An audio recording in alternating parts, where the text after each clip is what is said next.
go live. Let's try that.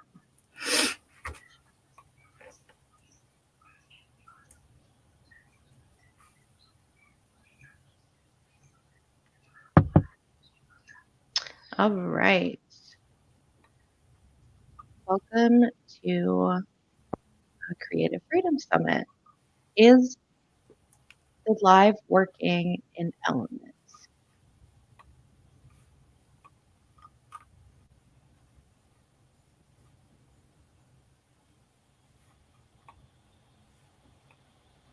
I see it on the Fedora YouTube. I do too. Okay, cool.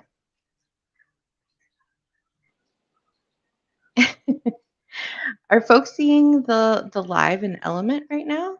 Just checking to make sure you can see.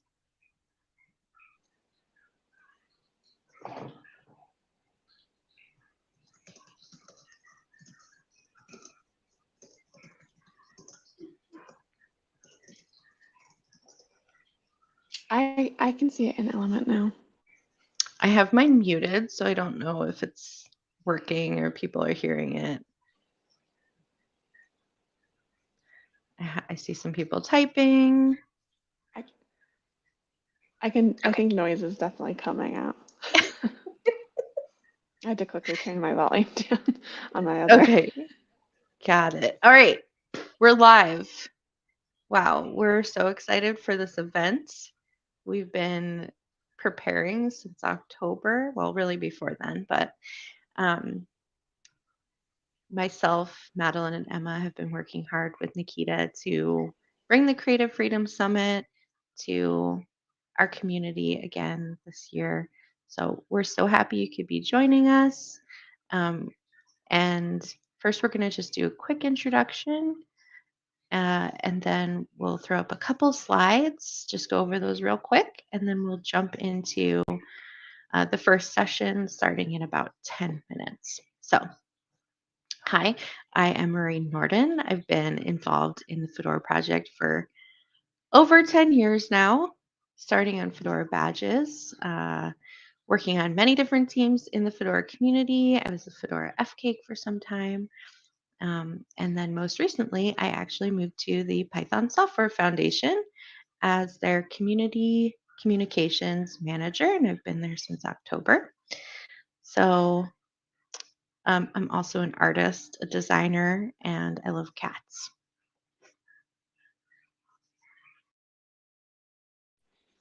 And I mean, who couldn't love cats? I will introduce myself also as a cat lover.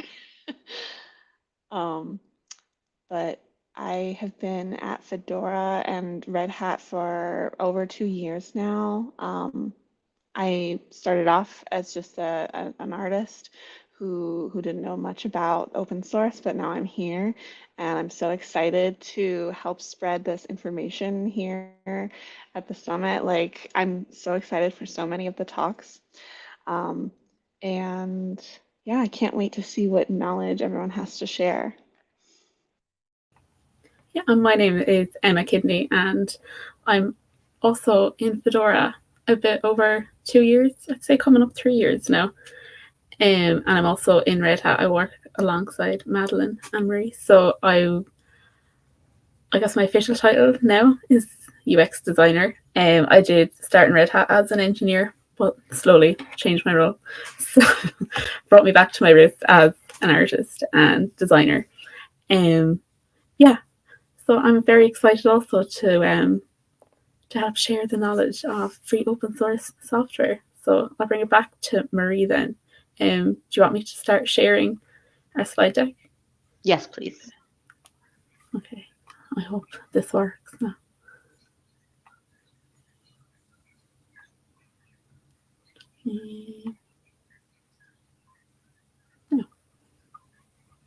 Yeah. All right. So I wonder if it's going to like pin the slides and show our videos. It's doing that. Great. Okay. Okay. So welcome. We introduced ourselves. We can go to the next slide.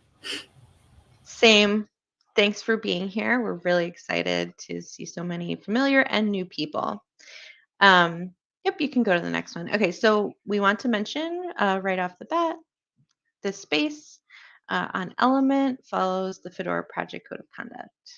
Fedora has donated like a channel to us to run the summit, and part of that is following their code of conduct. So here's a QR code. There's a link. You can also just Google Fedora Project Code of Conduct and find this link. If you see anything at any time that doesn't seem like it's following the code of conduct, you can message me through Element, and my screen name on there is recatnor. You'll see me in the chat all day, so all you have to do is like click on me and say send direct message. We're going to keep our eye on the chat. We have moderator status, so we can delete messages if anything comes up. So please make sure to contact us if you see anything that needs attention. Right, so here we have the schedule for the summit. So if you are on the Creative Freedom Summit website, the schedule is right there, but here's the link to the schedule. We have 3 days of content. Most of the sessions are half an hour or an hour long, and we've put in half an hour breaks throughout the schedule so that people can go get coffee and food, and especially us hosts have like a minute to walk away for a second. So definitely check out the schedule and plan out which talks you want to attend. For all of our Fedorans here, there is a Fedora badge for you to earn for attending today. So make sure you claim that. It's also in one of the widgets, the link. It's in the HackMD widget. So it's kind of hidden a little bit down there. So you got to scroll down to find it, but definitely want you to earn your badge for attending today if you are a Fedora community member. We have set up a participant survey. Last year we did this a little late and we didn't get a ton of feedback. So we're looking forward to more feedback this year about how we can improve the event, how your experience was, anything else you want to share with us. We also accept compliments. So feel free to take this. Here's the QR code. We'll be sharing it closer to the end of the day, later on in the event.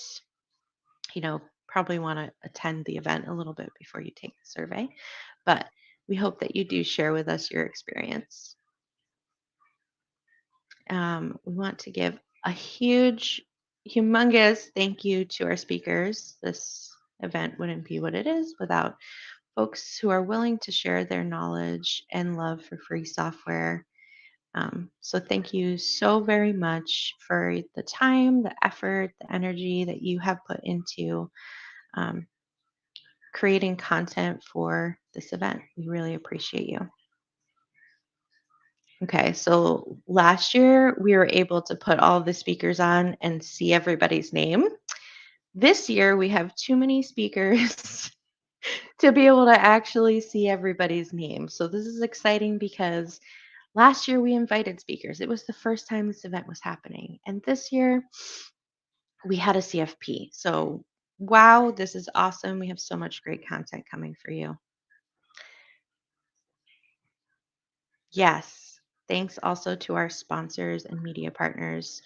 I'm going to run through real quick here because I see we're running like a little bit short on time, but obviously thanks to Red Hat for, oh, I was just going to say thanks to Red Hat for helping like host the Element and the CFP and so many other places. And obviously they're a big supporter of Fedora. So we can go to the next one. Fedora is letting us use their elements. We have access to like Sketch through them and access to the YouTube through them. So thanks to Fedora. Freehive is a creative agency and that Ryan Gorley is a founder of, and he's helped us with our website, and he's really just on the spot helping us out all the time. So thank you, Ryan, at Freehive. OpenSUSE was here to help us with a Jitsi server situation, which didn't quite work out, but they've helped us with media and promoting the event. So big thank you to OpenSUSE as well. And then last but not least, Open Fest. This is an event that is doing a media partnership with us. So thank you for helping us to promote the event. A big shout out to our platforms. Unfortunately, we didn't get PeerTube working this time, but we still want to shout them out for being a great platform. Obviously, Jitsi and Element, which you are in right now. All right. So really quick, we are always going to welcome newcomers to join Fedora and the Fedora design team. We're always looking for new folks to come into our community, learn, grow, connect with other people, make friends. So if anything at the event gets you really excited, or you're just interested in contributing to open source, you are always welcome to join Fedora. I think on the next slide, yeah, there's 3 steps. Make a Fedora account, spend some time learning about Fedora, and then hang out with us. We'll share some of the other Element channels that you could join later on, but there's everything from design and marketing to podcasts to DNI to there's all kinds of stuff you can get involved in that are outside of coding and programming and packaging, which we also would welcome. So yeah, thank you so much for being here. We hope you enjoy the Creative Freedom Summit. We definitely want to get your feedback as the event goes. As you have questions, there's an actually an Etherpad that we invite you to, add your questions to, and those will get to the speakers. So, Emma and Madeline, did I miss anything? I don't think so. I think you got it all. Yeah. We got it all. Okay. I think we stopped sharing the screen. Cool. It looks like our first speaker is about to join in here just on time. So I will hang around, and so will Emma, Madeline. If you want to drop, you're welcome to. But also, you could stay if you want. I'll probably be in the Element chat watching along, but yeah. See you Great later start, today. you guys. Yeah. All right, Emma, you ready? I think so. Hi. Are you with us, Arathi?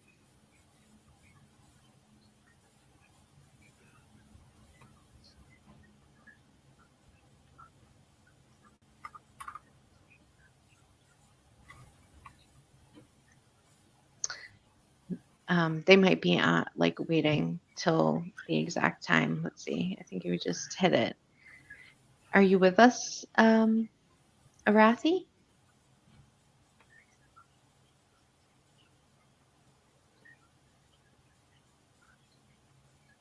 Are you having some technical difficulties, or is there anything we can help out with? Oh, It could be technical issues. I'm sure they will rejoin. There we go.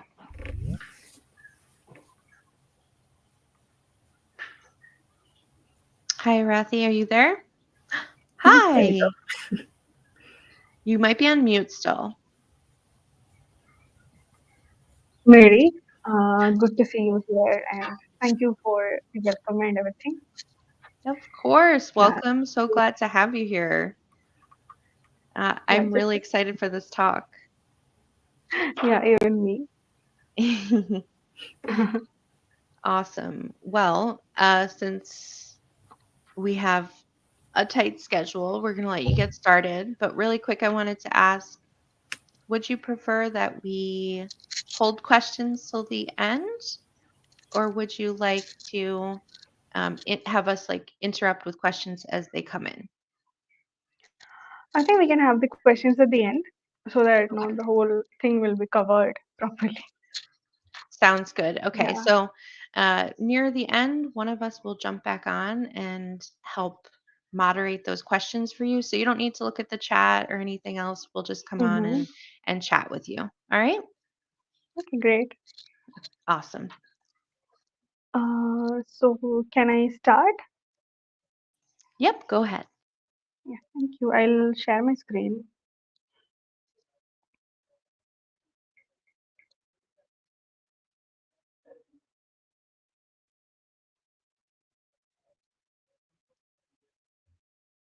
Yeah, hope you all can see my screen. Yep, we can see it. Okay, so let's start. Hey everyone, good morning, good evening, and thank you for joining. I'm Arati Kumar and I'm a senior software engineer at Red Hat.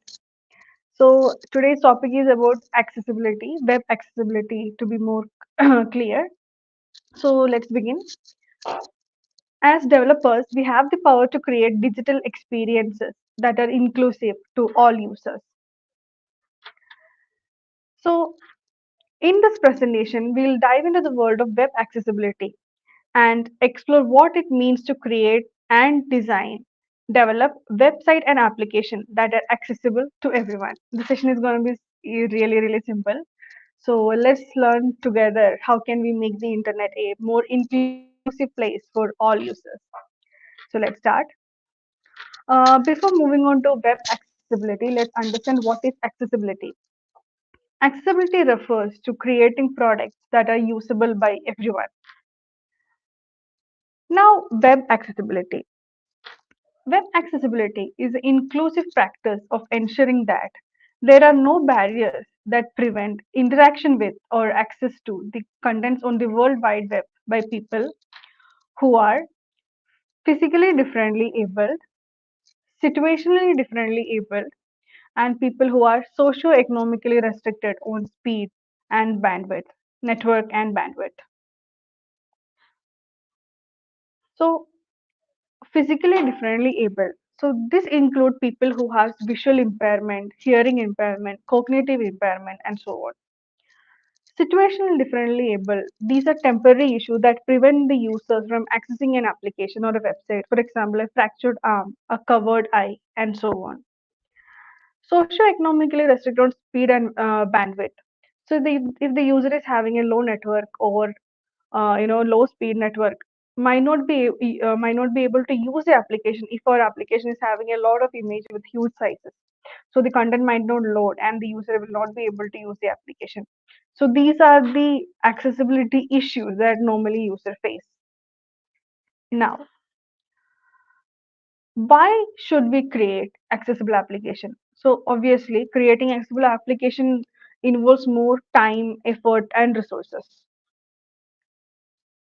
So according to World Health Organization, WHO, around 1.3 billion people are differently able. That means 1 in 6 of us.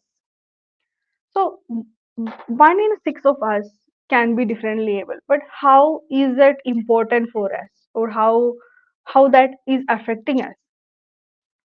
So for a website or an application or any product, so consider the website and which has around 6 million users or 6 million visitors a year. In that, there's a really high chance that 1 million of these users can be differently able.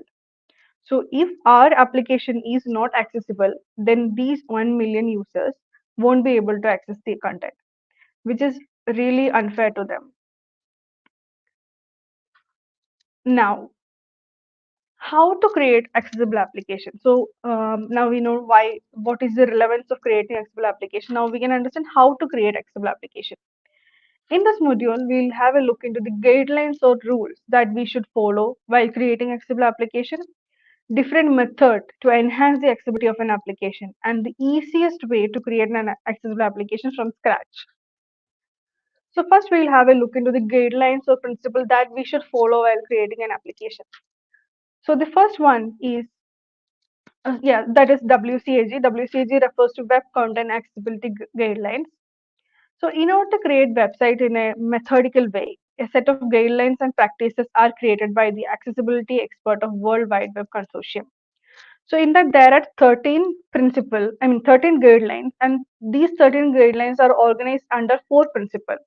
And these 4 principles are known by the acronym POUR, POUR, where P is for perceivable, O for operable, U for understandable, and R for robust.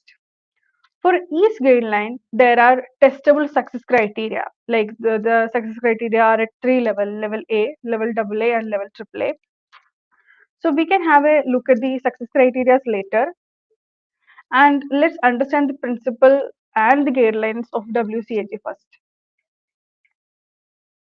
So the first principle of WCAG is the principle of perceivability. Yeah, the principle of perceivability means that the web content should be presented in a way that it can be perceived by all users. For example, if the user is visually impaired, he or she should be able to perceive the application using keyboard and screen readers. So, however, the user want the content to be perceived in that should be possible. The content should be the user should be able to perceive the content in the way they want. So that is the principle of perceivability. Now we can have a look at few guidelines under the principle of perceivability. So the first one is text alternative. So in website, we add videos, images, audio, and everything. So when we add image, video, or sound on a website, some people might not be able to see or hear them. To help those people, we need to add word or text that describe what is in the picture, video, or sound.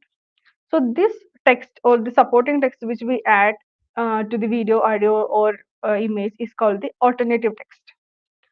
For example, while adding this image in the website, um, we should add an alternative text saying a red apple sitting on a wooden table. So when we add this alternative text, so the user who are using the screen reader will be able to understand the content of the image even though they cannot see it. So that is the importance of the alternative text. Now the second one is audio description. So audio description should be given for all the pre-recorded content. So any audio we add in the website or an application, so there should be a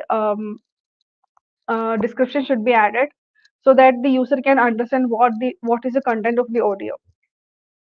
Now the third one is color contrast ratio. So there should be a sufficient color contrast ratio between the text and the background color. So the foreground and the background color ratio should be at least 4.5 is to 1. So in the first example, the text color is black and the background color is white.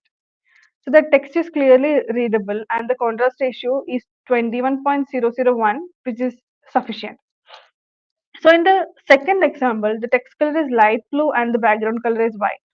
The text is not clearly visible and the contrast ratio is 1.86 is to 1, which is not sufficient.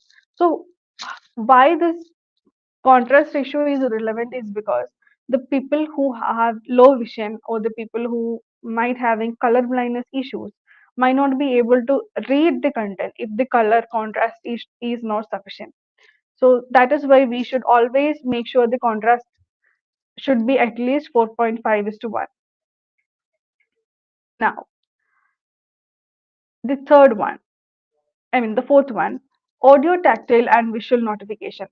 So the user should be, when the user is performing an action or like filling a form, submitting a form, etc., the user should be made aware about the action by prompting, alerting, etc.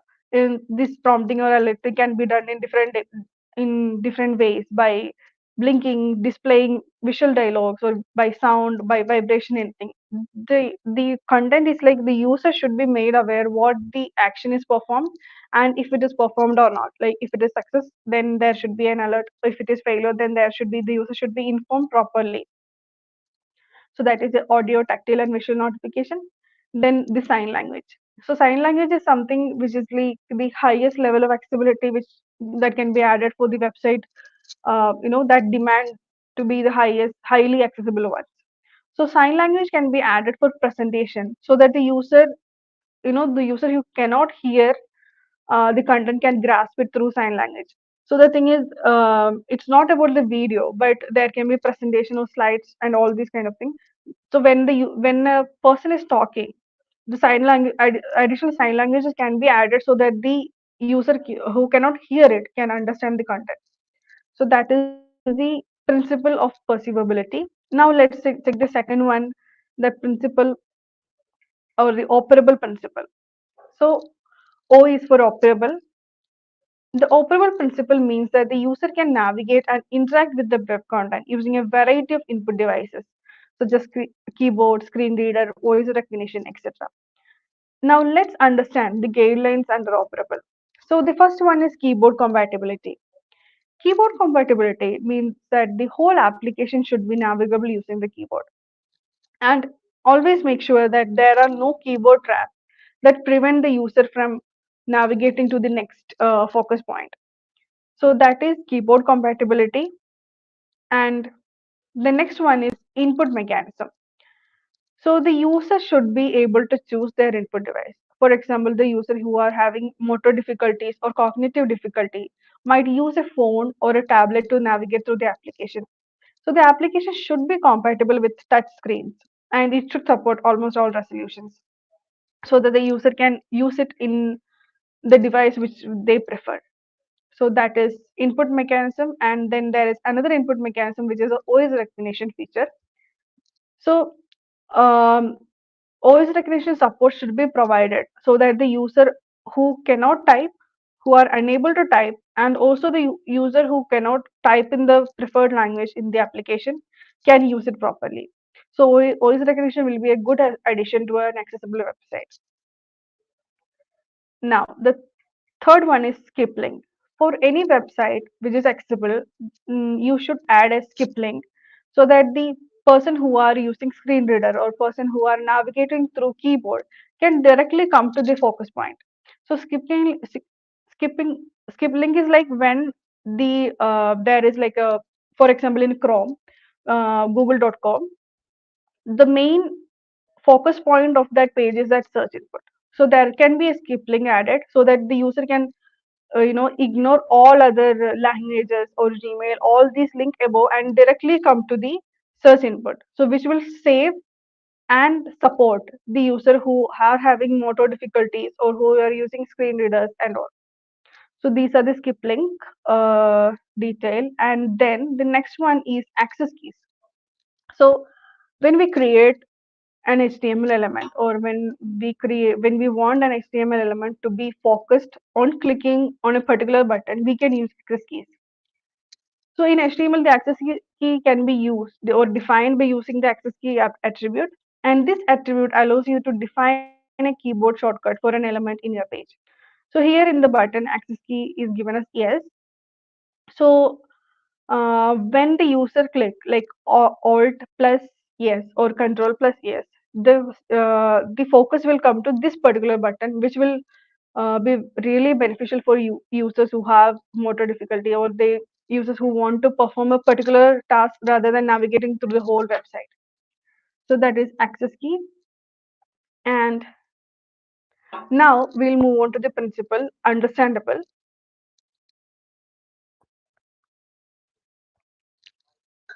So the understandable principle means that the web content should be presented and organized in a clear and consistent way so that the user can understand its purpose and functionality.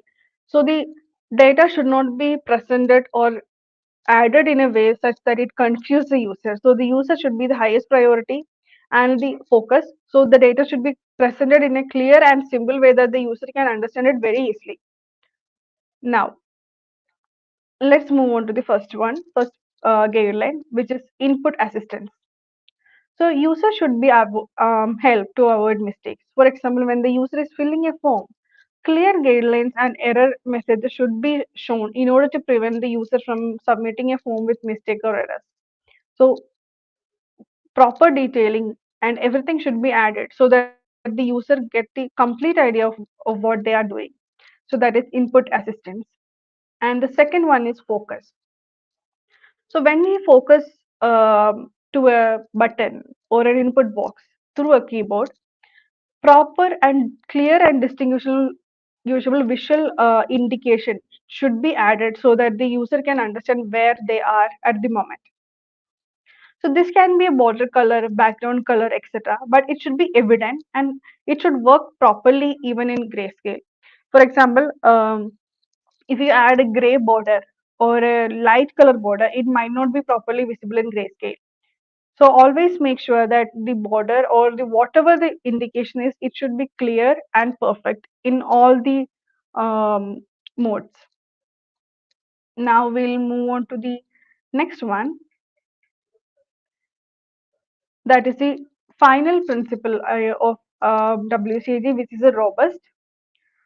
Robust means that the website should be built using technologies that are widely supported and can be interpreted accurately using assistive technologies. Now let's have a look at the one and only guideline under robust, that is compatibility. Compatibility means that the content should be compatible with the current and future tools. For example, when we create an application, it should support few versions or few previous version of the browser, current version of the browser, and few future version of the browser. So it should be responsive and support different resolution. So the whatever we are making should be compatible with um, most of the devices and resolution, so that the user can use it in the way they want. And these are the four principles of WCAG, which is perceivable, operable, understandable, and robust. Now let's understand the conformance levels of WCAG.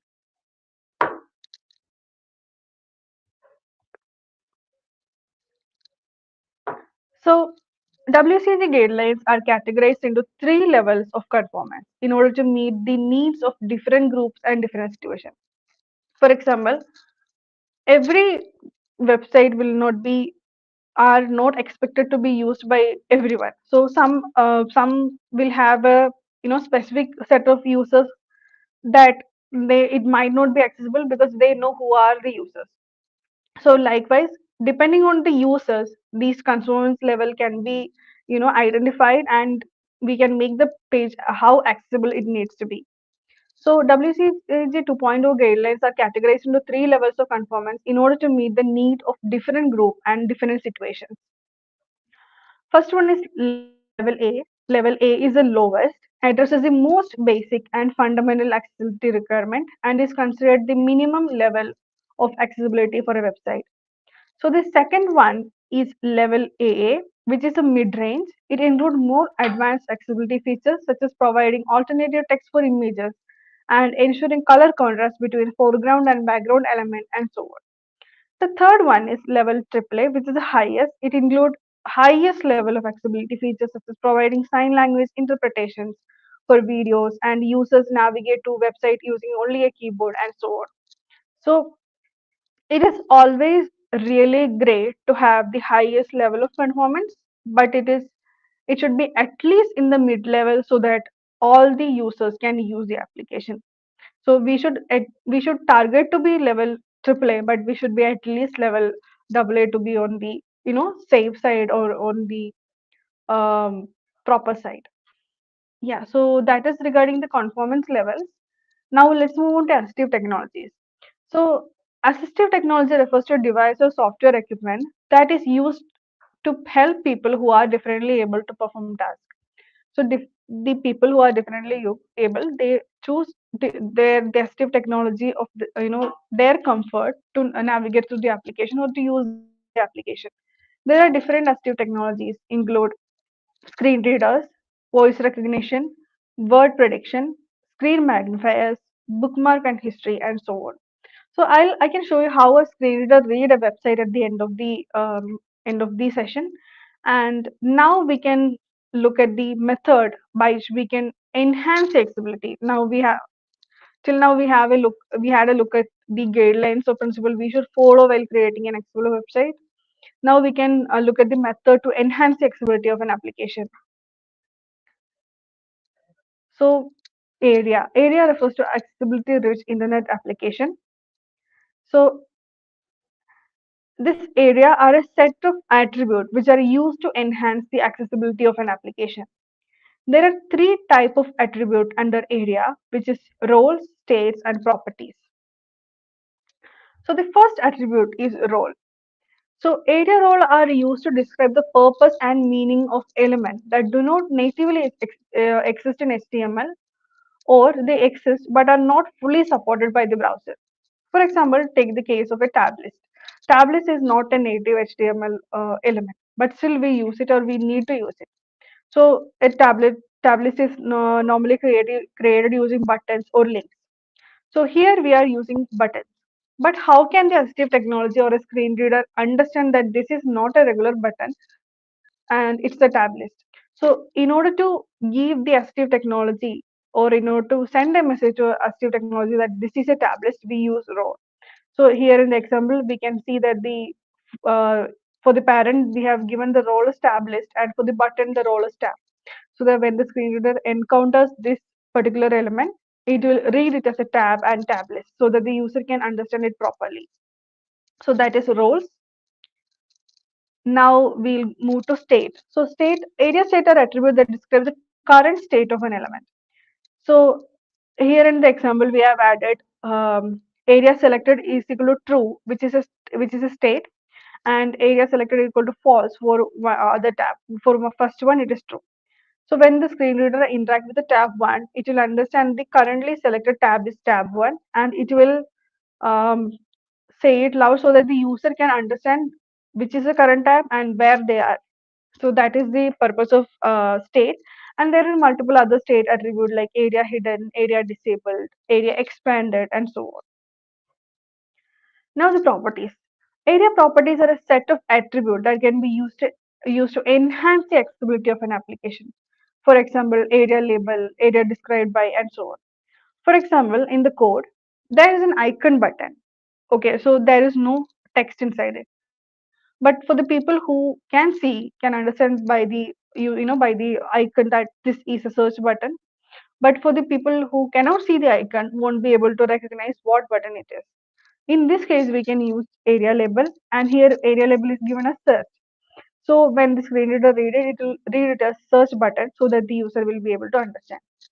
So using these role, state, and properties, we can enhance the accessibility of an existing application.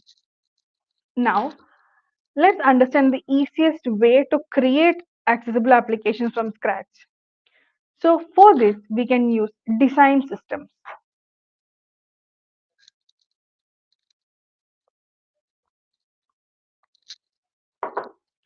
Okay, so a design system is a collection of reusable components, guidelines, and standards.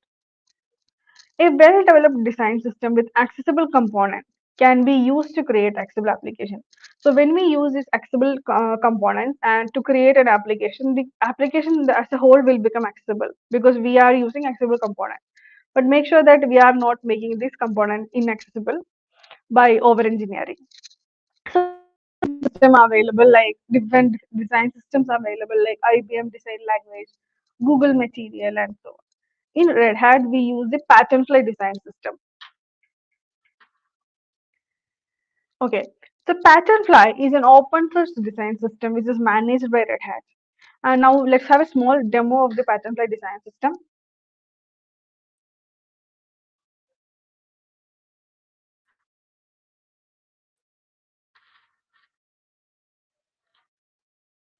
Um, Emma, actually, my video is not loading.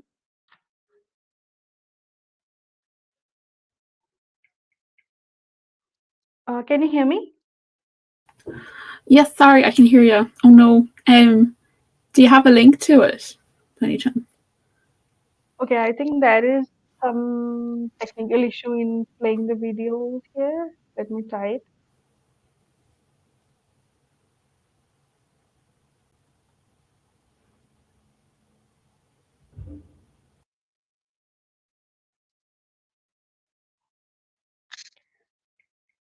Okay, I can.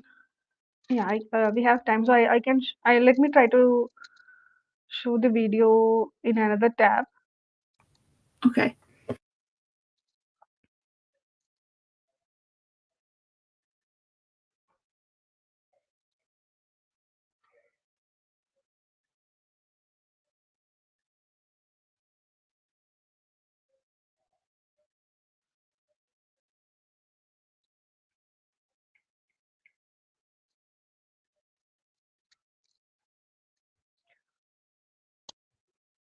Okay, hope you can see my screen.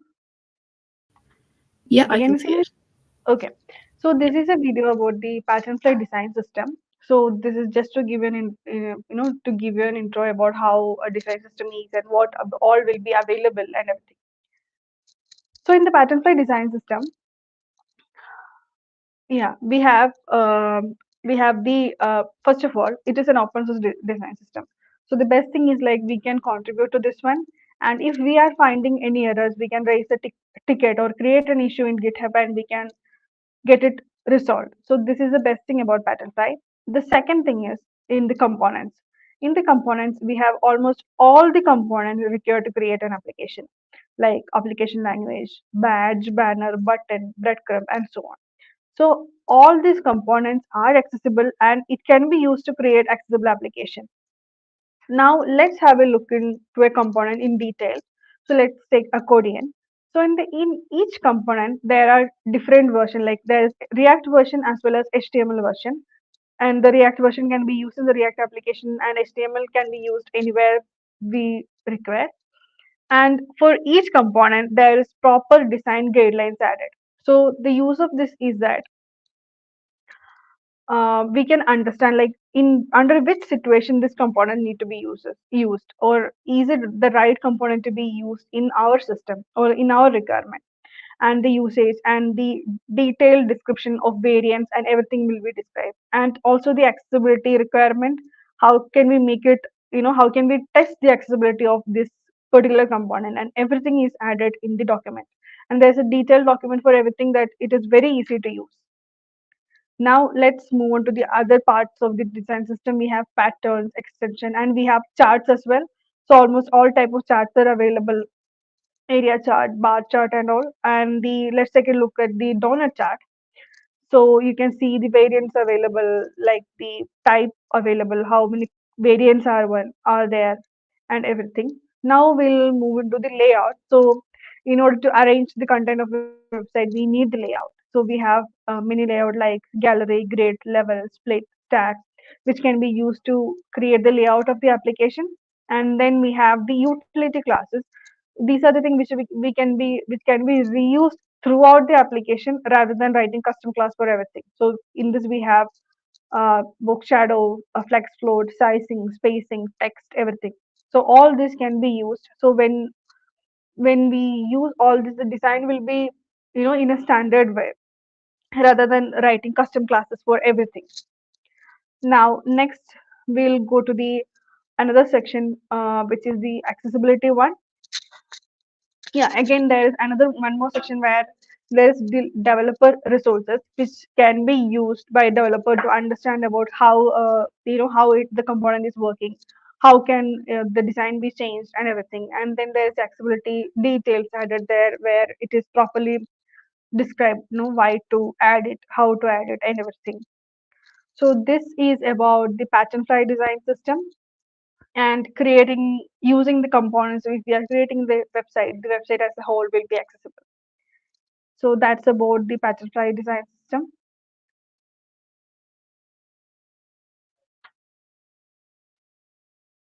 Okay, now let me share again.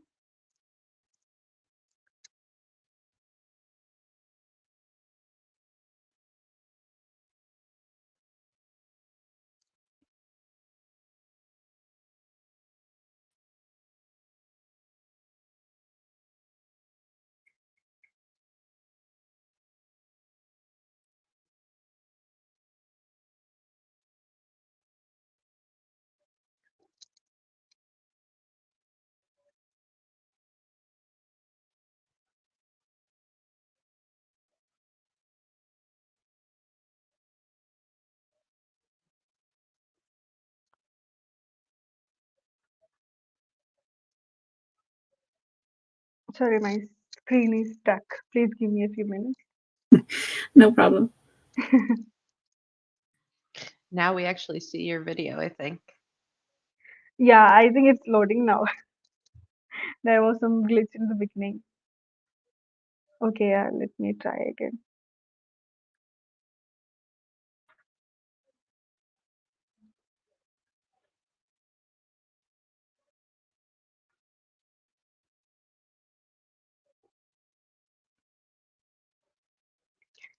Okay, so without wasting time, let it load properly, but we can continue. So this is how our design system is, and this design system can be used to create websites which are accessible.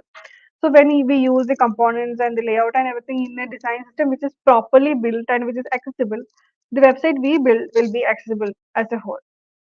And now we know like how to, what are the guidelines that we should follow while creating accessible application, and then how to enhance the accessibility of an application, and also the easiest way to create an accessible application from scratch.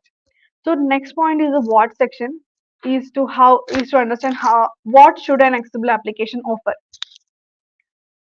So I actually had the videos of how it should respond, but I don't know why it's stuck now. Yeah, so I'll tell you. So first of all, an accessible application which we build, it should be compatible, properly keyboard compatible. It should be compatible with the keyboard, and the user should be able to navigate throughout the application using the keyboard. So there should not be any keyboard trap or anything which prevent the user from navigating. And the second thing is we should check the accessibility score. So in Chrome DevTool, we have the Lighthouse. So there we can check the accessibility of a score of an application. So it should be at least 90% so that we can say the application is accessible. And the third one is application should behave, perfectly in the grayscale. So grayscale is like, now we have different colors in the website, and when it is grayscale, it will be like kind of black and white. So the thing is, the user who are having color blindness issues, they will see the website in that way, or even the people who have low vision might be seeing the application in that way. So we should make sure that even in the grayscale, the application is perfect and it everything is readable, include the focus indications. And the fourth one is that the page should be, the screen reader should be able to read the page properly. Actually, I have videos of all this, and I can show when when the chrome issue resolved, or I can join again. But I think in the meantime, maybe we can take the Q&A so that we can save time.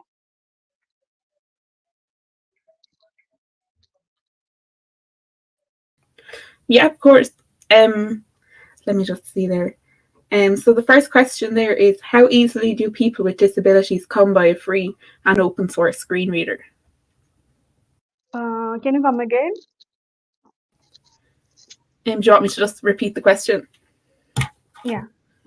Yes, so how easily do people with disabilities come by a free and open source screen reader? Okay. So I am not very sure about the open source screen reader, to be, frank. But if we are using a Mac, MacBook or whatever, so we'll be having the inbuilt screen reader which can be used to navigate through the website. Actually, I have the video, and let me try to rejoin again in a few minutes, and I can show you that. So in that it is available, and there are other free screen readers available. So that is actually a software which we can download and use it. And the people who are actually differently able, they'll have the idea of which all are available and how we can use it. Yeah, that's about the screen readers. Yeah, perfect. And then we've another one just about the ARIA in the tags. So these ARIA things are just things for screen readers and similar accessibility tools. Yes, area is mostly for the accessibility. Is for the screen readers to make the content read properly. So if you are confused, like why do we need to use it and everything, so what I would suggest is like just try to close your eyes and navigate through the website. Then initially we won't be able to navigate through the website without seeing anything. But when we use a screen reader initially, we'll get an idea how they are grasping it, how they are perceiving it. So this area, adding area label properly will help them a lot, to get the proper picture of the website. Yeah, that's about the area label. Area attribute. Yeah, and then we have another one. What percentage of web pages are using these standards currently? So I won't say that every page is using this, and there are like most of the pages are not using it correctly, even but most of the pages are now transforming to create accessible website. For example, in our Red Hat, so the customer portal, the accessibility is I think 96, which is really good, and we are focusing on creating, and it is accessible. We are making it to be really highly accessible, and we are transforming all the web pages to match the accessibility criteria. Yeah, that is a process which is, I don't think like we are we were discussing about this like a 5 years ago, and we were very mean about this and everything. So now the transformation is going on, like we are more inclusive, and we want everyone to use them. Yeah, so the transformation is now going on. And then what do you envision for the future of web accessibility? So the future of web accessibility, now we are taking care of the mostly about this screen readers only. So but we need to have more support to other assistive technology like eyeball tracking, voice recognition, and all. So in a website, you know um, integrating these things are an extra effort, so the developers will know this. So going forward, I think our websites will become more accessible, like we can use it in different ways, like. And the best part about accessibility is like when we create a website accessible, it is the user experience of the website increase a lot, and it can be used. It's very easy to be used by everyone, not just the people who are differently able. So I'll give you an example. So the in Google search, okay. So Google search, when we type one or two or three letters, the rest of the content comes, right? We need not type everything. So from what I read or understood, so this is something which is being introduced to help people who have cognitive difficulties, so they need not enter the whole thing. But it is used by everyone, right? So there are many things like that which is used by everyone, which was introduced as an accessibility support. Yeah, that's it. Yeah, thanks. And then one last one there. Is there somewhere you can support, or sorry, is there somewhere you can submit your website to have it automatically assessed for accessibility standards? Okay, so I am not sure whether there is a platform where we can submit our website, or I understood like sending a link and checking whether it is accessible or not. I'm not sure about that. It might be there, but I'm sorry, I don't know about that. But yeah, for any website, we can use the Lighthouse tool to understand, get the accessibility score of that website. And there are other accessibility tools like Axe and all, which can be added as Google Chrome extensions, which can, find the accessibility of that website. Lovely, thank you. That's all the questions we have at the minute, it seems like. Okay, so can I join again and try Yeah, Yeah. of course. to show the videos, because we have time, right? Yep. Yeah, you do. Yeah. Yeah, okay. So I'll try to join again.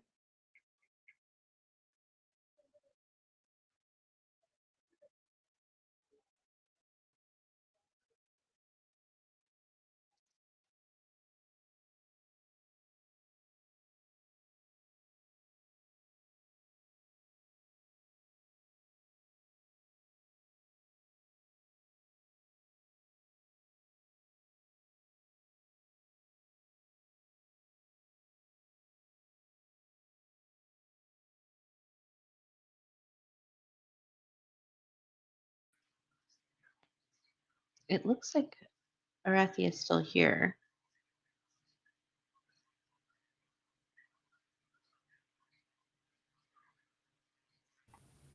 Would you say it's just frozen, maybe? I'm wondering if I should boot the screen share. Oh, yeah, maybe. That might be a good idea. Let me try it.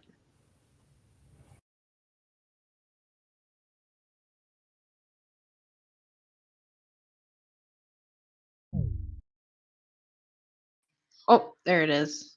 I didn't even have to do anything.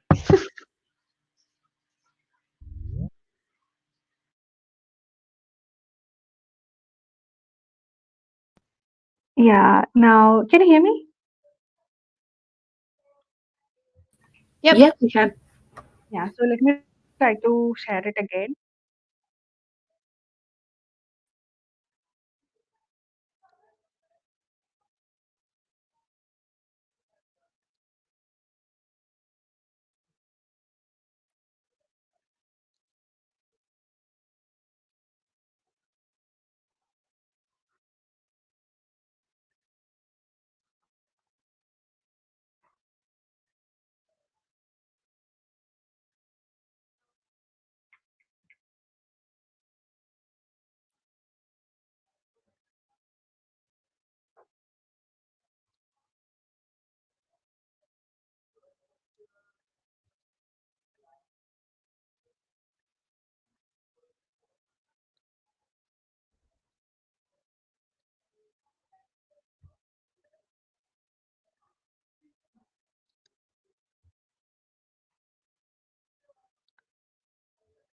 Okay, can you see my screen?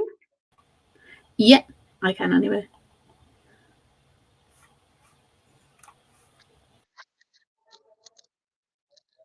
Okay, so now we have to see like what the accessibility, what the accessible application offer to the users.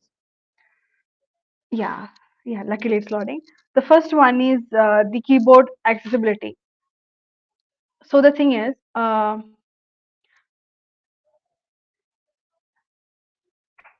yeah, the first one is a keyboard accessibility. Here we can see that I'm not using a mouse pointer here. The whole whole page is navigable using the keyboard. Before that, so this is a customer portal of Red Hat, and with this using through this one, the most of the customers interact to Red Hat. So let me show you the video. So here I am using the tab key to navigate through the application. You can see how the focus is going through each of the buttons or each of the link and traversing throughout the application. So if we are creating accessible application, it should be compatible with keyboard. The user should be able to navigate throughout the application using the keyboard. So this is the keyboard compatibility of an application. So we can go from top to bottom and from bottom to top using keyboard. So this is keyboard compatibility, and an Excel application should be compatible using keyboard. And the next one,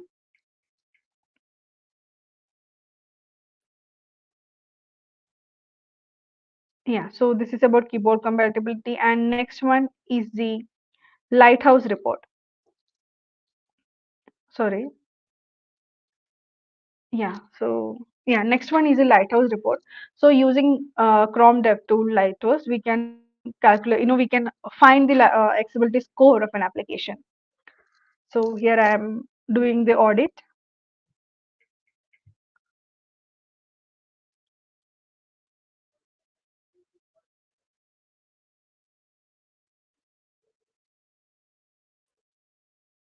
Yeah. So the accessibility for this particular website is 96, which is really good, and there can be some minor issues which we'll be fixing in future.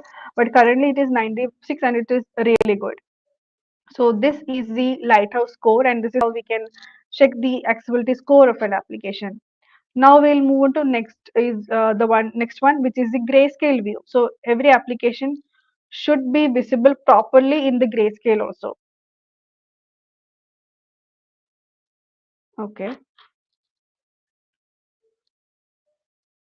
So this is a grayscale view. Here I am using a Google Chrome extension, Grayscale the web, which will, turn this page to grayscale. See, you can see like it is transformed to kind of a black and white color, and the whole content is properly visible. So this is the, requirement for the grayscale view of an application. So all the content is visible and the user can understand the content of this website properly.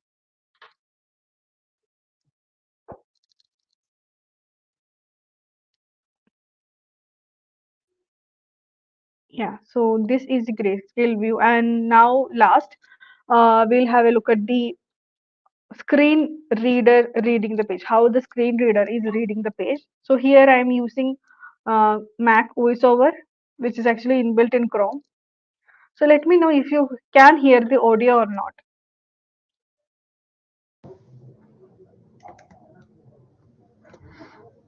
Well, Are you able to hear the audio? I heard something and then it might have welcome to gone off Vault. again. Oh, it's kind of coming in Yeah. and out. Okay. Yeah. Might be through Banner Jitsi HTTPS. situation. You are currently Sorry. It's most likely because we're trying to put it through Jitsi. So I Yeah. can hear like little bits and pieces. Okay. So I hope you'll be able to hear it properly. Let me try to reduce the playback uh, quality so you'll be able to hear the audio properly. So here the audio is important. Okay, so this is how a screen reader read the application, like the button, the link, the tab, everything. on a link. To click this link, press Control Option Space. Link. Skip to main content.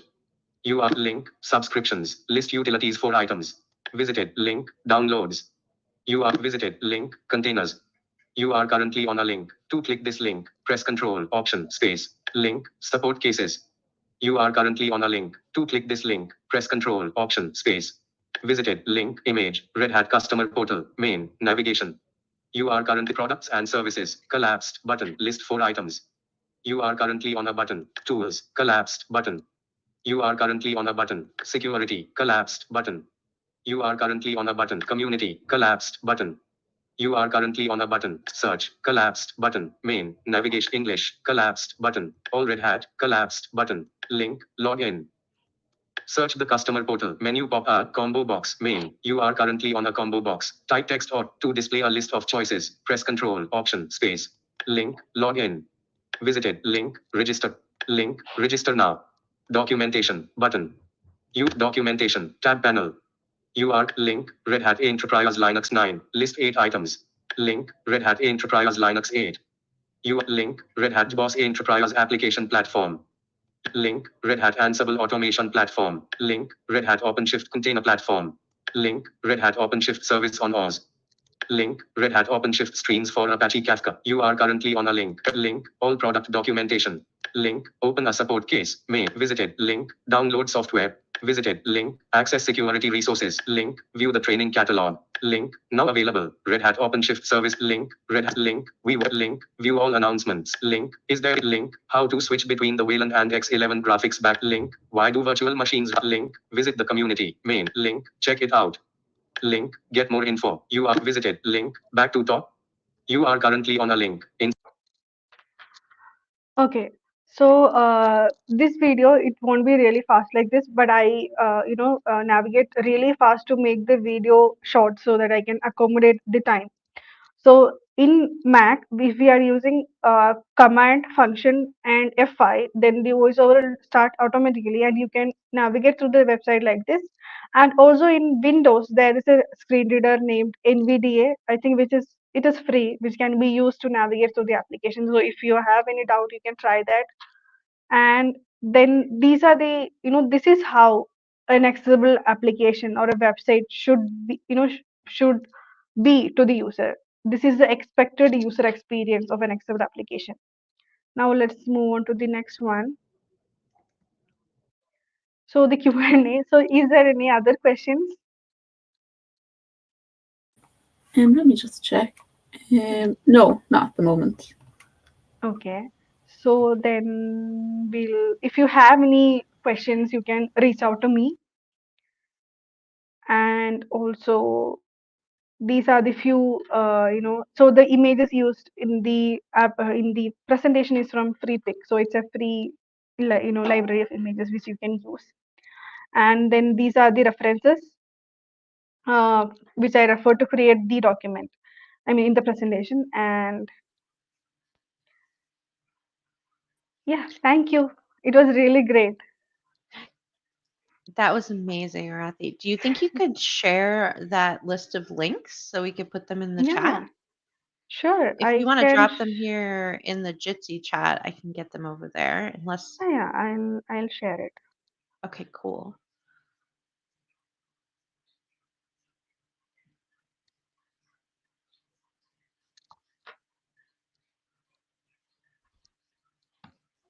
Yeah, so these are the references. So accessibility is like a very, vast, uh, you know, content over the internet. So it will be really little too much for the beginners, but it's really good to learn and know all this.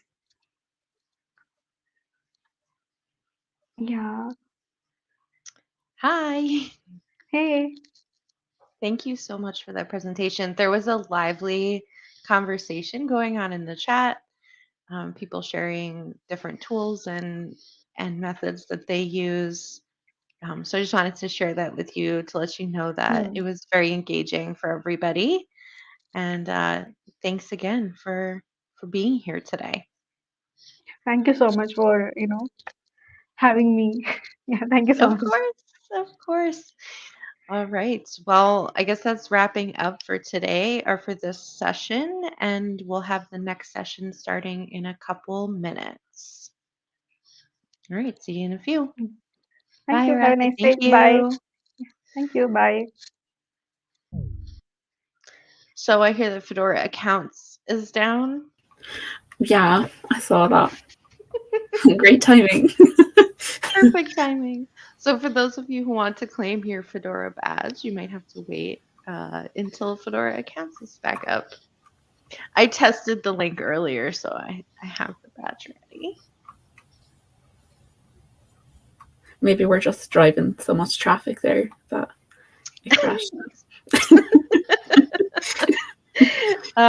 But I will say for people who are grabbing the Fedora badge, if you get an error, that usually means that it's working. You're trying to grab your badge. Um, Actually, Fedora badges is in the process of getting a revamp. And since we have 6 minutes right now or so, I figure I might as well plug that. Like, we need people to join in and help us move to a new system. So if you're interested in working on Fedora badges or a badge system or website design or graphic design, graphic illustration, communications, like there's all kinds of stuff to do with Fedora badges right now. Um, I think I mentioned this at the beginning, but that's how I got started in Fedora, is working on badges in 2013. So I've been doing this for over 10 years with badges. So we need more people, if that's an indication. All right. Emma, do you want to take a quick break and then we'll come back once the next speaker is ready? Yeah, that sounds good.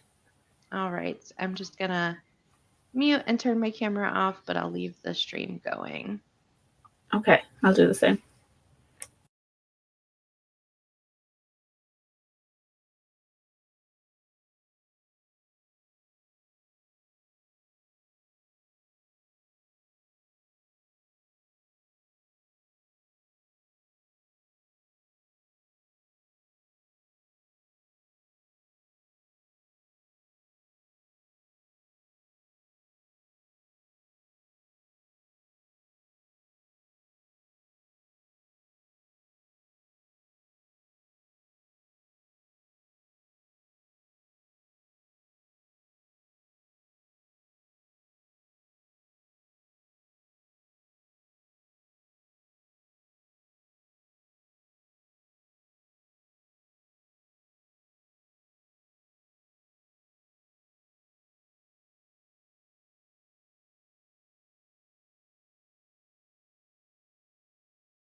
Hi.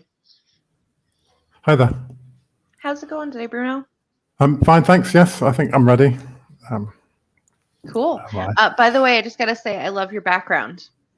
Okay, thanks. This is the co-working space where I work. Yeah. It's pretty funky. Yeah. So one quick question for you before you jump into it.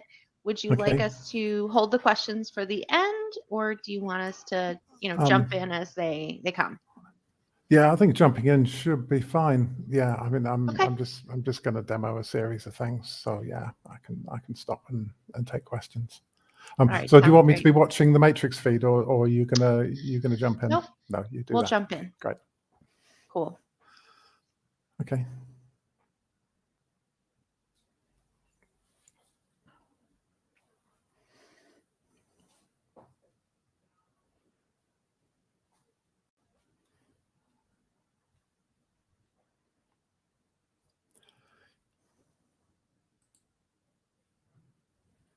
Whenever you're ready, we are live.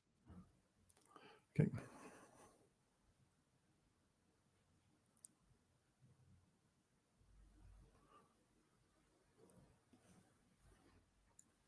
Sorry, I missed that. Are we live? We are. Okay. Right. Hi there. I'm Bruno Postal. I'm a free software developer. I'm also a recovering architect, and I work on a tool called, if I can share my screen, if I can figure out how to do that. Share my screen. Is that screen sharing working? Not yet. You might No, have to okay. retry it. There we go. Entire screen share. Okay, that seems to be working. So I'll start with the slides. This is going to be a demonstration rather than a slideshow, but I've got 3 slides here. As I say, my name's Bruno Postal. I'm going to be showing you Git for designers in architecture, engineering, construction. So that's the name of the talk. And I'm going to be using the Blender BIM add-on. So a Blender BIM add-on is created by Dion Molt, and it's Dion will be demonstrating it later today, so I really don't want to go into too many details about as to exactly how it works. I'll show you some, you'll be seeing lots of demonstrations in a bit.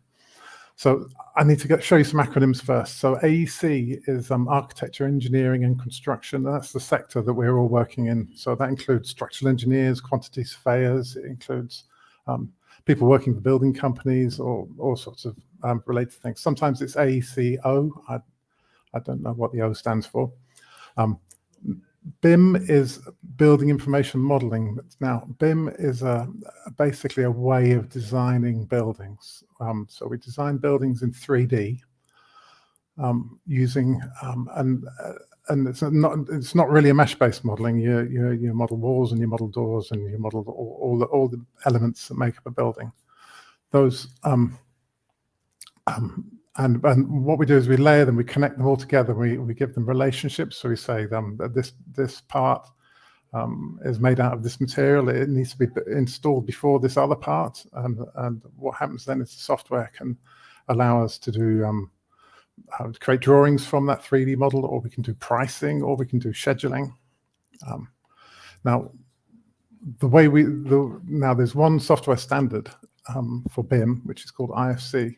Now, IFC is it's an open standard. It's a text-based standard.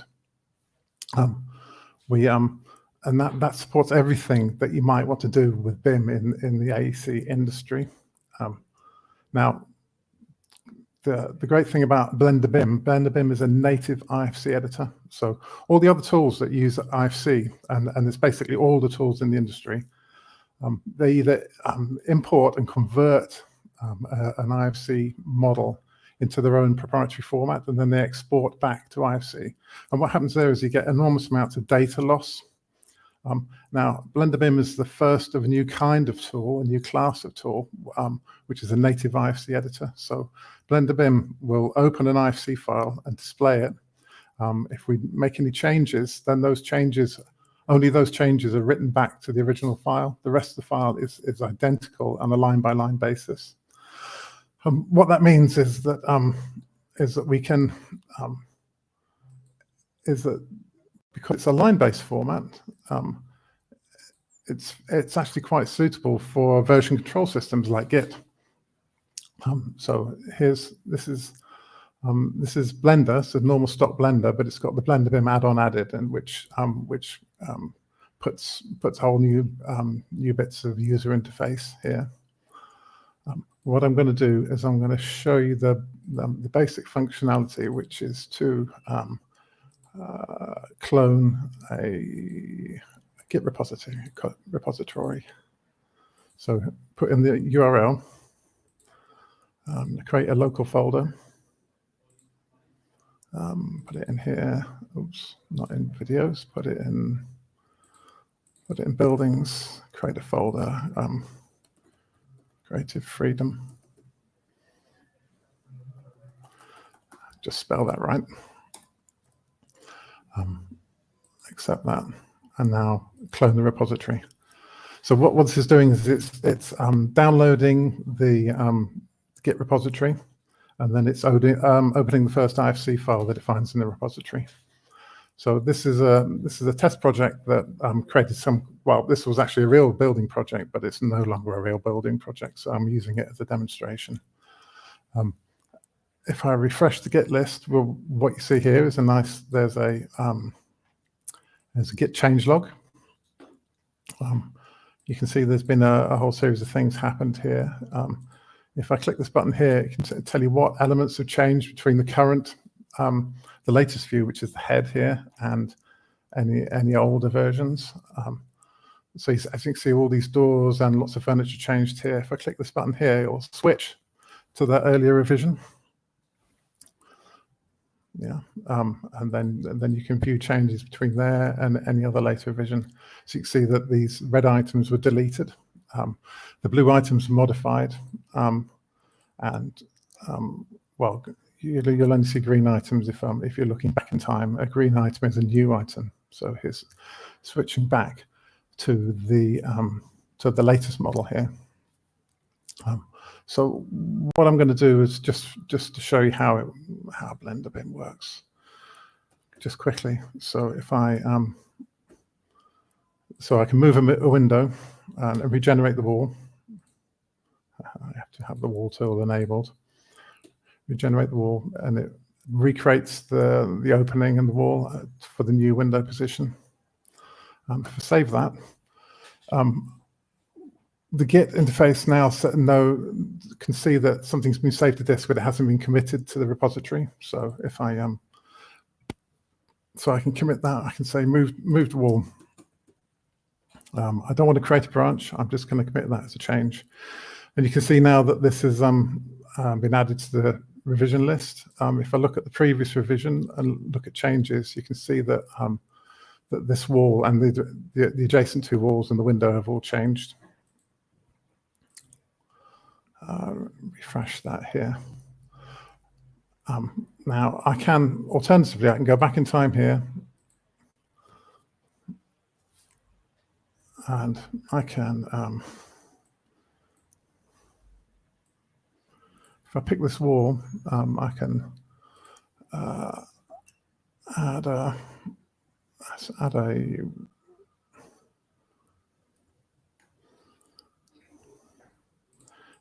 a window here.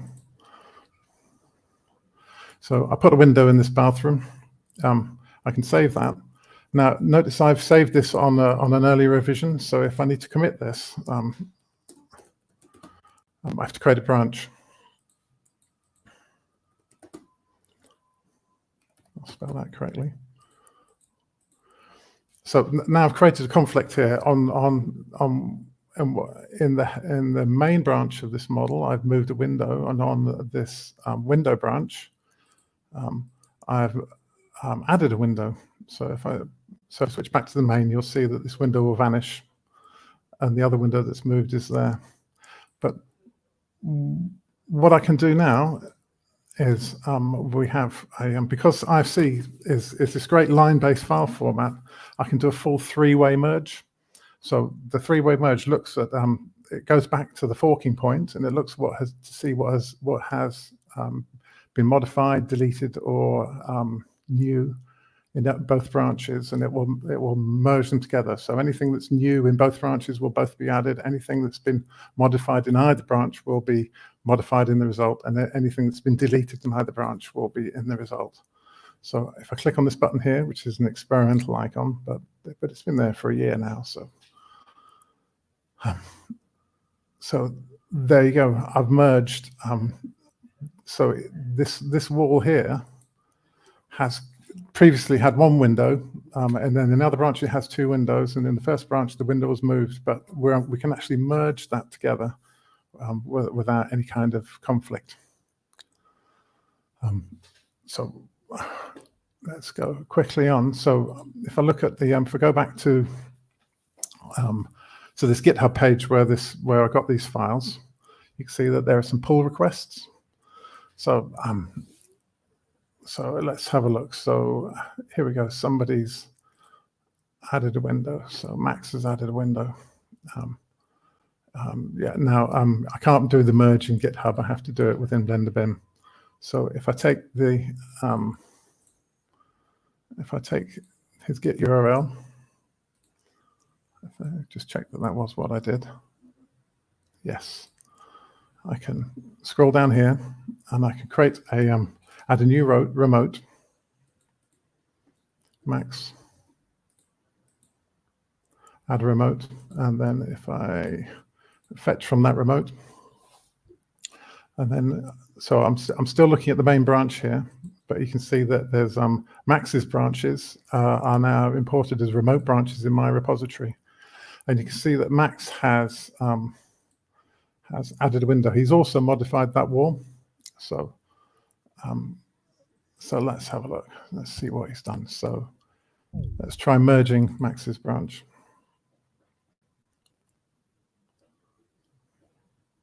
So he's also added a window. So we've got, so I've modified this wall in various branches. Max has modified the wall in another branch. We can merge all three branches together. Let's see what else. We've got some more fun. So if I now, set my remote to origin and push it, and let's look at GitHub. Let's reload that page.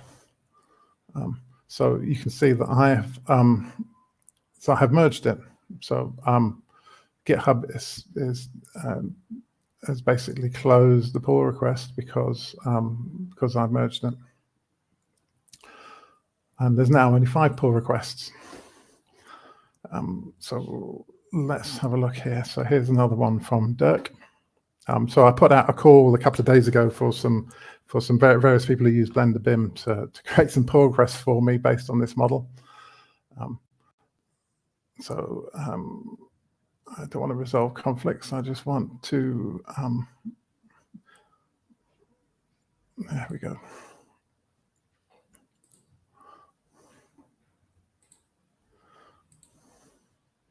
Let's copy his Git URL.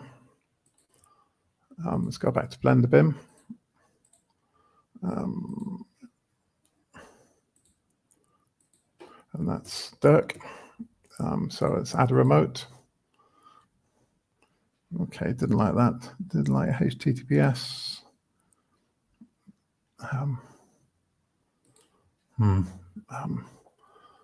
Let's have a look. Not quite sure what's going on there. There's a git config file. I was going to do this without any kind of command line usage. For some reason, there's a git config lock file there. I don't know why. So so let's add that remote. Let's fetch Dirk's remote. I'm still on the main branch of the head. If I look, I can see that Dirk's remote is there. What he's changed, if I look at he's changed this kitchen table here. In fact, it'd be easier if I go back to where he's fought from. So if I go back in time to the branching point, And then look at, hello? Yeah. So refresh.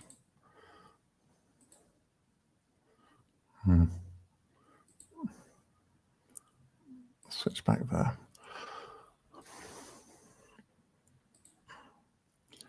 Yeah, for some reason I've lost that branch.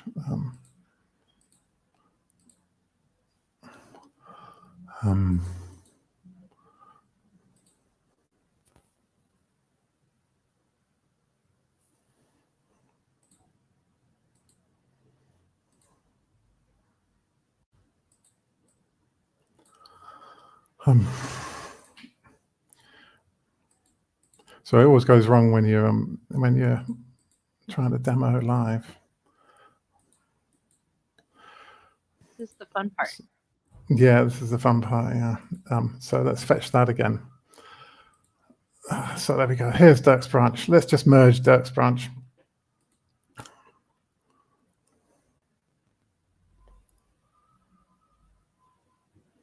Now, what he's done is he's modified. If I look from the, look what's changed. He's modified this table, and what he's done, because BIM is this it's not just geometry, but it's also data.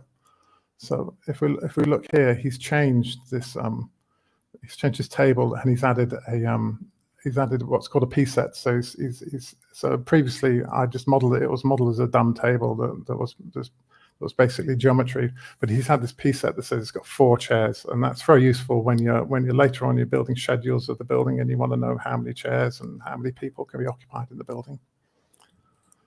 Let's so let's see. Let's grab some more pull requests here.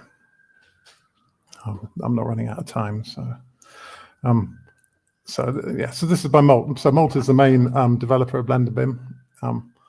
So he's so let's grab some of that code. There's the link there. I'm still in the main branch. That's fine. I want to paste the URL here. Molt. Let's added a remote. Let's go to Molt's branch and fetch it. Now, if I can look here, there's Molt's branch. I might as well, I'll just merge it. So let's see. The Blender BIM logo is basically a rabbit. So Molt's added some rabbits. Or DN rather has added some rabbits. So so here we go. So a bit of, these aren't real rabbits, they're furniture rabbits, so no rabbits were harmed. Let's have a look. Let's see if we've got any more pull requests here. I'll try and do all of them. Oh no, that's Molt's version.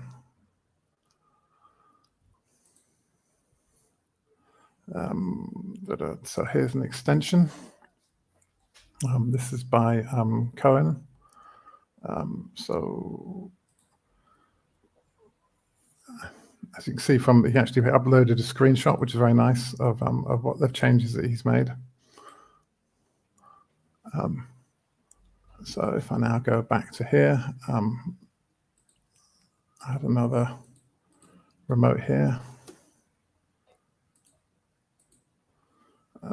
So select Cohen, fetch all his changes, which is quite quick, as you can see.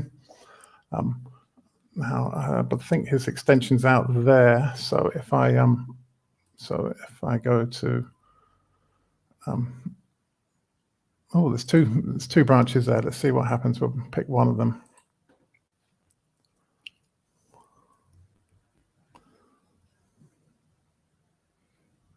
There you go. He's added an extension.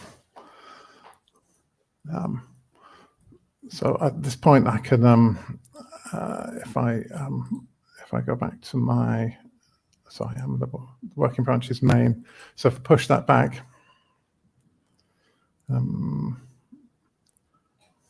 Yeah, I don't know what's going on there. Oh, I want to push to origin. Okay, so there's obviously a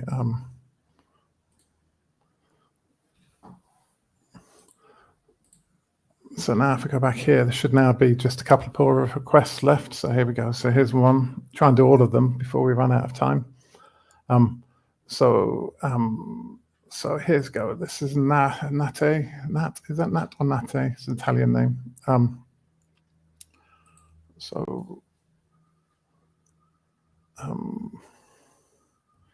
to grab this Git repository. I had another remote there.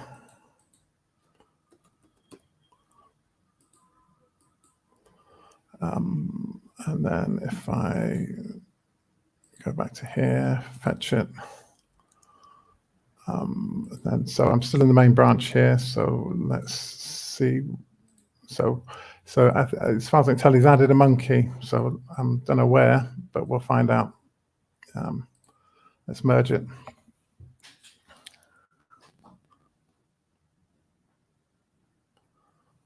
There you go. So it's he's added a Blender monkey as an IFC alarm. So this is a security alarm, which is quite nice.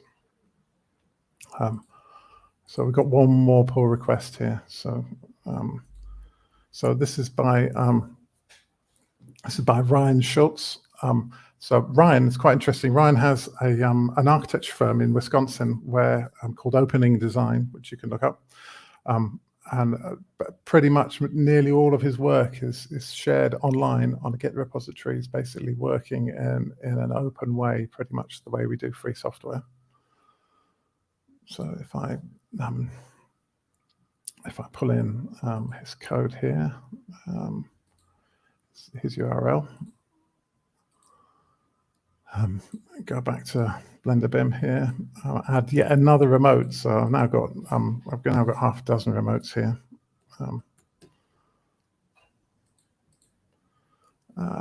If I pick Ryan there, fetch Ryan's repository, which is very quick. I'm still in the main branch here. I can pick Ryan's branch. I mean, let's look at what he's done. So as you can see, Ryan started off with the original building. So there's no monkeys, no rabbits, no anything like that. And he's added some landscape and some external features, which is quite nice. He's an architect after all. So if I switch back to my main branch, I can see if I can merge that. So I'm running out of pull requests here. So so if anyone's got any questions lined up, that'd be good. Yeah, so I can. While we're waiting for that to merge, which won't take too long, I don't think. Yes, so someone asked, what are some real life examples of how this process comes in handy for you? So as I said, I'm a recovering architect, so I'm not a practicing architect. I have worked as an architect in the past. The practical examples are that quite often multiple people and multiple people in different companies are working on the same building. The way it works in the industry is that one person creates a model for their particular skills. So the architect creates a model, and then if other people are using different software to them, so the structural engineer or the services engineer are using different software, then the architect will export a view of their model, probably as IFC, and then the other people working on the project will then load that as a reference overlay, sort of like a background layer, and then they'll try and do their stuff on top. But there's no and they'll create their own information, and they'll export this overlay that other people in the project will be able to look at, but they won't be able to modify. So with working like this, we can work just like how we work with free software. Is that we can say, here's the model. And if somebody sees something that's wrong, they can change it. They can send in a pull request, and say the architect who created the model might go, yeah, actually that door really does need to move, and they can just accept it. And this is a way of working that is really not traditional in the building industry. But being somebody who's been in this free software world for many years and the building industry, it's something. It's about time that these working practices actually happened in the building industry. So that's a little little rant from me. But there you go. Any other questions? Yeah, there's just another one there. Does it account for floor and height differences? Yes. So the IFC's got a very elaborate system of locations, so you can georeference everything. You can model multiple floor buildings. There's and when you generate drawings, it will generate drawings per floor. It will identify the number of stories is already in the file. So when you generate drawings of each floor, then the software already knows where the floors are.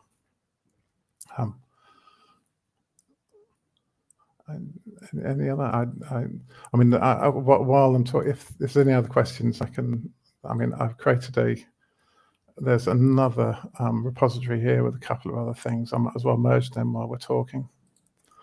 So in GitLab, so I've done everything here on GitHub, but actually because this is Git and it's distributed, I can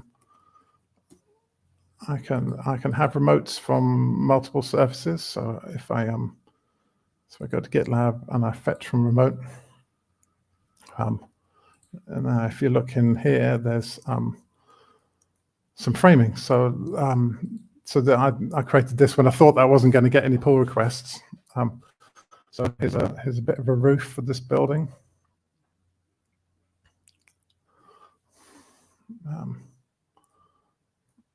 So go on. Sorry, any more questions? I kind of went off on one there. No, you're okay. We don't have any more questions at the minute, but if anyone does, feel free to drop them in the Etherpad. Yeah.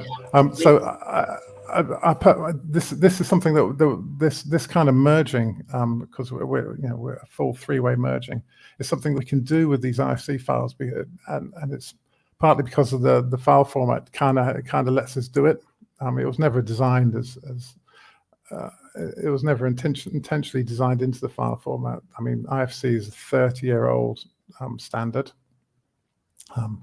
so it's kind of unexpected that we're able to do this, but it works very well and it's very reliable. Apart from obviously it didn't work here entirely perfectly, but the actual merging is very good.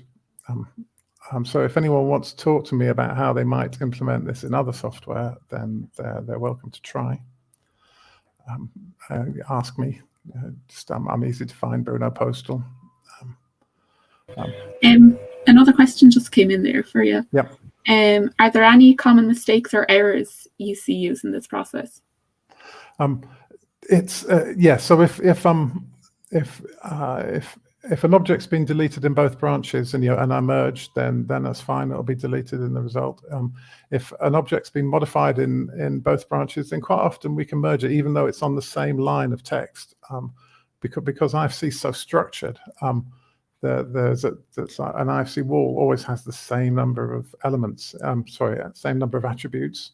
So if the name, for example, has been changed in one branch and the description has been changed in another branch, or the representation, which is the geometric shape, has been changed in another branch, then we can always merge that, even though it's the IFC wall is actually just one line in the text file. But if you're both trying to change the name of an object, then that will fail. The merge will fail, and the way to resolve that is to give both objects the same name, or to delete both objects before merging. Yeah, and we just have another one there. How popular is this process in the architecture, engineering, construction industry currently? It's not popular at all at the moment. Everybody works in silos. Nobody shares their data. There's very little of this kind of working practice, apart from people like Ryan, who I mentioned earlier, who's doing this in his own practice. So Ryan works with other architects in America and in Europe and in Brazil, I believe, all working on the same projects. I think it's a good way of working, and there'll be more of it in the future.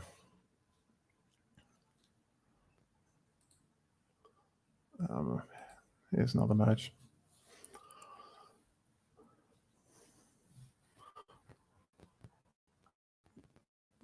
So this is my last pull request. Oops, there we go. So it's a bit of a we call this kind of architecture ransom note architecture. It's a definite style.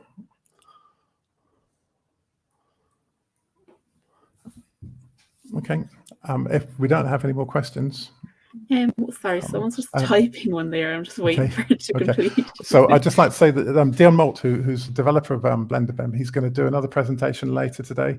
So if you want to see more of the actual features other than this Git process, then Dion will show you this afternoon in a few hours' time. So the last question there is, what do you envision for this way of working for the aforementioned industries? What's the vision? The vision is that, that having worked in the building industry for many years and in parallel working in free software, the building industry practices are just terrible. The people send files and email. The file is called final version V2, final version V3. It's a complete disaster. We need to change the industry and make it and take advantage of all these tools that we've developed in free software.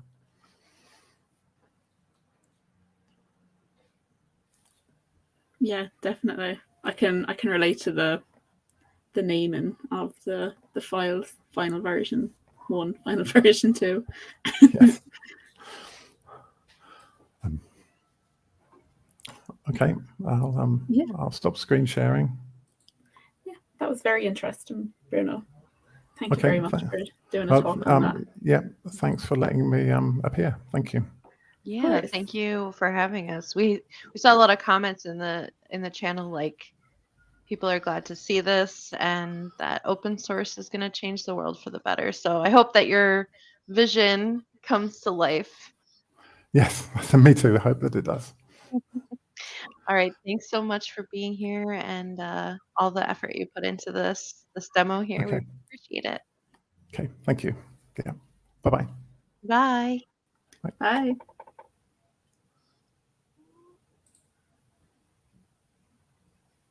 All right, Emma, it looks like we finished our first set of sessions. And we're on to a short break. The next talk is a pre-recorded session. So the stream will end, the stream will pause for about an hour while we have a break and play that pre-recorded session for the folks joining in Element. If you're watching this stream on YouTube, you can go to the description and join in Element through a link there.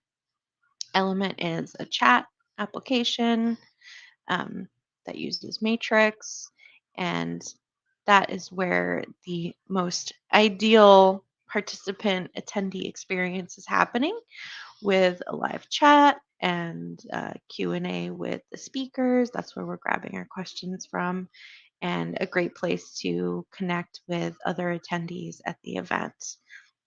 Of course, you're free to keep streaming, but we want to welcome you over on that platform if you'd like to join us.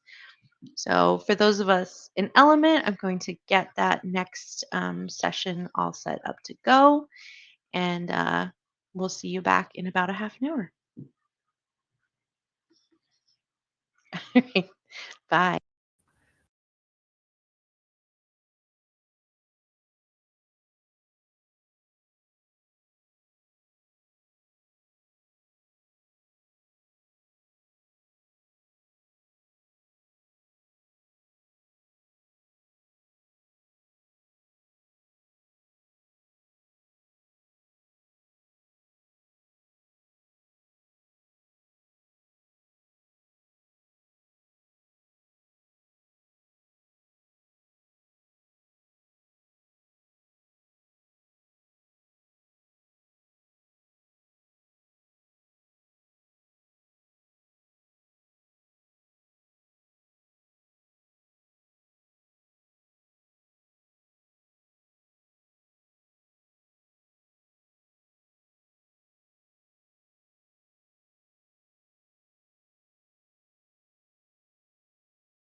All right.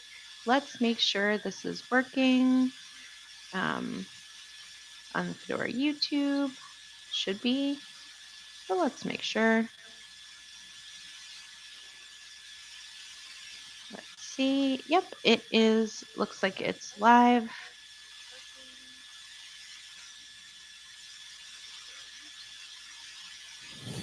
All right. I think we are set to go. So thank you, Dennis, for joining us today and pre-recording your talk. I'll let you do a quick intro and then we'll ask you a couple questions from the chat. I'm Dennis Payne. I'm a programmer. I do maintain some packages for Fedora and develop open source video games. And I also play around with Legos.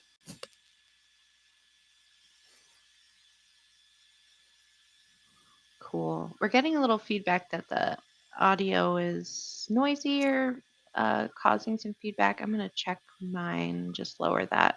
Hopefully that helps if it was mine.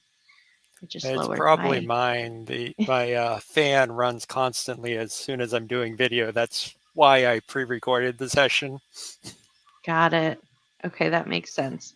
All right, let's see here. What kind of questions do we had? So you were answering some in the chat, which is awesome, but I'm going to just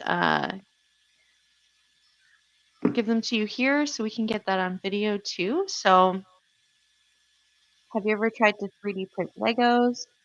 The digital designer program is giving that vibe, but I guess Lego shapes might be proprietary. Yeah, the problem I have with 3D printers is everything that I've heard of people who have them, they have to fiddle with them. So they'll go over and print something and they'll find there's a problem and they'll tweak the 3D printer so it prints correctly. And so I just don't have the patience for that yet. I'm waiting for it to just be I buy the box, it just works. I don't have to touch it. I'm not much of a hardware guy. I think the feedback or the sound issue might be coming from me. Emma, do you want to take over? Yeah, sure. So you read out the first one. Oh yeah, so someone said, also curious about the proprietary status of Lego brick shapes. It seems that the 3D parties manufacture Lego compatible bricks. So is it just the name that is copyrighted? Sorry, I read that a bit weird. So the Lego bricks were patented at one point, and so you couldn't create anything that had the tubes in them that allowed the Lego bricks to hold together very well. That's expired for a long time, so anyone can go over and create an equivalent Lego brick. The thing is that Legos building their machines to produce the bricks are very precise. And so their clutch power, their ability to hold is really good. Most of the other third party, they go with a cheaper process that doesn't hold as well. There are some good third party bricks, but a lot of the community involved in building with Legos, they require you to build with Legos, not with the other bricks. There's a big convention in Florida and in Virginia for Brick Fair every year, to where the community gets together and shows off their builds and everything. That's pretty awesome. This question isn't in the chat, but is that the Lego creator sort of community that you're mentioning? It's called... It's the AFOL community, the adult fans of Lego. So they go over and build, all sorts of mocks, my own creation. And so there's actually a couple big conventions for Brick Fair, but the biggest one is in Virginia, and people from all over the place show off their builds. That's pretty awesome. I have some Lego builds back here. I put them in the chat, but I'm into Legos. So are a lot of my friends, but we're not into the point that we go to conferences, but like I want to see the impressive stuff that people are building. I bet that it's pretty great. Unfortunately, the place that I had that had a lot of my pictures, that site shut down, so I haven't uploaded them again. So I have like a Millennium Falcon combined with the Milano from Guardians of the Galaxy. And so I have Star-Lord as Han Solo and Groot as Chewbacca. That's pretty awesome. All right. Well, it looks like we're getting to the end of the time here. Thanks again for being a part of the summit. So happy to have you here. And I'm sure all of our Lego nerds are going to love this session. So thanks again. Thanks. All right, Emma, ready to admit Andy into the chat? Okie dokie.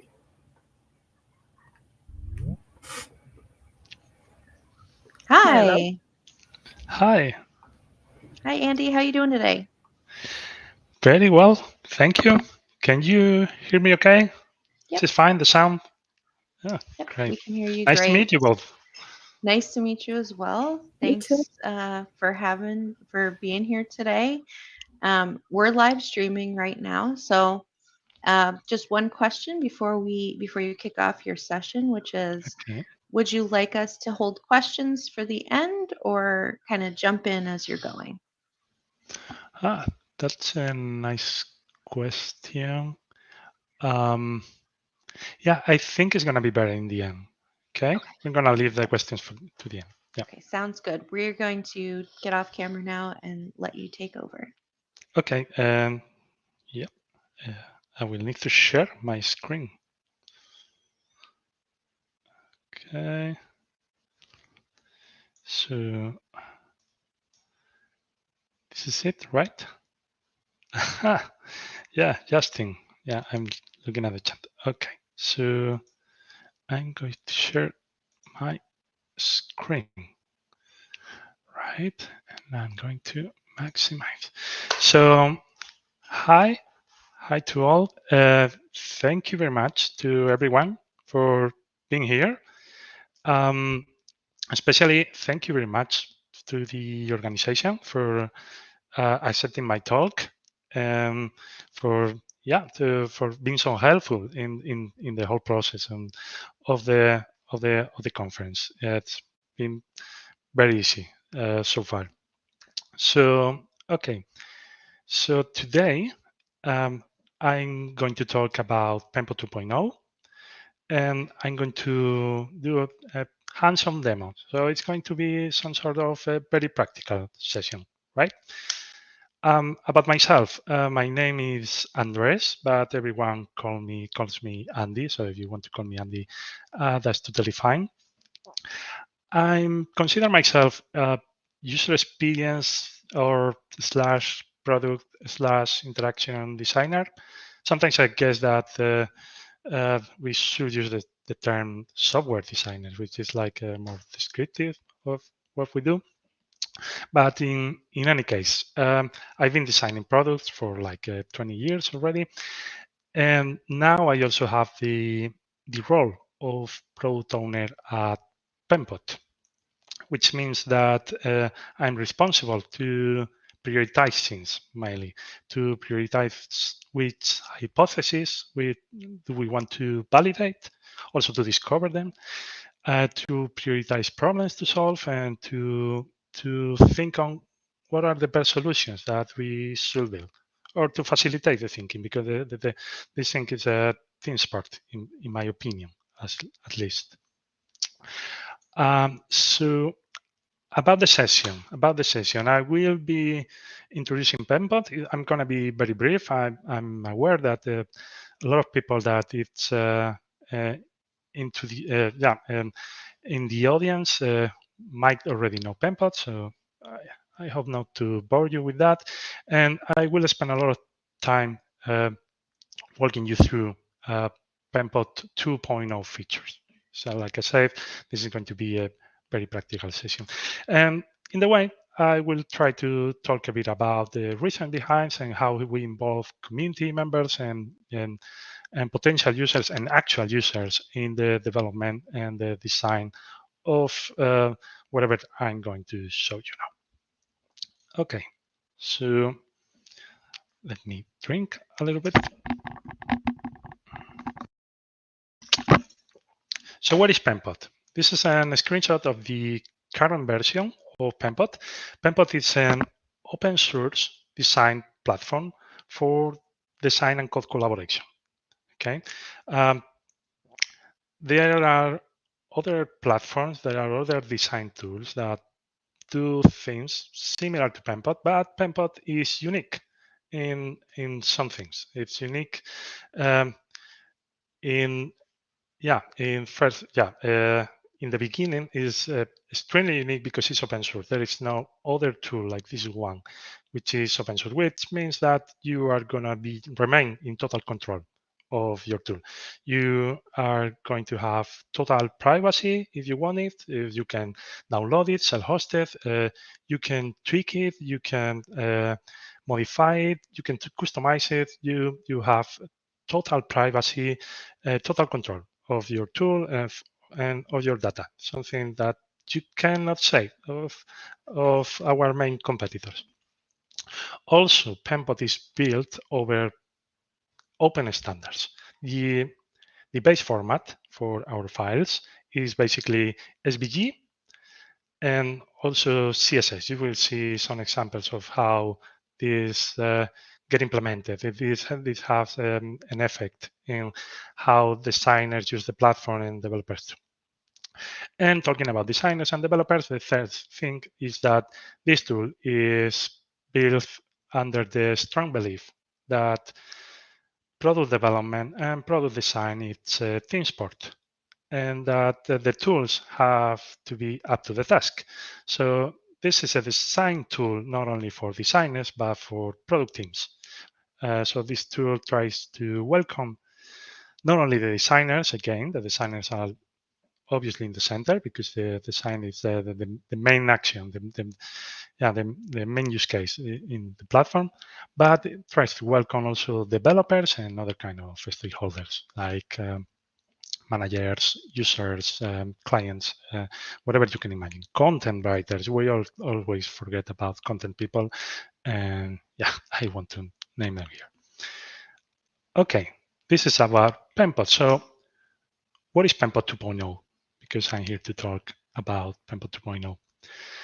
Penpot 2.0, it's Penpot. It's just Penpot, okay? But it's Penpot in a whole new state of maturity. The fact is that really soon we will publish a massive release. How soon? You asking? You can ask that later, and I'm going to answer with maybe evasive or something.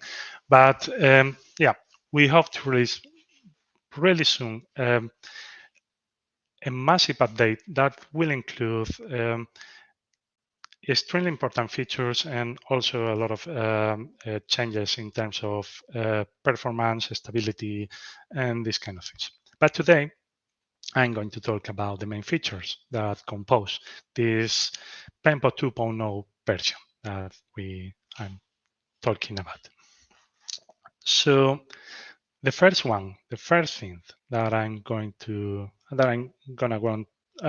talk about is going to be the redesign, because we made a complete overhaul of the Penpot interface. Next, I will talk about our new component system, and later about our extremely unique feature called grid layout. And in the way, we will talk about some more things. Okay, I hope this sounds fine. Okay, so let's continue. About the redesign. Okay, we start with, well, it's not exactly a quote. It's is the definition of a law, Conway's law. I guess most of you already know about this law or are already familiar with, but I like to read it anyway. So the thing that the Conway's law, what it says is like any organization that designs a system in a probably definition, will produce a design whose structure is a copy of the organization's communication structure. I have my doubts about if this is true or not. I like to believe that it is. I think it's a cool concept. And I think it is a cool concept that in the end, it tries to say that every product is a reflection of the people that is behind and of the organization that is behind this product. And this gives me to the idea that the current PenPod's interface doesn't reflect the current status of our product and of our organization. When we created PenPod, when we released our first version of PenPod, it was in 2021, if I don't remember wrong. And at this point, we were still thinking about things. We were still figuring out what should be our product focus, what should be our product direction. We were also to try to figure out what product direction should we take. We were also doing a lot of experiments. We were releasing really fast features, leaving aside some things that we also consider important, but we didn't consider essential at this time. So yeah, this interface allows us to grow fast, to test our hypothesis, to launch a product that that was in contact with the final users really soon. We learned a lot about our users, about the community members, etc. But at this point in 2024, I believe that we are in a whole different moment, whole different stage of the product. Now, for a starter, I could say that we have a bigger team, not much bigger, because we don't like to grow. We are not that kind of company that feels that a goal should be growing because reasons. But we are kind of a slightly bigger company, and we also have more designers that have different needs. We also have some sort of very clear product direction. In comparison with our previous ideas, it's kind of a crystal clear product direction, and we also have a much more demanding challenge right now. I could say that in this moment, PenPod it's being considered as an alternative to some of the most valued and most dominant products in the world, which is not a small thing, okay, so to say. So at this point, we decided that we wanted to change completely the interface, okay? Hope the reasons are clear.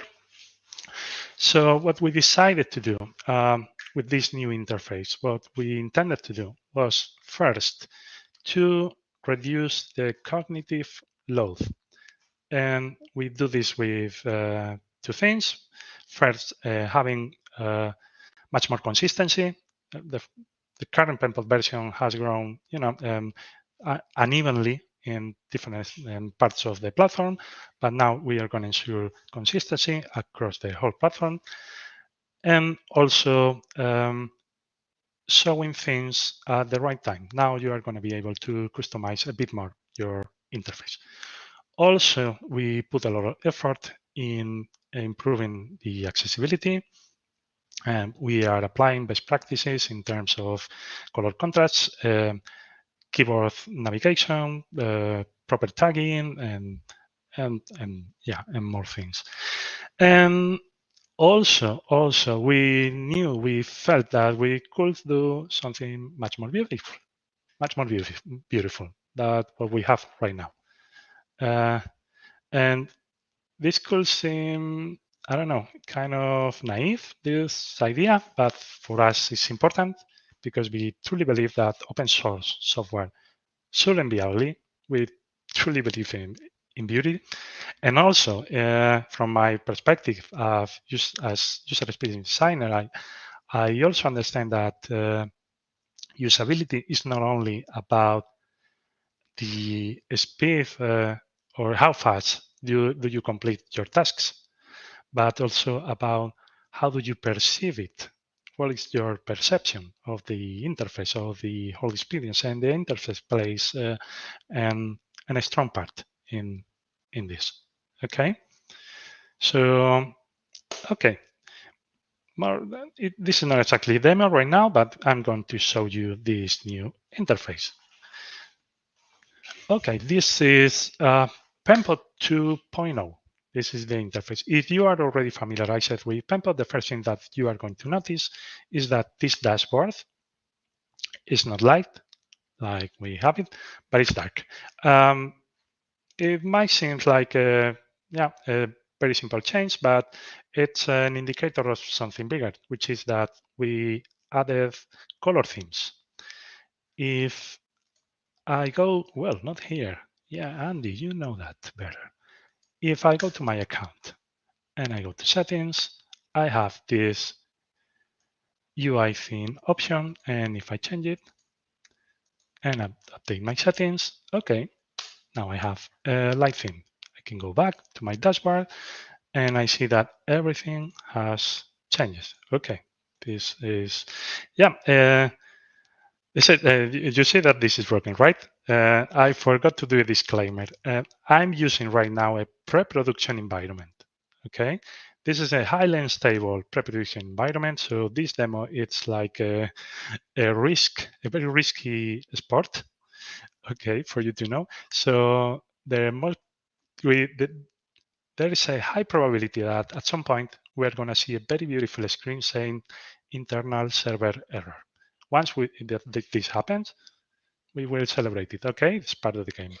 Sorry to interrupt, Andy, Yep. but I'm not sure we're seeing what we're supposed to be seeing. Maybe we are, but people are mentioning in the chat that they're seeing this slide. I'm sorry. Yeah, I see.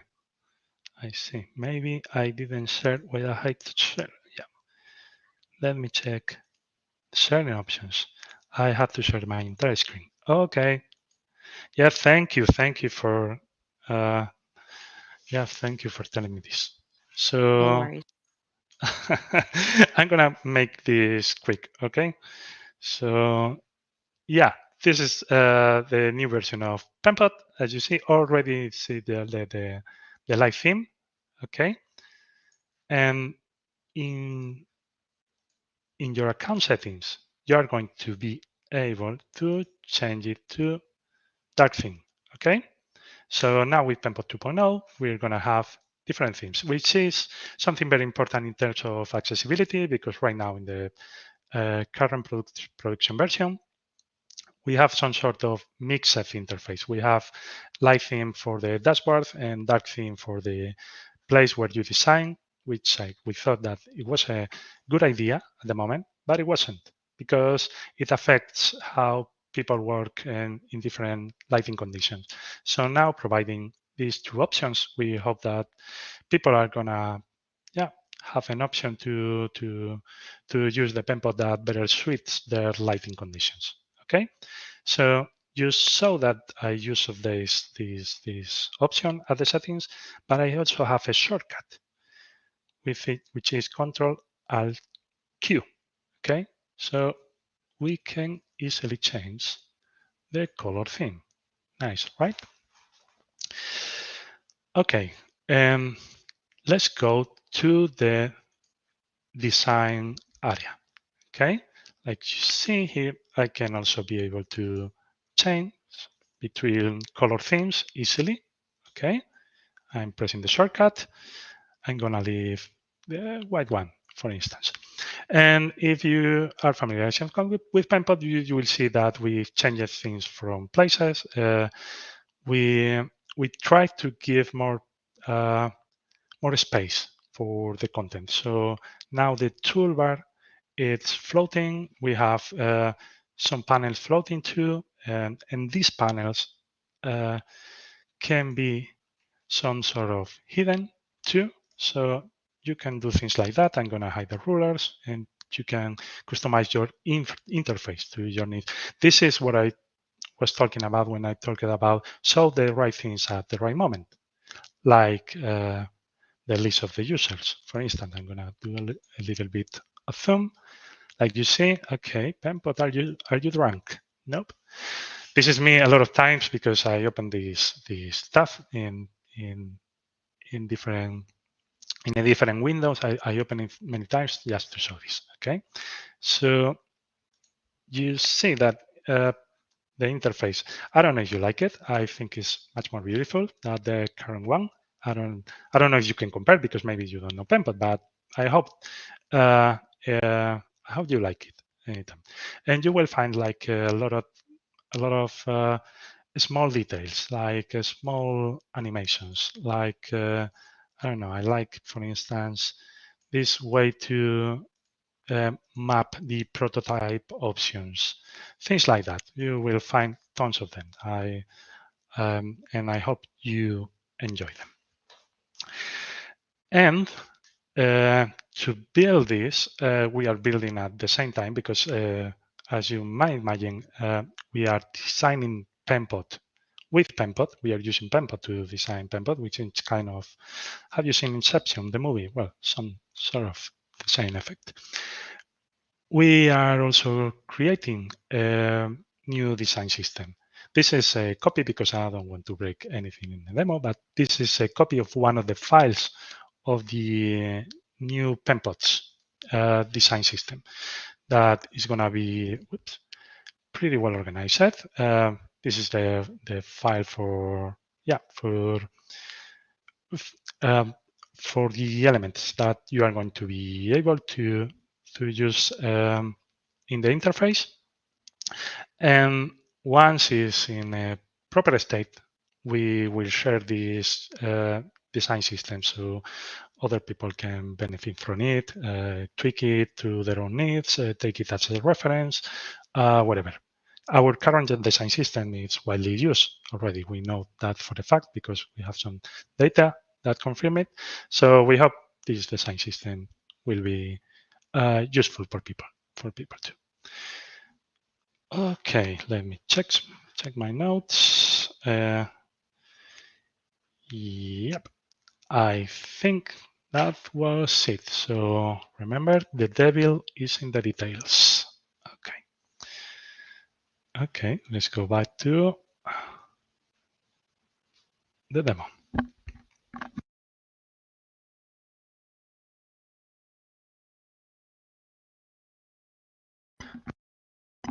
New component system.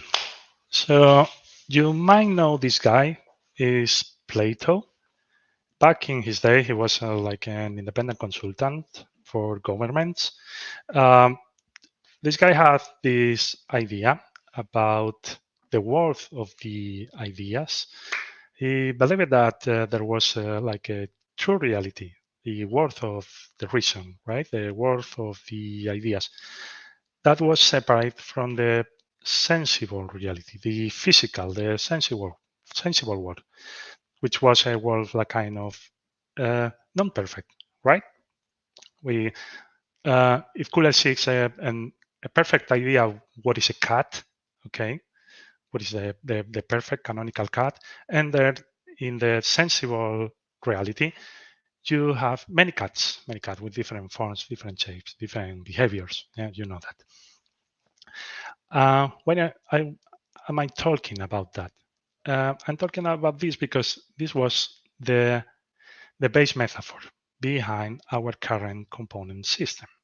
Okay, we have an assets panel in which you can take a look at the main component, but the main component has no representation in the interface. Okay, so in the not in the interface, in the design space. Okay, in the design canvas. So you don't have a main component that you can touch. Okay, you can update it from here, which in our opinion was a great idea. We are so smart. We talk about Plato, Okay, in the end, this didn't work out well, or at least as well as we expected and as we wanted. Okay, we gathered some feedback. We got some. We had some evidences that there were some problems.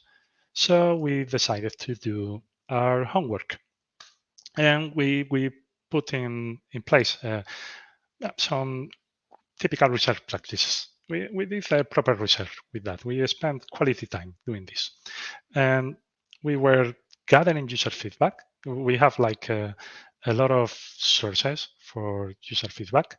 We did user interviews, some of them in context, to people that were managing design systems and design assets at the scale and in teams with complex workflows and complex challenges. And we also did the typical benchmarking or competitive analysis. Okay, so to compare what we were doing with with the best practices that we found. So after this homework, after these research practices, we get to the conclusion that we needed to make a massive change to our component system. And this is what I'm going to show you right now, the idea, the benefits behind this massive change, which is going to seem like a small, but but I can tell that it's massive because it's touching the foundations of how Penpot manages assets that can be reused. The benefits of this change are going to be, or we expect, because we will need to evaluate it once we launch it, will be better control over instances, inheritance, and overrides. We improve the updating workflow. You're going to see examples of how the synchronization can happen instantly. And we also added some capabilities like swapping and annotation. Okay, so let's dive in. Okay, yeah, I see you are seeing the proper file. Okay, so let's play a bit with components. I'm gonna change a bit the interface with what I need. This little guy, this dancer, okay. I'm gonna want to have more of them and to have them dancing in a synchronized way. Well, do not spend an actual dance, okay? I'm gonna change simple properties. So to create a component, I just have to do that. I have the shortcut to Control K. Okay, right click, menu, and create component. So I have this dancer. I see that is a main component because there's an icon here and there's this indication here, okay? If I duplicate it, I have a copy, which is still a component, but it's not a main component, okay? It's a copy of the component. I want more of this, okay? I want more of this. Yeah, never have enough. Okay, so right now in production, if you have components in Penpot and you want to apply a change to the main that is inherited by the rest of the components, you will have to change the property here and then push the change through a command here, and then you will see how it affects to the rest of the copies. But right now, if you are in the same file, because if the components are in different files, things that you can do with certain components, it's like a different workflow with more securities. But in this case, that we have the main component in the same file as their copies, if I change, for instance, the color, you will see that instantly it's applied to their copies.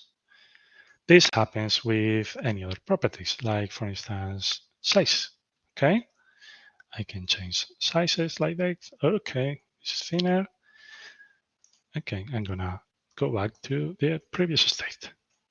Nice, right? Things that we improved too are the overrides on the copies. If I decide that this copy needs to have a different color, for instance, blue, right? And now I keep changing the color for the main component, and okay, it's here, sorry. Okay, the color is gonna be changed only in the copies that don't have this property overridden. Okay, and this happened in different properties. For instance, if I change this copy in terms of sizing, and I change the size for the main dancer, the main component. Okay, control. Sorry, I'm having problem right now with the selection, demo effect. Yeah, come with me.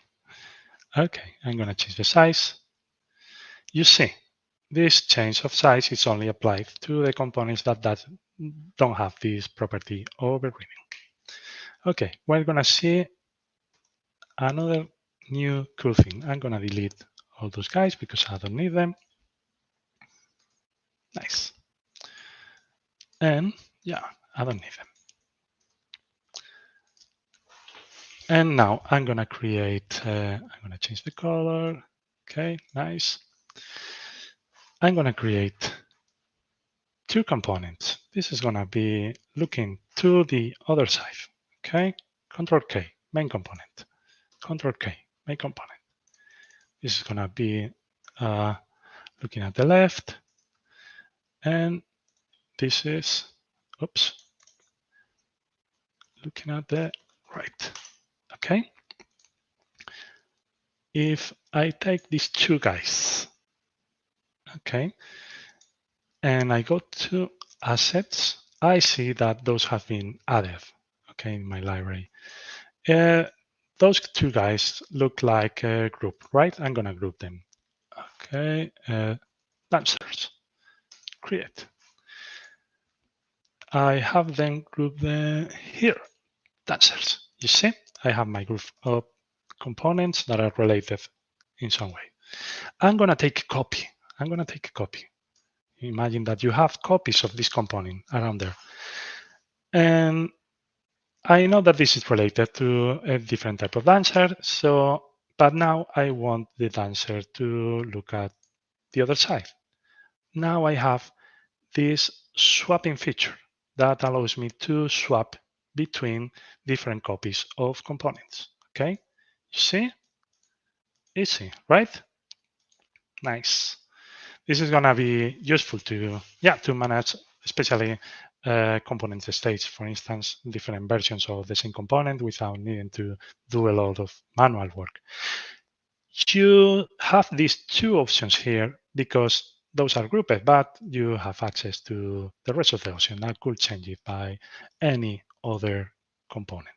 Okay. Nice. I hope you're having fun. Right? I don't know if this is good or not, but I hope to be entertaining you, at least. Okay, more. The same thing that we do that we don't used to design dances, right? We spend more time with applications and websites. So I'm going to show you an example of that. So for instance, if I have this component which is used in different contexts, I can change the color, for instance, and you see that I can immediately see how this affects at the different contexts, how the same component, how the same change in the same component, has a specific effect in different contexts.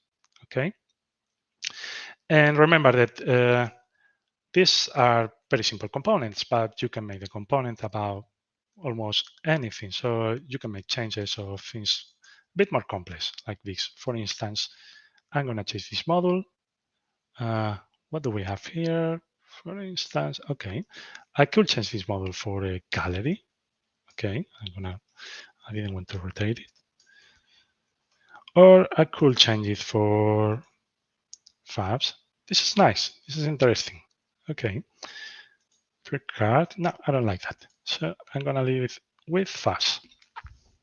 And I could also, yeah, and I'm going to show you another new feature that we're going to release. Okay. If I go to,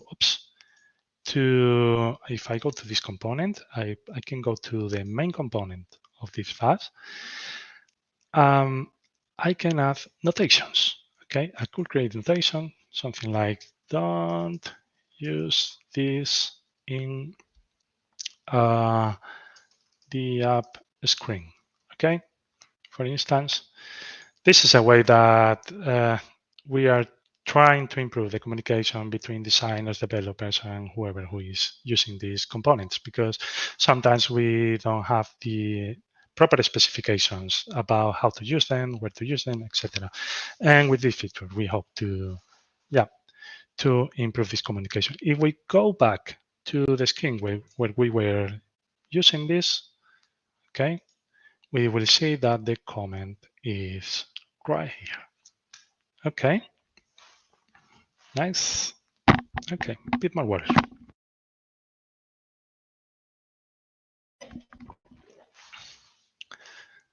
So let's continue. Okay, I'm gonna maximize. Whoops. This is nice.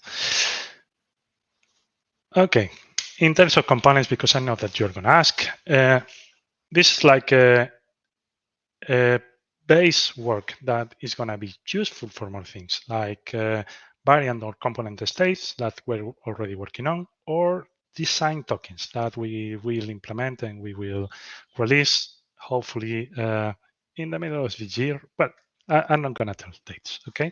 But during this year. Also, we have in mind to add versioning to components and to design systems, but we haven't started yet with that. But this is so you know about our plans in terms of capabilities for design systems. Okay, next. And last but not least, the much awaited grid layout feature. Okay, so before talking about grid layout, I need to talk about flex layout, which is a feature that we released last year, I think in the beginning of last year. Which was a feature that allows you to create designs with the same technology that CSS use to create flex layouts. Okay, we are using directly CSS in our designs, so the designs that you are creating have the same constraints and the same code base as the implementation. Okay, we are also using the same literacy in the design interface as in the code base. So this means that while you are creating these flexible layouts, you are learning CSS, okay, and you are learning the language of how these designs are going to be implemented, which we believe that improves the communication between designers and developers. So what is grid layout? Grid layout is like the next step in this same direction, okay? The difference is that here with Flex Layout, we were using Flexbox behind, which is a CSS module. But with Grid Layout, we are using CSS Grid, which is a fairly new CSS module. It's from 2019, I think. And it allows, different superpowers. Main differences. With Flex Layout, would you work with only one direction? Left, from left to right or from top to bottom, or vice versa. But with grid layout, you can create layouts in 2 dimensions. You can handle 2 dimensions, okay? Which allows you to do more complex compositions. So for flex layout is extremely powerful still. And in fact, the combination between both, it's amazing in terms of building layouts, but it's much better for small components, for instance. But with grid, you can compose extremely complex layouts. Not so complex, but adaptable to different sizes, okay? Flexible. Okay, let's show the demo. No, I'm sorry.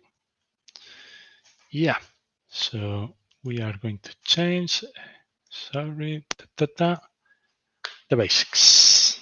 Okay, we're going to try to build something like this, but from scratch. Okay, no tricks here. So I'm going to create a square. And this is also new too. I'm going to hide the components. Now we can add colors from the color palette, okay? But we can also add images. Now we can treat the images as image backgrounds, okay? Which is kind of new at Penpal. We will have more ways to apply these images for the backgrounds, but as you can see, this allows you to create images that maintain their aspect ratio. Okay, nice. So I'm gonna quickly create a grid layout. Okay, grid layout here. I'm sorry, I should have created the grid layout first. Okay, I'm gonna add the property grid layout here. I have flex layout too. As you see, I already have a layout with rows and columns, but for that, I'm gonna add more rows and more columns. Okay, as you can see, I can add the image to the, in fact, yeah, I created a board with this image, but I don't want the board, okay? I want only the image, right? I'm gonna delete the board. I can put this image in the different cells of this layout, okay? It's kind of easy. And if I press Control D, I can duplicate it, and it's going to be filling the gaps, as you can see. I'm gonna make this adaptable to the size of the layout, and I'm gonna touch some properties here. Okay, so I'm gonna add for this layout some paddings, and some gaps, so it's gonna look better. Okay, and yeah, this is looking fine. As you can see, we have like a strange measure here. Okay, which is fraction. Okay, after is about fraction, and this is about how, yeah, this is what makes the grid layout, the cells to be adaptable to the global size. So one fraction means that if we have three columns, one fraction is going to take 1/3. Okay, so I'm going to fill. Oops, no. I'm going to duplicate this element. Okay, but I also am going to create different areas to show this layout. Okay, I'm sorry. Okay. Okay, I'm gonna delete those different images. Yeah, this is okay. Sometimes it messes the grid addition, which is about spaced with the elements. Okay, so now I'm in grid addition, and as you can see, I can do things like this. Okay, how cool is that, right? And if you are not skilled, like is my case, sometimes you want to use the submenus like this, and this way you can build, some complex interfaces, right? Okay, I'm gonna keep merging this. Okay, nice, right? So we got to the conclusion that we had at the beginning. Okay, I'm running out of time, so I could be doing the demo for a long time, but I'm gonna just jump one of the samples, and I'm going to go to the last one, which is the dashboard. Okay, I've already created a layout here with some sort of composition. The areas can be named, which is pretty cool too. I can select this area, and I'm gonna name it as list, for instance. And as you see, I have fairly complex components here, and I'm gonna easily fill this layout with my components. You see how easy it's to start working with this. Okay, it's not looking bad, but it could look better. I'm going to add a field here.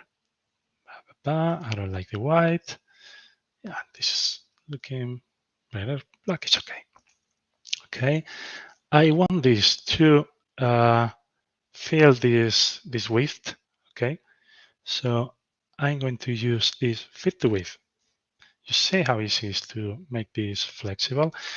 Also, as you see, if I enter grid layout mode, you see that I have pixels for everything, but I want this middle container to be flexible. So I'm going to use one fraction, and you see that it's going to take all the content that it can get. I have fixed pixels for the sidebars and a flexible container for the middle.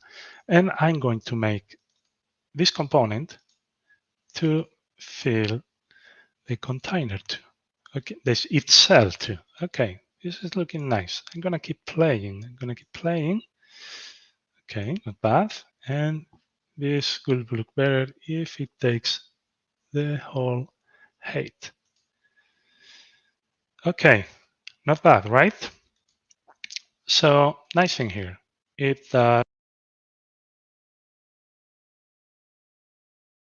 okay, yeah, it switches off.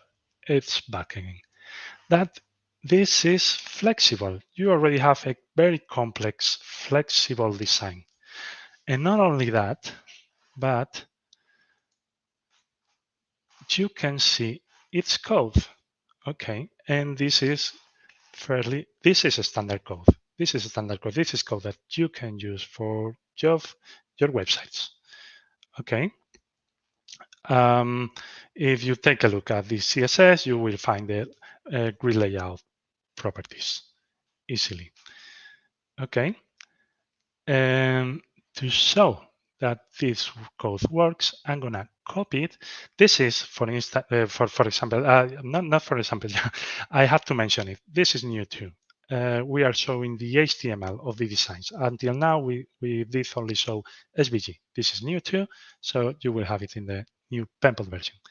I'm going to copy the HTML. I'm going to paste it in this code pen. I'm going to copy the CSS. Okay. Well, this is not looking bad, right? Okay, we already have the markup. I'm going to copy the CSS. I'm going to paste it. We're going to wait. We're going to wait for the magic to happen. And ta-da. Okay. This is a standard code working on the website, on the web, made with our design tool. Okay. I'm going to inspect the code, and you will see that this is also, I'm going to take the main container, okay? Okay. Okay. You see that I'm not very skilled. Okay. Yeah. We have the output container, page wrap. Okay, I think this is one. Yeah. No. We're going to take Why don't I find this? You've been practicing, Andy. You've been practicing and I cannot find it. Okay.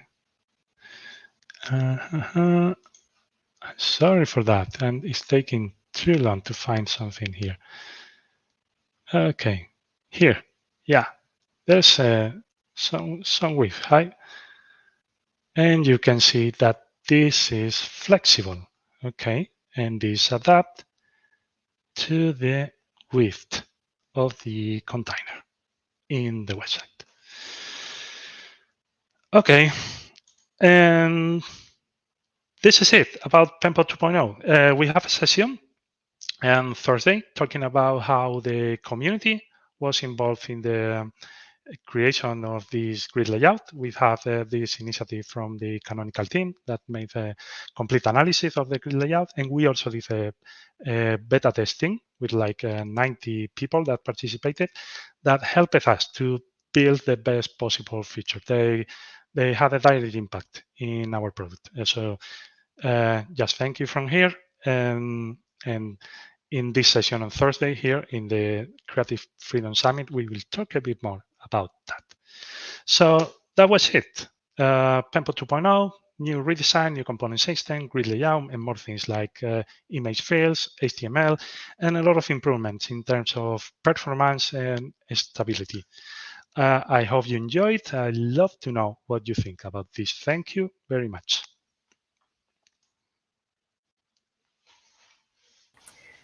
Thank you, Andy. That was very interesting. As someone who uses Penpot every day as part of their work, very excited for those changes.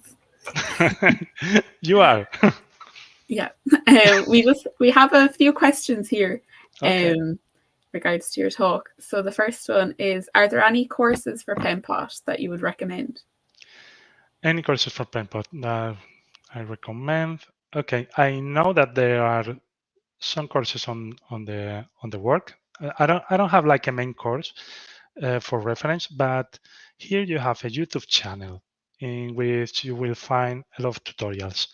And we, inside the Penpot team, we are creating more tutorials, specific tutorials for mainly for the most complex features. We are creating tutorials for managing components and also for these grid and flex layouts.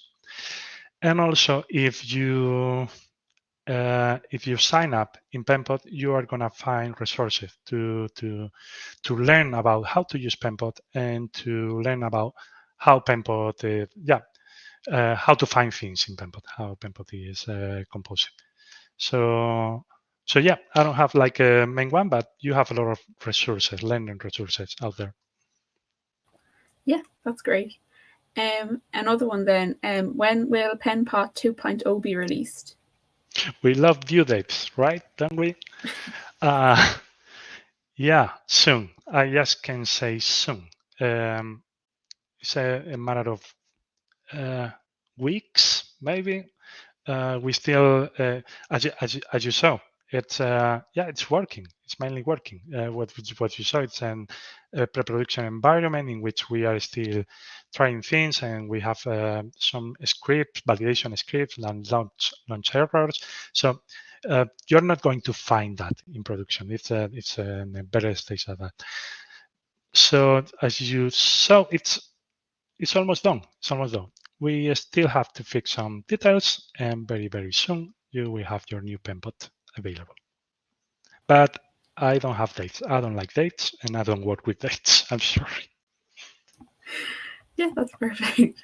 And do you have any thoughts or reflections about the Figma/Adobe failed acquisition? Oh my, a lot. We should open like a different session just for that. But the thing is that Yeah, I don't know. I don't know what to say because I'm being recorded right now. That's okay. We can move on But if you'd like. yeah, we can talk Okay. about it later. But I have opinions. I have strong opinions since a lot of time ago. Yeah, yeah. Another one then. Do you use any other open source applications in this process, and how well do they work together? Yeah, we use like a lot of open source applications. We try to use as many open source applications as we can. For instance, we use Mattermost for internal communication. We use Inkscape for managing SVG assets. Some people believe that Penpot is competing with Inkscape. That's not true. We use Penpot and we use Inkscape. Both serve to different use cases, and we love Inkscape from here, I have to say. And in general, we try to use as many open source software as we can. We also use Taiga for product management. Taiga is another tool that is being built by Kaleidos, which is the company behind Penpot. Okay, so I work a bit at Taiga too. We all did at some point. So yeah, I couldn't name many more, but we try to use as many open source software as we can. Great. And will the new themes respect the system's light and dark modes? I'm sorry, could you repeat the question? Will the new themes respect the system's light and dark modes? So I guess if you have like light and dark mode turned on your computer, like will Penpot pick up on that? Yeah. If I understand the question is if it will detect automatically if it needs Yeah. to. Not yet, but if you want this to happen, I encourage you to go to the community at Penpot or at GitHub and create a post at the community talking about it if you want an open conversation. Or if you have a specific request, you could go to GitHub and create it. And yeah, and we will see from there because we are implementing a lot of things that have been proposed by community members. And this could be like a pretty nice idea to implement. So I encourage you to tell us, and we will see. Cool. Are there any plans to reach out to creators/designers that could help demo and promote Penpot for real-world projects, potentially getting feedback from them as well? Yeah, we have a community team which is working hard with things like that, and we are trying to look for people that could do some advocacy, and we have planned some initiatives like contests or ways to promote people to create and share files that could be helpful for other community members and things like that. So yeah, stay tuned because you're going to see a lot of initiatives regarding these things. Penpot came into existence when there were big and well-established non-free players in the market. How did they decide to enter this challenge and manage the financial issues of developing such a software, and that under a copyleft license? Okay, yeah. We have a very specific story about this. In Kaleidos, which is the company behind Penpot, like I said, we are truly committed to open source software. And the thing is that in the beginning, Kaleidos have only developers. And then we, the designers, started to join the company. And we saw that the developers have all the tools, all the toys that they needed that were open source to do their job. But we, the designers, were playing like we were second class citizens in the world of the open source.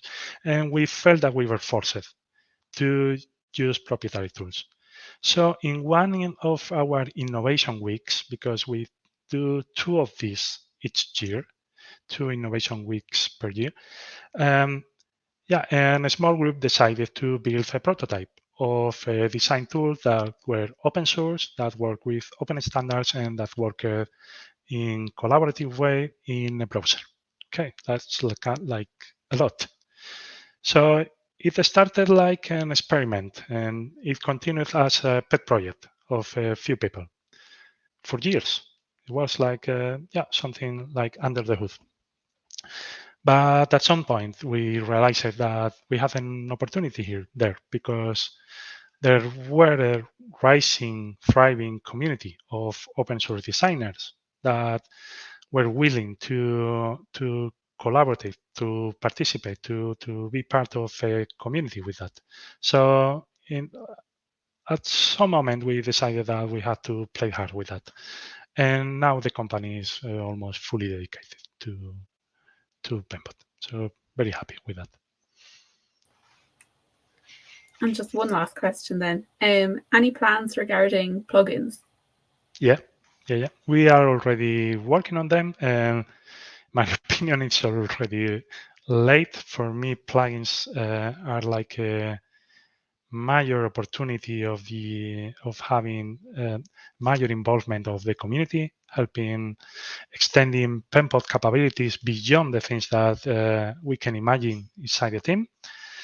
And yeah, right now we have a small team doing already some experiments about how plugins could work in Pempot. So I hope we will see we could release something, eventually this year. Yeah. Very good. Thank you so much, Andy, for your talk. It was very Thank you very interesting, much. and there was a lot of interest in the chat while you were doing your demo as well. So it's greatly appreciated. I'm gonna read it right now. Let's see. Yeah, so thank you very much. Thank you very much. Thank you for having me here. No Bye-bye. problem. Bye. No, it's just me and you, Marie.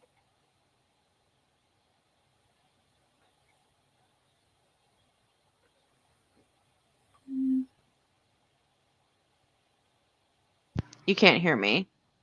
Oh, I can hear I you was now. on mute. I was like, yeah, I basically was saying that I don't know if they've presented that content before, but I felt like I was getting like a sneak peek, which was fun. Yeah. Also, the Fedora design team uses PenPot for all of our websites, right? For building them. Yeah, we do, yeah. Okay. You So know it's more very about cool this to than see. me.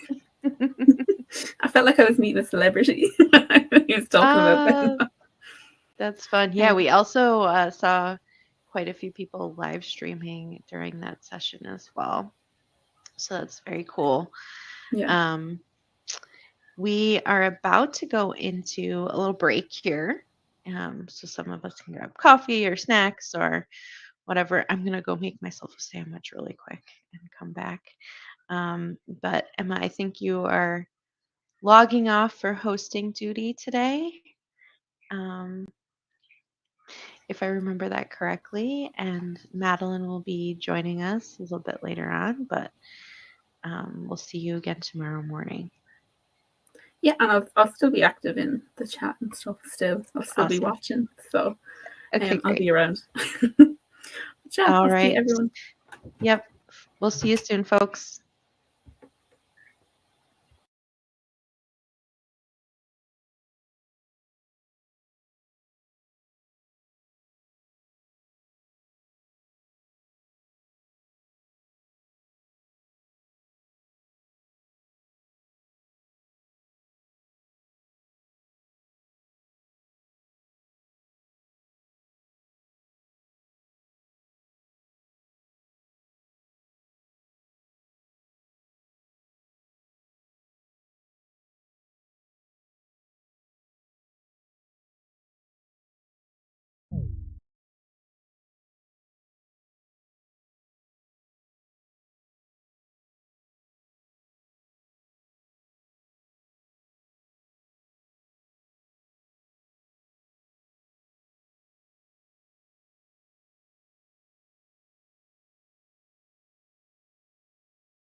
is maybe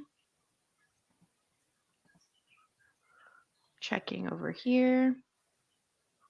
No, it might not be.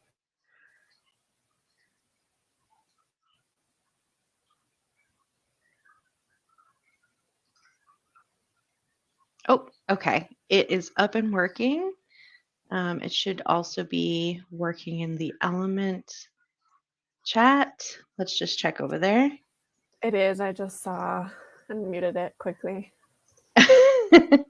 Awesome. Okay, cool. So we're up and running again for the second half of day 2 or day 1. Day 1. My brain is already fried. Part 2 of day 1. There you go. That's what I meant. I've been up for a long time.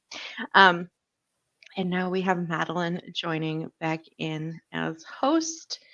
And we're starting off with a session from Leander. So I will admit them here into the meeting. Hi, Leander. Can you hear us?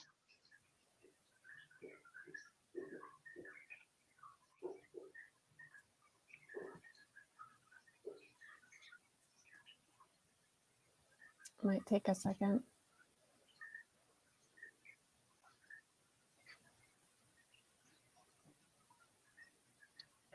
Having some Jitsi problems?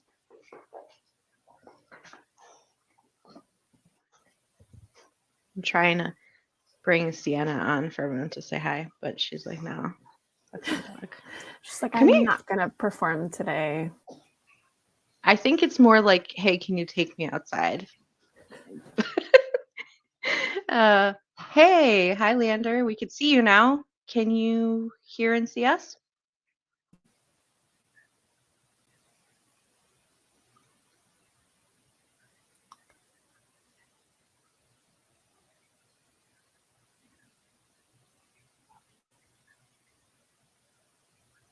You show as muted in the Jitsi channel, or Jitsi room. Yeah. Not yet. Oh. I think there's a lot of things at play. I can definitely hear. Yeah, I think I can hear you now. You show as muted in the Jitsi channel, or Jitsi room. Can you hear us, Leander? Yeah. Not yet.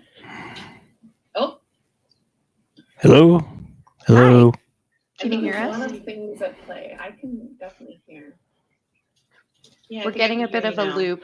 Okay, I cannot hear you except through YouTube here.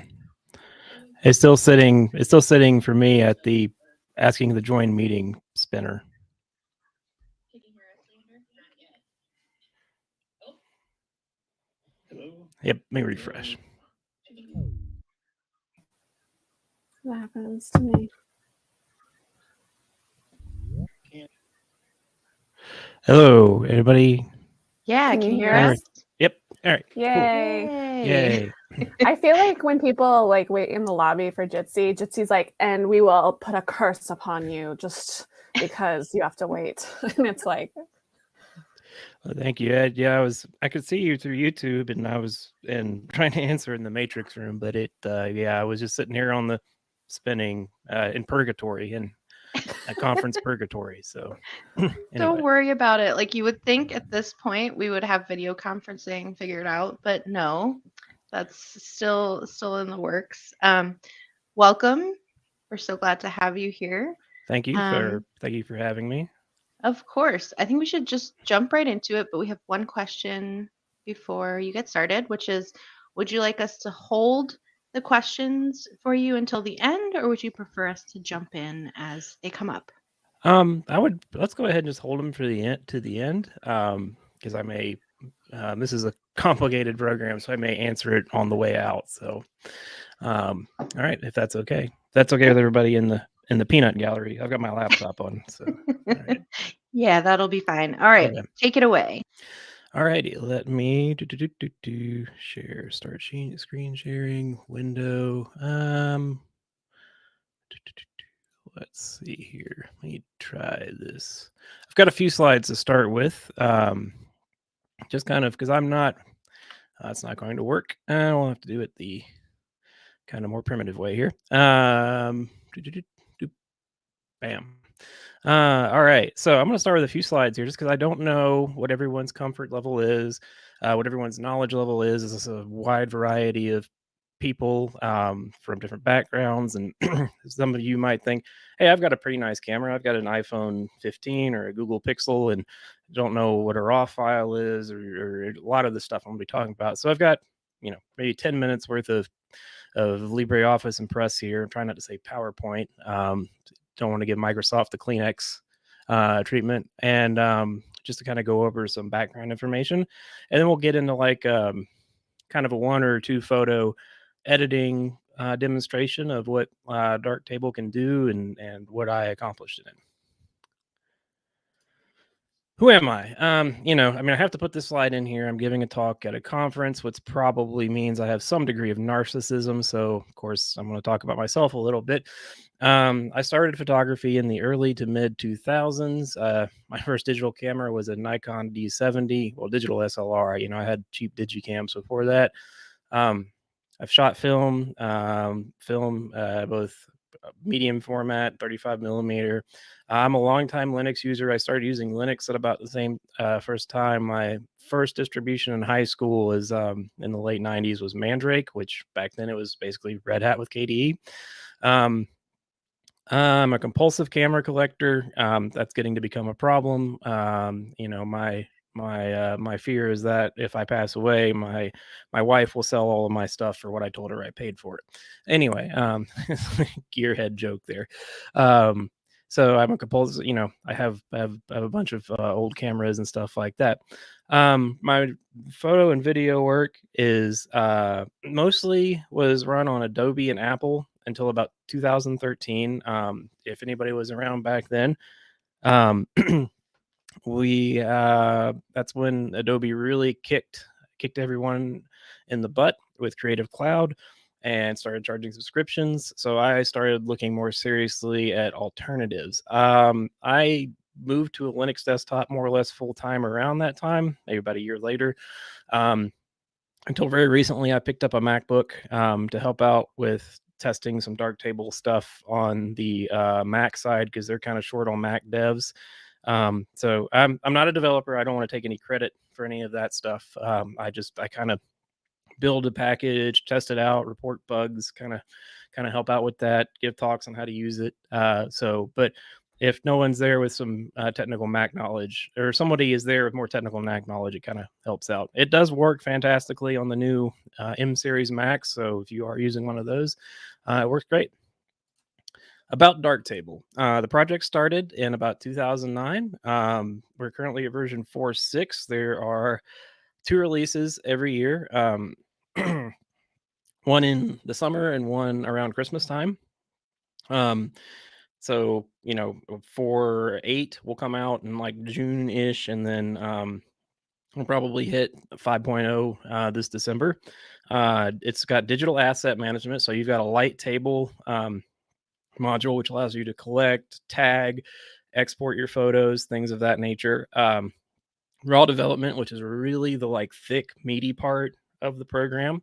And then you've got probably the most unique thing I think about it, if you're coming from Adobe, is extensive masking support. If anyone's ever backed in, sorry, I just glanced at my chat. Extensive masking support, so you can literally mask any module in a number of different ways, either drawn like you would in Photoshop, or there's this crazy thing called a parametric mask where you can mask based on pixel values, which is really neat. For hardware support, most people think, oh, it's Linux. It can, I can get this old laptop from 10 years ago, put it on there, and it'll run just fine. Darktable is still doing heavy duty math on, lots of pixels. Your average digital camera these days is somewhere in the neighborhood of 24, 50 megapixels. So I would recommend a bare minimum as a 4th gen i5. That's probably getting a bit dated. I would probably look more closer to an 8th gen now, and a 4 gigabyte GPU. Darktable does support OpenCL, so if you have a CUDA, NVIDIA CUDA GPU, you can make use of that. AMD support is kind of there. I'm running a RX 6900 in my desktop here. But it's a bit more buggy. If you want the smoother experience, bad as I hate to say it, you need to get a GeForce or a Quadro. But I would say that put your money into the CPU more. Again, this is doing complex math on a lot of pixels, so we get a lot of you see a lot in the support for it. There's like I got this old Dell Latitude.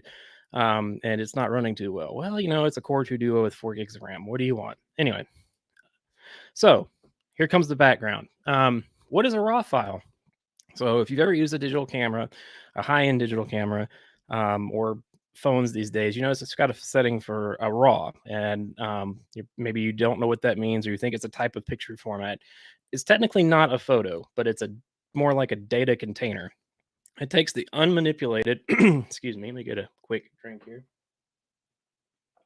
Takes the unmanipulated data from the sensor and stores it to the SD card or to the hard drive if you're tethered or something like that. It's more analogous to the negative in the analog world. This is because a JPEG is only 8 bits deep. Most of your RAWs nowadays are 12, 14 bits. I think some really high-end cameras have 16 bits deep. And if you're any good at math, don't feel bad if you're not. You're realizing that's a lot more data there to work with in terms of color and brightness levels. So if you're shooting JPEG, you're really kind of limiting your access to that. And these are two sensor patterns here. Traditional Bayer pattern, the Fujifilm X sensor, X trans pattern. These are just basically all sensors are monochrome. There's a filter array over top of them to create the color images that we see. And there's different demosaicing processes that go on involved in that. There's kind of some background information there. Now you had me talk about brightness, and you're probably thinking, what's that? And that's something called dynamic range. And that is, I like to refer to that as like the third dimension of a sensor. If you are thinking of a camera sensor and you buy something that's 12 megapixels is a pretty common size for a phone nowadays, right?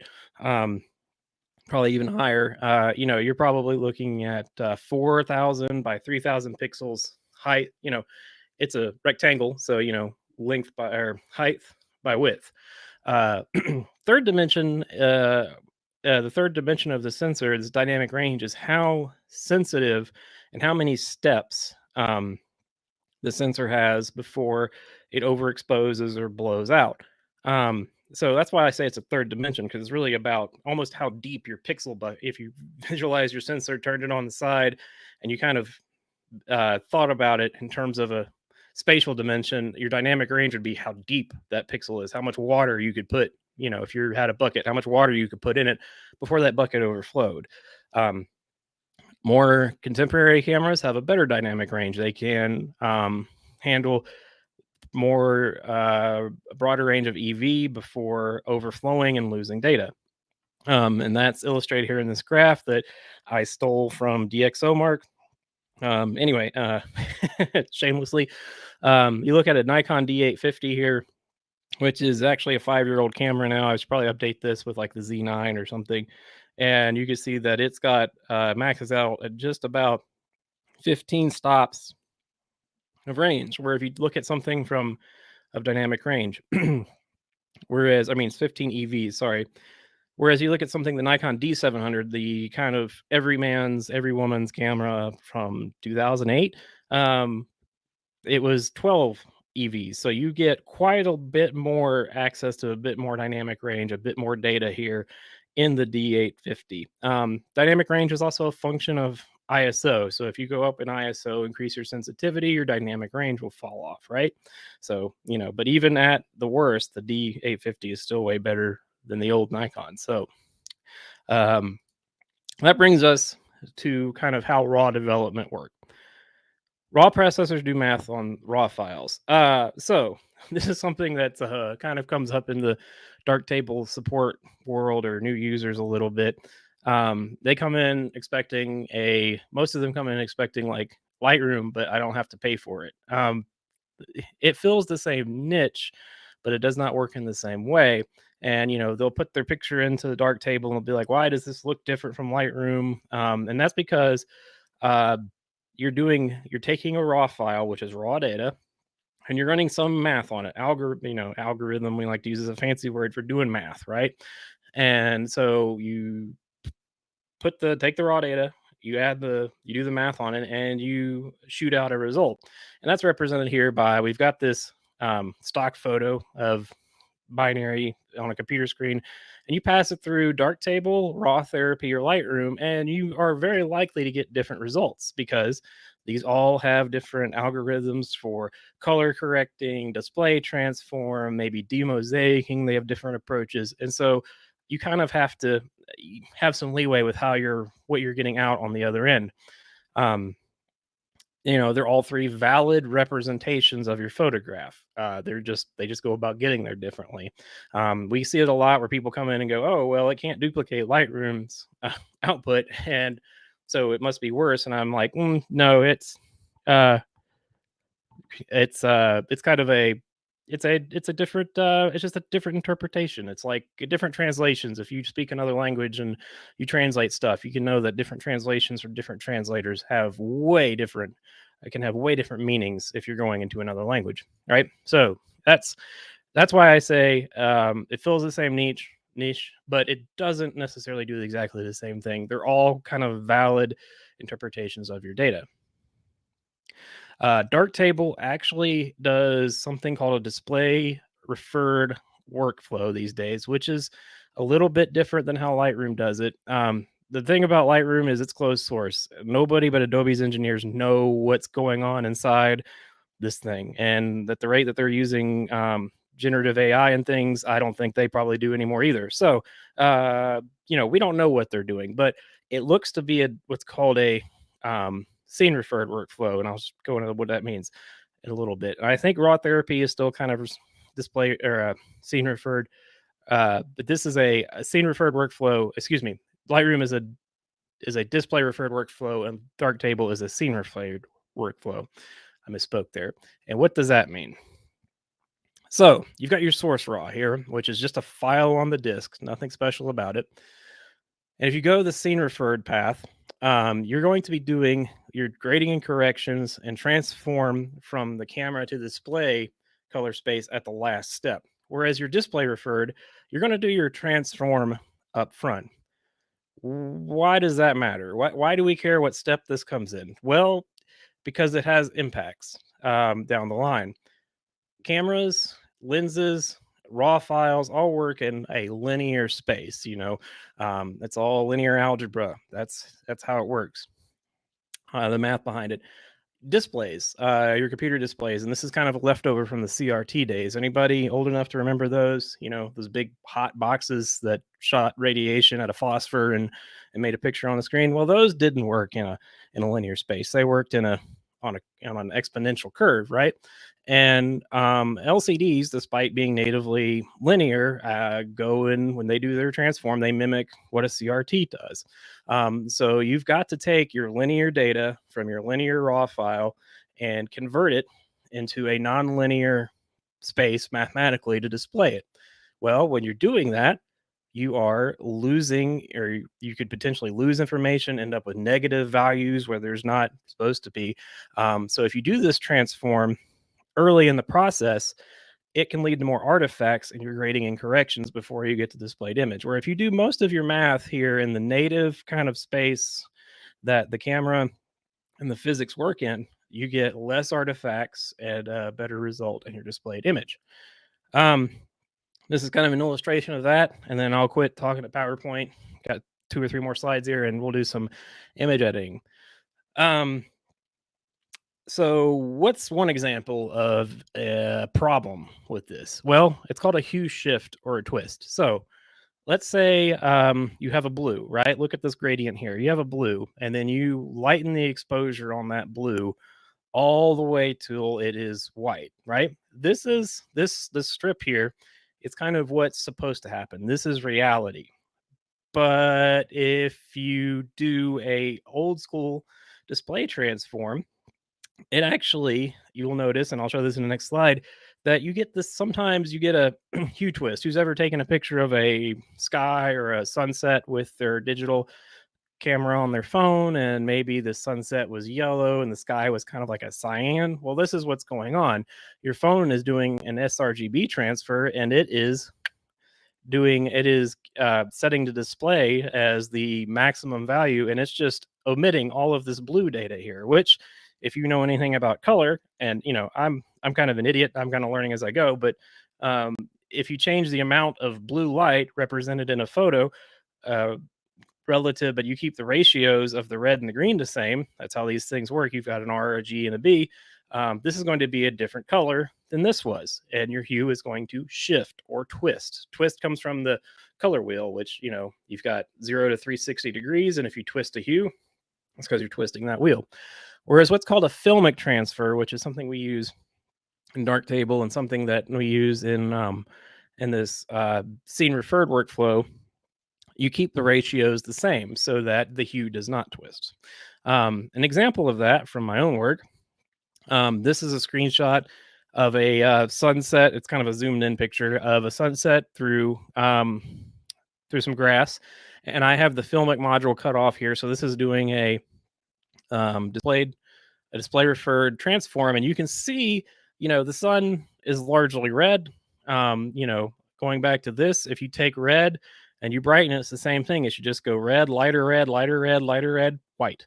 But here it's shifting in the yellow. That's incorrect. That's a hue twist from the incorrect transform. Whereas you cut on the filmic RGB module, and this is a bit dated now, we've got a couple of different modules for doing this transform. You get this kind of red salmon color, which first glance you're probably like, that doesn't look right. And if you're used to digital imaging from the last 40 years, you've just used to seeing this hue shift everywhere.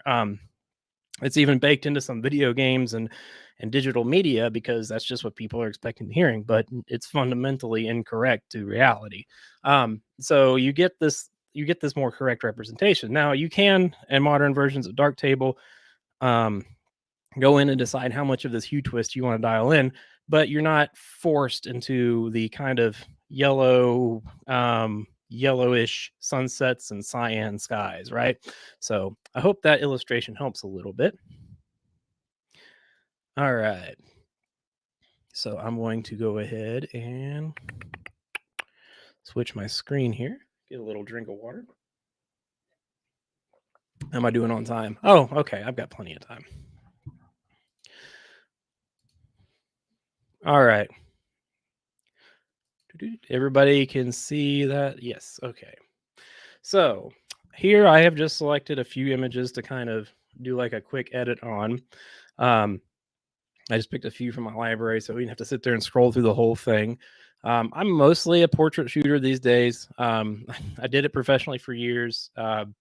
People are interesting, and more importantly, people write checks for photos. Mountains tend not to do that. Just a hint out there for any aspiring pros.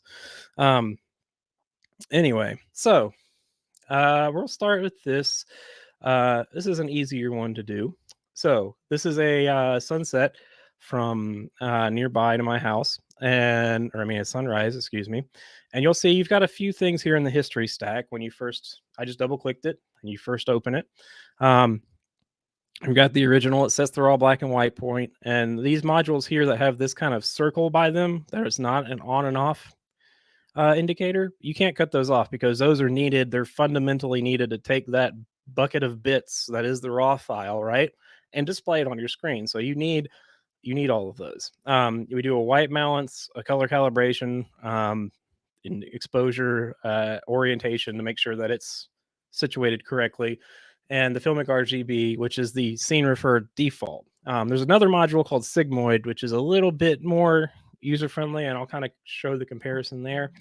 A little bit more entry guy or gal friendly, whereas these filmics got a lot of buttons and knobs and sliders, and is sometimes a bit intimidating. All right, so this is a photo I took. It's a bit underexposed. In fact, we have under and overexposure indicators here. If you click on this thing, it's like a square with a line drawn in the middle. The blue indicates underexposure, and if we were to overexpose it, fact, I can kind of make that happen here by dragging the exposure up. You get the red. That is the overexposure. So we'll revert that. And you can revert to any point in the history stack just by clicking on the module here, right? So this is actually a good photo for this process because we have not clipped the highlights. So you can check for raw clipping by just a little checkerboard pattern here in the bottom right corner. You click that, and if you were to overexpose this, you would see this checkerboard pattern where that is happening. The so traditional wisdom in photography has been exposed to the right? So you want to get as close to that right edge of the histogram as you can with the midpoint, midpoint of your exposure. That's really not the logic here with Darktable, especially with modern cameras being so good at noise and stuff like that. I would say that you're better off just, I mean, it's not just me. I'm not the authority on this. I think that um, it's a better option to just make sure you don't overexpose, because it is infinitely harder to try to reconstruct clipped highlights because there's nothing there. You look at it and it's like trying to interpolate data from nothing. So if you clip that, that's bad, and you're going to spend a lot of time in post trying to fix it. I don't have anything egregiously clipped today, because I consider that more of an advanced thing. But I just wanted to kind of get that out there. So, but there's not a lot going on in the scene. This is kind of dark down here in the hills. There's not a lot in the sky, but we can start by fixing that by adjusting the exposure. It automatically kind of adjusts. If you are old school thinking, this picture's a little old, but if you're old school thinking, is still using the exposure compensation dial on your camera to try to get that center over towards the right, it'll automatically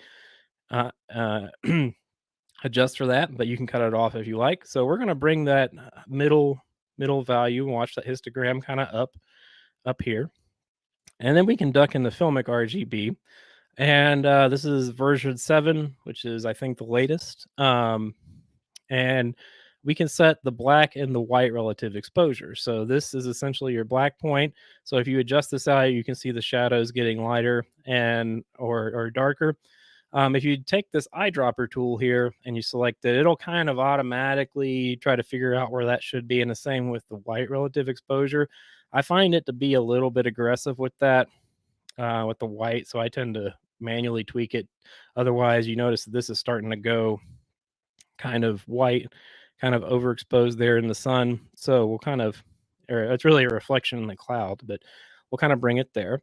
And you can auto tune levels, so you can kind of get some basic settings there. But this is essentially setting your white and your black point.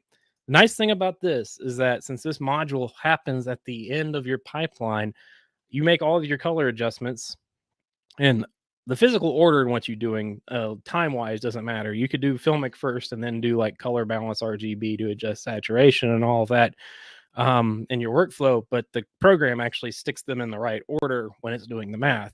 So, but the nice thing about having this transform happening at the end is, well, HDR displays are coming, right? Someday we'll have support for that, right? I know Red Hat's working on that, but we will, if you want to make it look like it will display correctly on an HDR display, you can just come into this one module, readjust this black and white point one step, and re-export it for that. So we're just going to kind of dial it in where we don't have any clipping. Next, I usually pop into the look tab because there's this constant balance between dynamic range and contrast.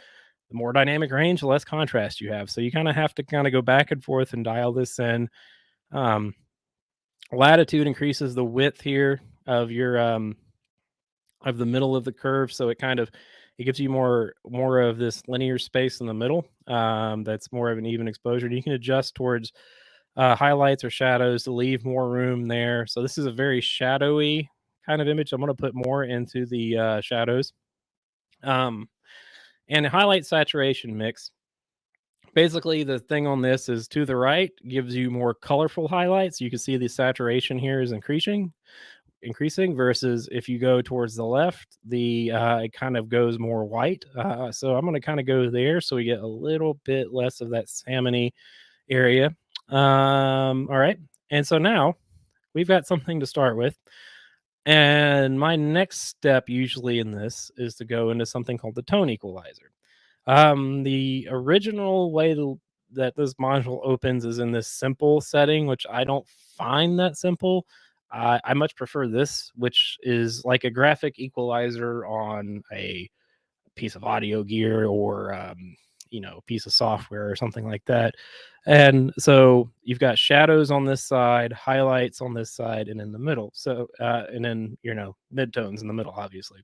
So I'm going to go here and mask this a little bit, kind of drag that mask in the middle, and I want to bring those shadows up. So I'm just going to push that up. And if you're not sure which tone matches what, you can actually take and mouse over your area here, and you see you get this little crosshair, and it's actually showing you where that is. So on the image, and you can, if you have a jog wheel on your mouse or a scroll function on your trackpad, you can just use that to take that up a little bit to get a little bit more in this area. And then we want to bring this down a little, so we kind of mouse in there and we bring that down to bring those highlights down. All right, so we're not blowing those out. All right, good. So just coming from here, from Filmic to there, we've now got much more detail in the foreground here. It's still a little bit pale looking to me, so I'm going to go into here, into color balance RGB, cut that on. And this is where you can do some kind of basically, there are some presets here that you can use for like adding some colorfulness. That may be a little much, so I'm going to take that down a notch. Really, if you're not comfortable with this, so like chroma is your distance from gray, saturation is a combination of chroma and the amount of light on a subject. So you could stick with that if you want. But we'll kind of come in here and adjust that out, maybe give it a little bit more vibrance there. And your color calibration is where you can do your this is kind of Darktable's version of white balance. So the white balance module is set to D6500. You could come in here and do a sample of the image, and it will do it's got I don't understand all the math behind it, but there is some I think there's been some training done to the way that this works, and it actually will like, whereas white balance will just make your whites white and your grays neutral, this kind of takes into account more of the whole gamut. And so we kind of bring that down. You can fine tune it here, maybe get that red out a little bit, and we'll kind of bounce back to there and actually desaturate those highlights a little more, right? Okay, so we've kind of got some more color. Again, we've just come in here from this to this in a few steps. Now I may go back here into Filmic and add some more contrast, just because I like contrast. And again, this is all sort of to your taste. Bring that back in. And you can also search for modules. So I don't remember where all of these things are. So I'm going to go here and do lens correction. Cut that on. And it's actually got the Lens Fund database. So it'll go out and say, oh, we found that you use this lens and this whatever camera, and it'll automatically import the lens correction for it. So it'll take care of the distortion and the vignetting. And then we'll kind of come in here and we'll do a crop on this, because there's a lot of sky in that. It's like a big old forehead of sky there. I'm going to crop it in a little bit. And then I usually come in here and use the diffusion sharpen. This is actually a powerful module. I could probably do a whole hour-long talk on, just because it could do a lot. It's basically a time-based. It exists in kind of the time domain, where you can either add a diffusion or remove a diffusion, but it's got these really handy presets. And this is a D800, so it had an AA filter. So I'm going to do sharpen, demosaic sharpening, AA filter. And this is kind of the bit of the final edit you've got here. Now, I've been talking about it as I've been doing it and adjusting things. So that took me a little bit longer, but I'm going to bring that out a little bit than it would have, but not a terribly long thing to go from here, or we can do a snapshot and then want to go down to there, and then we will hit from that to that. You can kind of get a comparison here from the imported to what we've got. So we're getting way more details into the in the foreground. We've corrected the color. We've got kind of a nice salmon kind of sunrise here. And like I said, if you wanted to keep that yellow look, I'm going to get rid of this. So drag that off. There is a new module that does the same sort of in the same sort of place as Filmic in the pipeline, but it's much different. So this is Sigmoid, which was added, I think, in 4.2, and you can kind of come in here, and it's basically got a contrast slider, but you can come in here in the per channel, and you can add or remove twists. So as I take this preserve hue down, you'll notice that this is starting to go into yellow. So if I'm going, and you see how that's turning yellow. So if you like that kind of yellow look, you can bring it back. The skew in this just, goes either towards shadows or highlights. So if you drag the skew down here, you're going to get more contrast in your shadows. If you drag the skew up here, you're going to get more contrast in your highlights. We'll just leave it kind of there. You can also come in here and attenuate out some of the red. So bring some of the red down so this green pops more in here. But again, that's an even easier module to use. And it takes the same place in the pipeline. It's still scene referred, so it still preserves the linearness of the data. And it's a bit less technical. Let me check my time here. Oh yeah, I'm still good. So that's a basic kind of landscapey edit. I guess next we'll kind of go into a portrait edit here. So I'm let's see which one. I guess we'll go here. This has got a gray background, so it'll be easier. So again, you'll probably notice that Darktable imports a very flat looking raw file. If you're used to Lightroom or Capture One or one of those other products, you're probably not used to it coming in flat like this. That's because it's not using that little built-in preview JPEG that those programs use. It's just showing you the raw data. So we're going to start here, as I always do, adjusting the exposure. I'm going to cut on my over and under warnings, and you can do here. You can see we didn't overexpose. We did a good job. I also like to cut on the color evaluation space where it puts this white border here to help you make good color decisions. It's actually color perception is it's half going on in here and it's half reality. So your brain's doing all kinds of wacky stuff. We're talking to your eyes are feeding it data. It's automatically correcting for color cast. That's why when you go from an incandescent light to outdoors, things aren't like blue and all that stuff. So, if you're doing really serious color grading, I would suggest, using this mode here, because that gives you that white break and kind of, so it doesn't mess with your brain as much. It's messing with your head, man. So we've got that in there. We're going to bring up the midpoint here, and you notice that the highlights aren't really clipping. Oh, and we'll go into Filmic here, and we'll bring up the shadows a little bit to get some more dense, get more contrast and more density in the blacks, as you can see here, particularly on the glasses.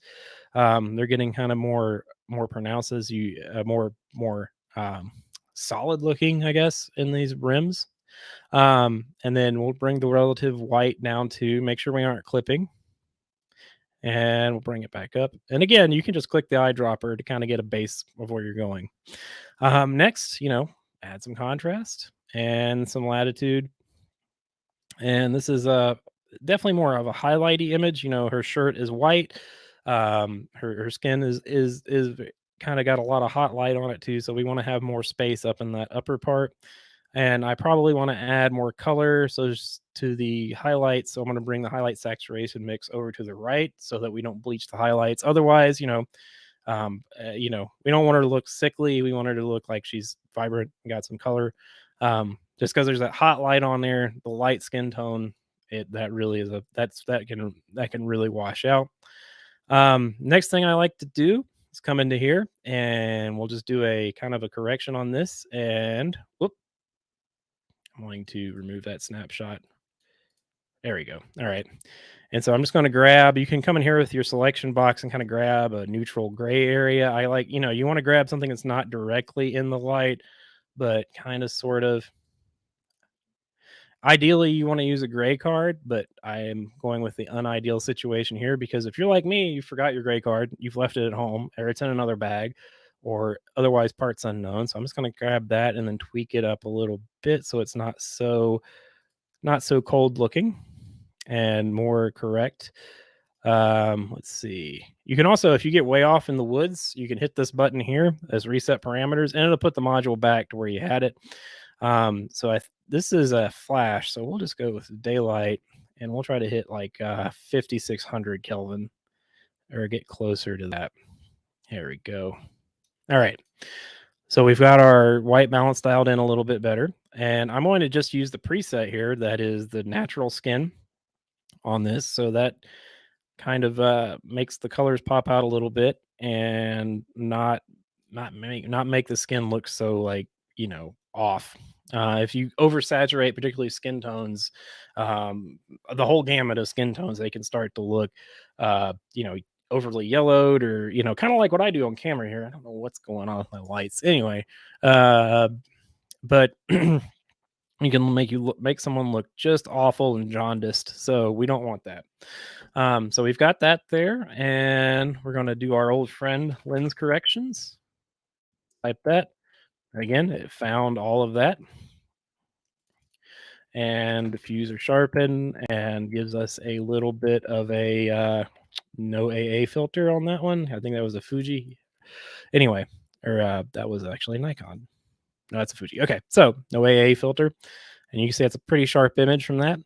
Now, we've got what I would call a serviceable portrait out of a few clicks in here. Again, we can kind of take a snapshot. I'll cut off Filmic, and then we will bring in Sigmoid. And it's kind of more colorful by default, so I'm going to bring that down, and we'll bring that in. This is just a comparison here to show you that you can get very similar results just out of different workflows. We're going to do natural skin here again. And bring that in. With Sigmoid, you really don't want to go too much skew on portraits because it can really make things look weird when you push it too far. I can bring in some more of that into the highlights, and bring in some of that out of the shadows. And I might adjust this a little bit more. There we go. So you can kind of see that there are two approaches here with what module you want to use. The thing about Darktable is that, whereas other things like Lightroom and stuff are kind of like handholdy and sort of there's one path towards the correct way, Darktable is more of like, here is a toolbox, dumps it on your desk, and you can figure out your way as to how you want to do it. So we've got a serviceable portrait here. We'll do one more, and then I need to break for questions, I guess. I've got a few minutes. So again, another studio portrait, this time on a red background. So the first thing we do is we want to get that exposure up to where we get that histogram more spread out. And I'm watching this histogram here. And so we can get more of the data kind of in the middle part of the histogram. And then hit Filmic, kind of take some auto levels there. Bring in the contrast and the latitude. Make a decision. I think I'm going to leave more space towards the highlights on this one, and we'll kind of go this way. And natural skin on color balance RGB, and maybe tweak that in a little bit, bring in a little bit more vibrance. Come back here and bring in even a little bit more contrast. And we can even hit tone equalizer. And we can do like bring the shadows down and give it a lot of strong contrast there. Right. All right. And again, lens corrections. I won't get into it here, but you can actually make like a preset, like a style, a dark table style, as they call it, that automatically, when you import your photos, applies denoising and lens corrections and stuff if you want to do that. I usually don't apply lens corrections automatically because sometimes I like the vignetting, and we'll crop that. But you can set it to do that. That's more of a, maybe I should make a YouTube video about that. We're going to crop that in, and here we go. We've got another pretty easily, pretty good edit and a few clicks with this software. We can kind of bring that in. Sorry, it looks like a Target ad with the red background, but it's what I had. If there's any Walmart fans, I apologize. Kmart's not around anymore. So there we go. We'll kind of tweak that out. So we've gone from that out of the box to that in 2 or 3 minutes. Not so bad. One new thing I really like in 4.6, and I'll just hit this right fast, is this RGB primaries module, which kind of lets you really fine tune. You can attenuate your different hues and stuff like that. And this is where the parametric masking comes in, I like. So we can come in here, and I'll just do a quickie here, but this will show your mask, and then you can I'm doing this based on brightness. So if we really just want this to apply to our brightest pixels, we can do that. And you can see how it's just where the light's striking her directly there. We can cut that mask off and say we want to make that like a little warmer where the light's striking her. We can tint it a little bit and bring that up. And if you want, you can kind of cut it on and off and see how it's changing.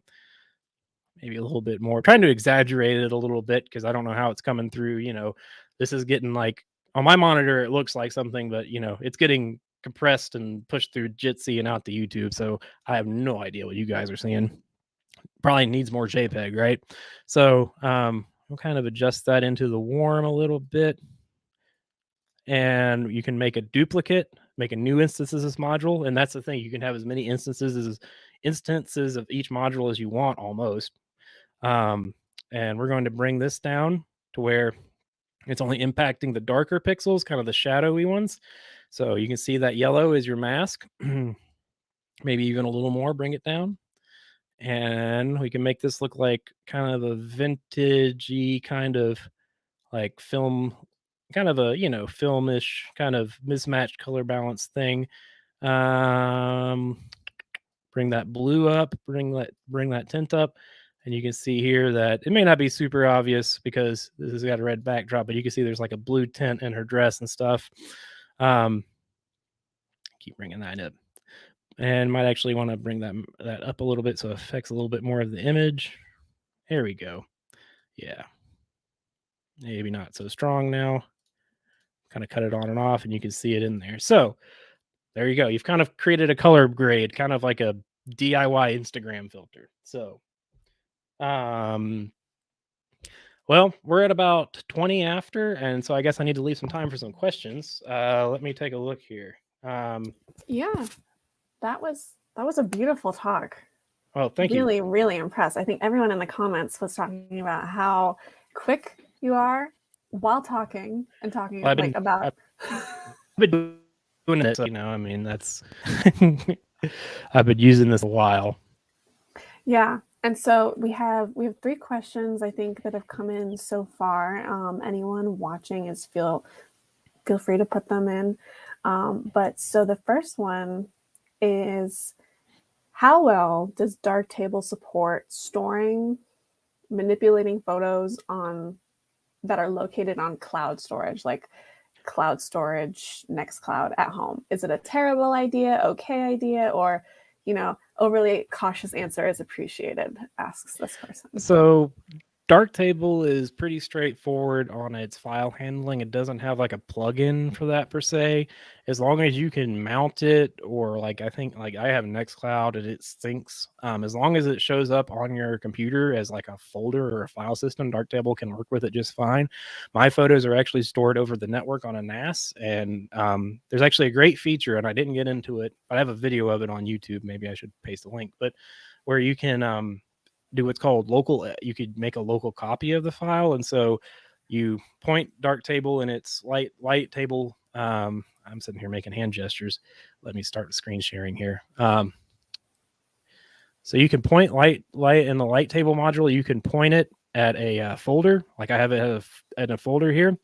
And if this folder is located on a remote storage, like say you've got Nextcloud or Google Drive, but you're not always going to have access to that, you can actually click on the photo, and then over here on this panel, you can say, where did it go? Create copy locally right there. And what it'll do is it'll take the file and put it in your home directory, and you can edit on the go. And then when you come back, you say resync local copy where you've got your network connectivity or your access to your remote storage, and it'll sync it back up to wherever that is. Again, as long as you can mount the drive, if you've got like a USB drive at home, one of these like two drive things, and you plug it in to a laptop, this can handle that very well too. So yeah, I hope that answers some questions.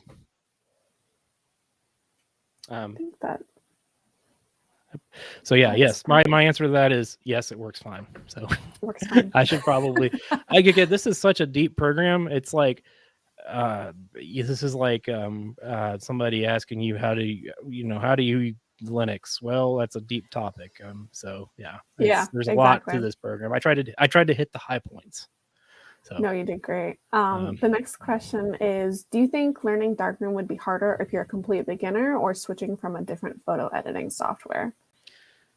That is a good question. I think to some degree it's probably, it's like it's easier to quit a habit if you never learned it in the first place. I recently gave up caffeine, so I'm kind of in that boat.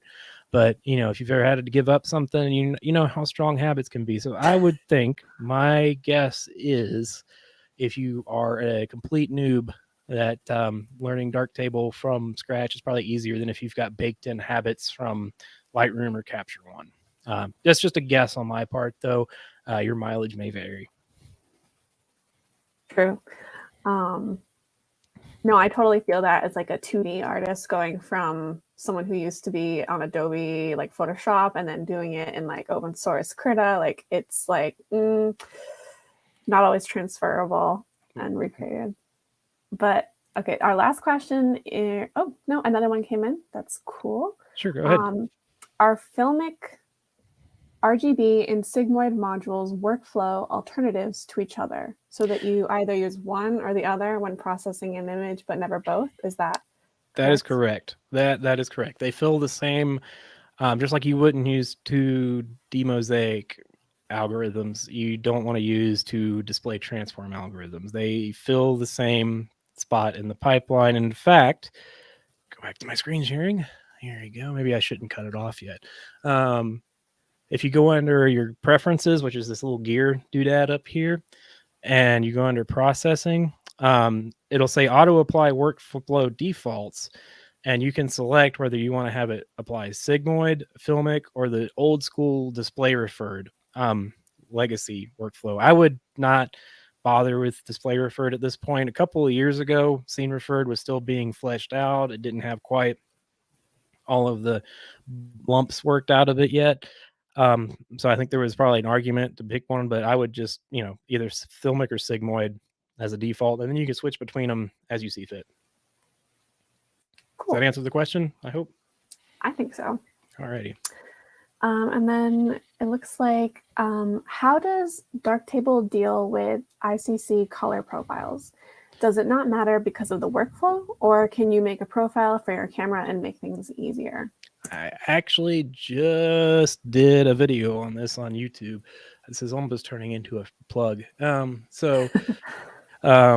But the color calibration module, you can actually use a color checker here. I've got one of these X-Rite color checker device. It's like a little book. It's somewhere. Again, I constantly lose the thing and forget to use it, but it's that little book that you fold out basically, and it's got the color swatches on it.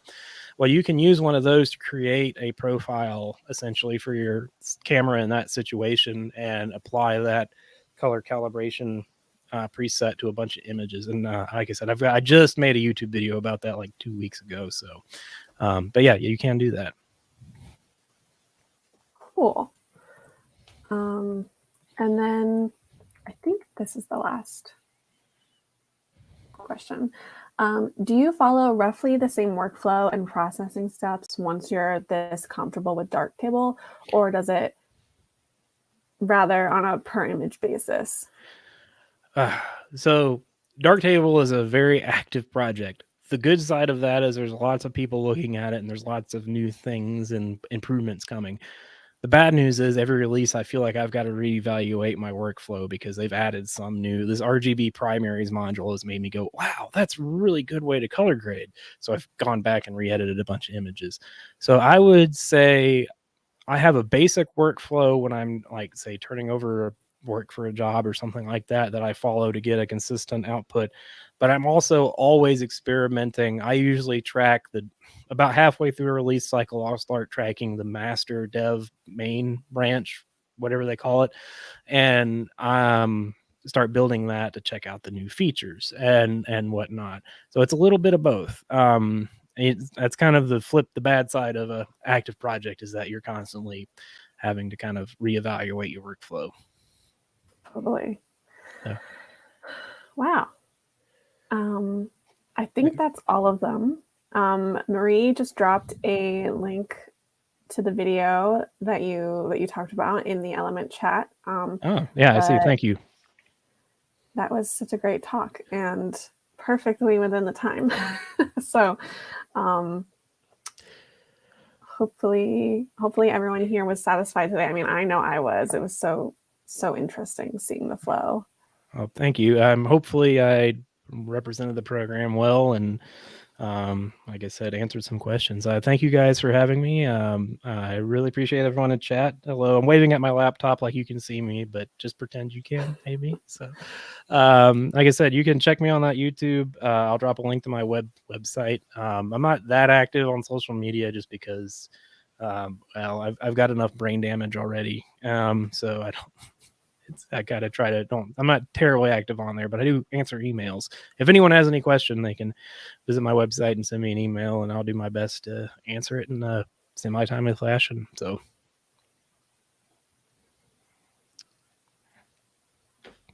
we can't hear. There we go. You're muted. Okay, how about now? There you go. Yeah. When you first started this, I was brought back to like materials and processes from photo school. Wow. I'm not going to say what year because, but it took me right back to photo school, and I was like feeling those vibes. So I just felt like commenting that. But thanks so much for participating and putting all this effort in. We really appreciate it. Well, thank you guys, and I look forward to seeing the rest of the presentations in the next few days. So thank you guys. Cool. Have a good afternoon. You too. Thank you. You too. All right. Cool. We have another couple minutes before the next session. Let's see what's next. Seeing is believing. Yeah. We're going to solve our communication gaps with diagramming. And trust me, I don't make nearly enough clear diagrams. So I've been recently learning more about Google Sheets. And oh yeah, no, I think all the things that I've learned about Google Sheets have been from you, Marie. I actually feel like I've made some even fancier ones. Turns out they're like a project manager's best friend, but makes sense. everyone uses is something different. I think I'm just gonna wait a sec until Tade joins us. Oh, there they are. Hi, Tade. Hi, Tade. Hello. How you doing today? Good. How's everybody been on this beautiful day? Good Pretty on this good. Tuesday, full of new information being streamed into my head. It's a lot. It's Yeah, good. it's actually snowing here. So beautiful, but not in like a sun shining way. We'll let you just jump right into it. Do you want us to hold questions or jump in as you're going along? Hold questions at the end. I'll try to make it to give a few minutes to the end. And if you see me rushing through some slides, that's why. But I'll do my Well, best. yeah, there's a half an hour break after your session, so if it goes over by a minute or Oh, two, okay. it's okay. Very good. I didn't pay All right, attention to that, so I'm glad you told me. So awesome. no worries. So Take it we'll just away. be going right now. Are we starting right now? I'm gonna go. Okay. And am I sharing my screen? Yes, you should have access to sharing your screen. So Okay. Here we go.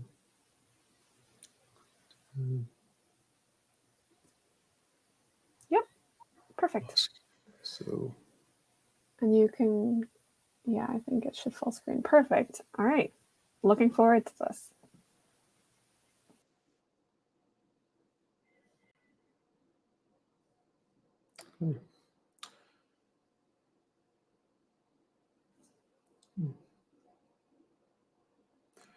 okay. Thanks everyone for starting the session today. This is Seeing is Believing. Solve communication gaps with the lost art of diagrams for the Creative Freedom Summit. I am your speaker, Tade Hakopian, and we'll hold questions to the end, but we'll have plenty of time to have those questions, so let's get started. If you guys are really enthusiastic about this talk and you want to see everything right now, that is the QR code. Please grab it. I'll give you a few seconds. Don't worry, I'll share it again at the end. It's the entire presentation deck because sharing is caring. Okay, so let's get started. A little bit about myself.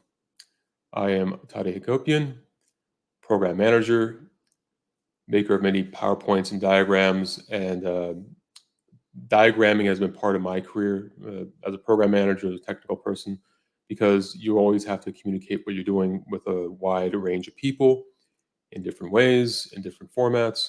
So here's some examples of what I've done. Here's a Gantt chart explaining some operation we're going to do over the course of multiple stages, going left to right, and then the priorities going top down. You can see it's meant to be kind of a matrix diagram, but easy to follow, easy to understand is the goal here with monochrome colors.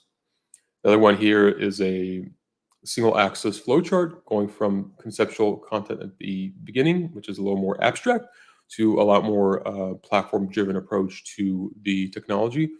So that go from abstract to concrete to outcomes at the end there. Again, make it pretty clear to follow, but a little more straightforward. And then here's something that was more of a conceptual diagram called a rose petal Venn diagram. It is meant to show all the interlocking connections between different teams and like marketing and design and technology and product support into just one idea of in the middle there, building information modeling, which is what I specialize in.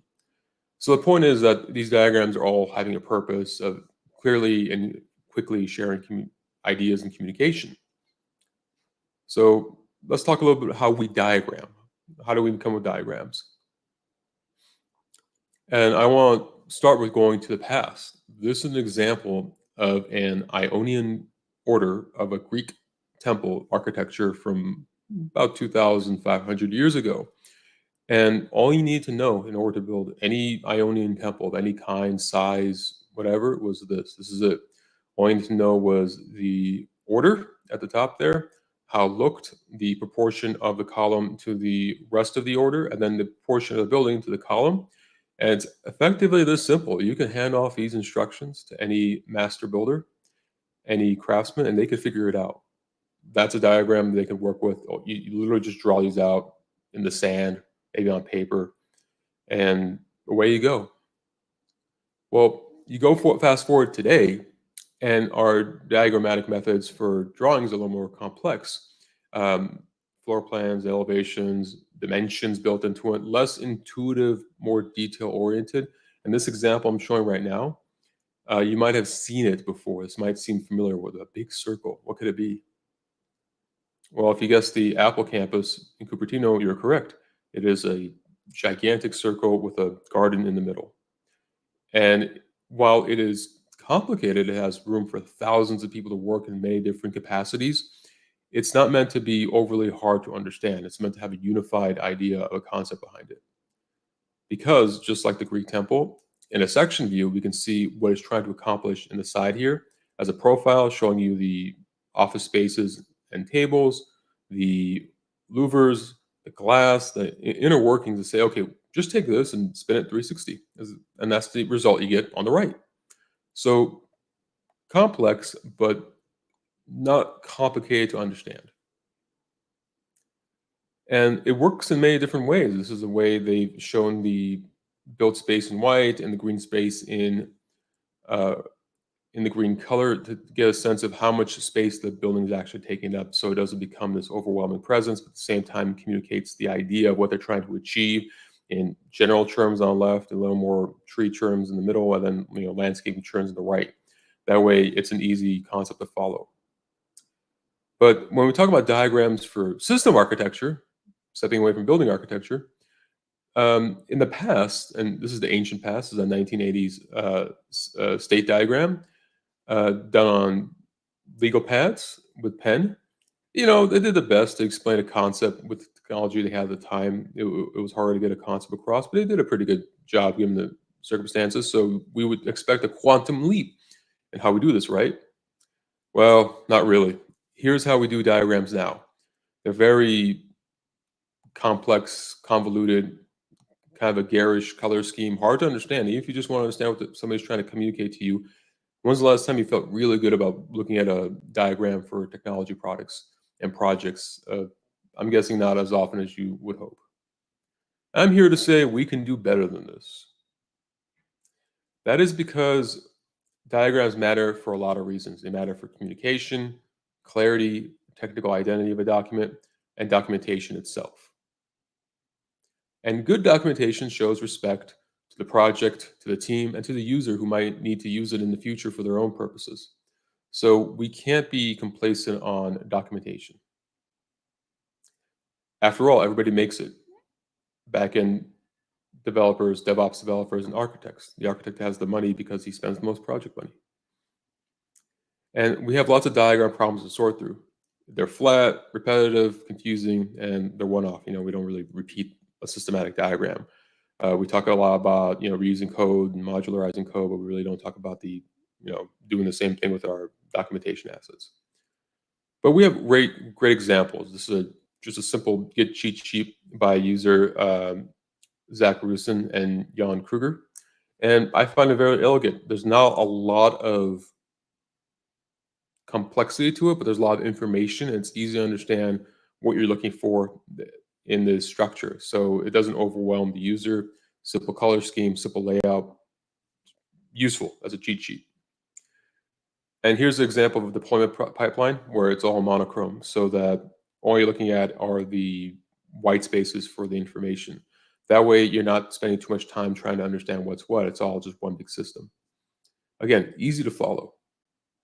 That's because beautiful is better than ugly. Throughout this talk, I will use the PEP 20 of Python. If you guys are fans of Python, they have a whole PEP called the Zen of Python that has been really useful for me in any kind of endeavor I've been working on over the years. So beautiful is better than ugly is kind of like the cornerstone of how Python is meant to be used. And we'll talk about the good, the bad, and ugly about diagramming, so at least we have a foundation on how it works. So we'll talk with what is UX first. All it is the process of designing, developing, and creating products. That's all UX is, for positive UX, user experiences. And the core fundamentals there are is, be clear, be concise, and be useful. That's it. If you could just say be clear, be concise, be useful, your diagramming will be way ahead. So before we show you an example of creating a diagram from scratch, we'll talk about some principles, because explicit is better than implicit. So I want to give you explicit examples before we dive into a project. So graphic fundamentals, we'll go through these really quick. There's hierarchy, structure, contrast, color, space, variety. So these 6. Hierarchy. Hierarchy is pretty simple, just stacking things. And I've seen it done this way when somebody's trying to give an example of something that's first, second, third. Totally fine. But I would say, express the hierarchy. Consider using something that really reinforces the concept of first, second, third if you're trying to build it up or have a hierarchy of who starts first. Or inverse it if you feel like the first has to be feeding into the second, feeding into the third, and say, okay, first is really important. Whatever the hierarchy is, use your graphic fundamentals like a triangle to express it. Then we talk about structure.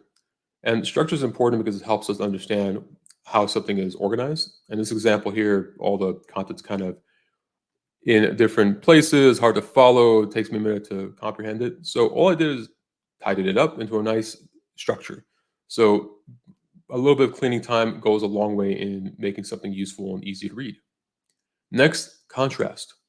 And what contrast can do, it just helps us guide our eyes into what is, stands out. And here's an example of value contrast used in Kodak for films. It's a very old principle. It's kind of easy to follow that, lighter colors recede, darker colors are at the forefront. And it's as simple as line weights. If you ever feel kind of stressed out, line weights. That's all contrast is for most people when it comes to the real work. So, big bold lines help you make a point. And I'll show you an example right now with this document format. Here we just have a document with a string and date and authors and all that. Pretty straightforward. You've probably seen something like this. But what if I punch it up and I get this? I use the contrast of the dark stroke on the outside to help kind of solidify the box as the distinct box. Document at the top there as the main topic is in bold as well. The rest of the text is as same as before, but I also use gray to reduce the eye strain a little bit, make it easy to read all those thin lines. All we did there. So contrast is actually easy to do. Most software lets you edit it, so don't let it be put to the wayside. But in the world of color, there's a lot of other things we can do to give a little punch to our work. And colors are really fun and easy to use if you just have a couple of examples to work with. And in this case, here's some primary color schemes. Primary color schemes, you think Lego or Crayola. Nothing wrong with them. Very useful to create different varieties of content using colors. It helps separate things. People are very color sensitive. But you can also use monochrome. These are all just tints and tones of one color. These are great for colorblind people or when you really don't know which color to pick, but you want to make some color scheme. Monochrome could really help because then it takes away the decision making if you're in a hurry. But you can also use pastel if you want color, but want to tone it down so it's not overwhelming and easy to follow. Now, this might seem like a whole thing, but it's actually pretty straightforward because there's lots of color pickers online that I can pick spring pastels. This is based on WP Table's visualization for spring pastels, and it gives you all the hex colors right there at the bottom there. It tells you exactly what the hex color is to tag into any color format, whether it's a web document, into an editing software like Photoshop. This will work anywhere. So all you have to do is pick something you like online, and it'll give you the code. Next, talk about space, the last frontier. And when it comes to space, it's all about relationships. In this example, we're doing what we did before. Up to now, we have a space arrangement, or I should say structure arrangement, a color scheme, good stuff. But it's a bit tight, don't you think? What if I were to push it out a little bit and make it more room? Okay, we still have that nice structure. There's still a relationship here. But I'm using space to my advantage because it gives you a little more breathing room. It gives you more room to maneuver and add context like arrows, leading arrows or notes. Don't feel that you have to compress everything. That could be very stressful and kind of gives a layer of sameness to everything. Space them out, giving yourself some room to work in. And finally, variety. And all it is just using different types of charts. There's linear charts, circular charts, and divergent charts. We'll go through a quick example of all these. Linear, start and end, steps in between. snakes and ladders, you name it, Parcheesi, that's a linear chart. Radial can be done in a couple ways. This is just a Venn diagram. Everybody likes Venn diagrams. It's an easy diagram to make. You can show relationships in circular diagrams because they can overlap. That's something that's hard to do with, say, linear. So this is great for, like an example I showed you earlier, the Venn diagram I did with the rose petal. Easy to build a lot of relationships, easy to show to a wide variety of people without them doing too much work. You try to reduce the thinking load. A divergent is like linear, but it just splits off. We've all seen it with Git branches and Git flows. But you can use this to tell a story. That's the beautiful part of this. If you're trying to say this is the main master and you want to add a feature 1 and 2, how would that work? And you can explain your process and thinking this way. That way they understand how the work you're trying to do relates to the main and what that can be beneficial for. And don't forget, simple is better than complex. Always try to go for simple. You might feel like you have to really flesh it out, but you want to hear people give you that feedback, but hey, I would like you to flesh it out in more detail before we proceed. That's how you know you need to expand upon it. So keep it simple. Now, let's put everything we did to a test and show you a real software application that can be useful. Tools to make a diagram.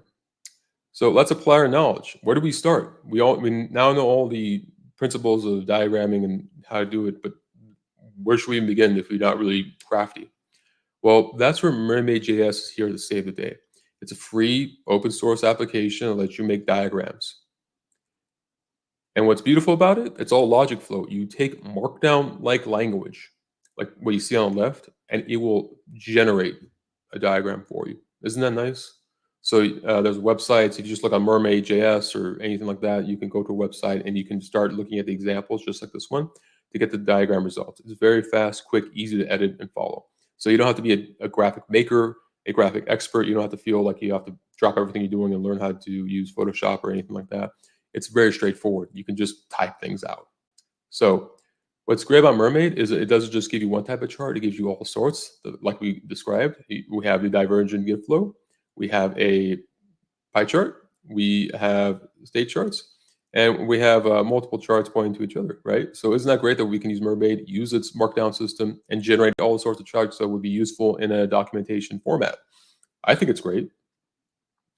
And what's even greater than that is that you can integrate that same Mermaid into other applications like Draw.io. It's a free open source software that you can load in the browser, and many other applications have a Draw.io extension to create documentation. So you can actually plug your Mermaid into Draw.io and edit it further. And here's just an example of the Draw.io interface.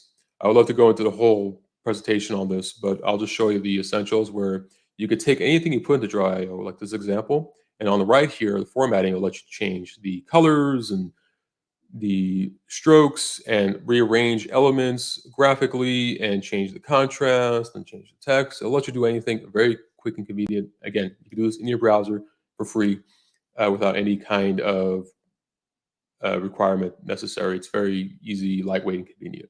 So we're going to use Draw.io with Mermaid. Mermaid can only take the diagram so far. It can only give you kind of these lavender default color schemes, which is fine. So we can bring in a Draw.io and edit it further. So let's go with that. So logic flow diagram, I'm going to show you how we're going to do an update process of update content refresh as part 1, B to C to deploy, and then C's will diverge to different cities, Dallas, Sydney, London. Those are the servers. So you'll see in the middle what this looks like. But the key thing here is it says at the top there, flowchart and everything below is indented. Flowchart LR for left, right. So we're going to start with this markdown. Again, this is all from examples of Mermaid.js.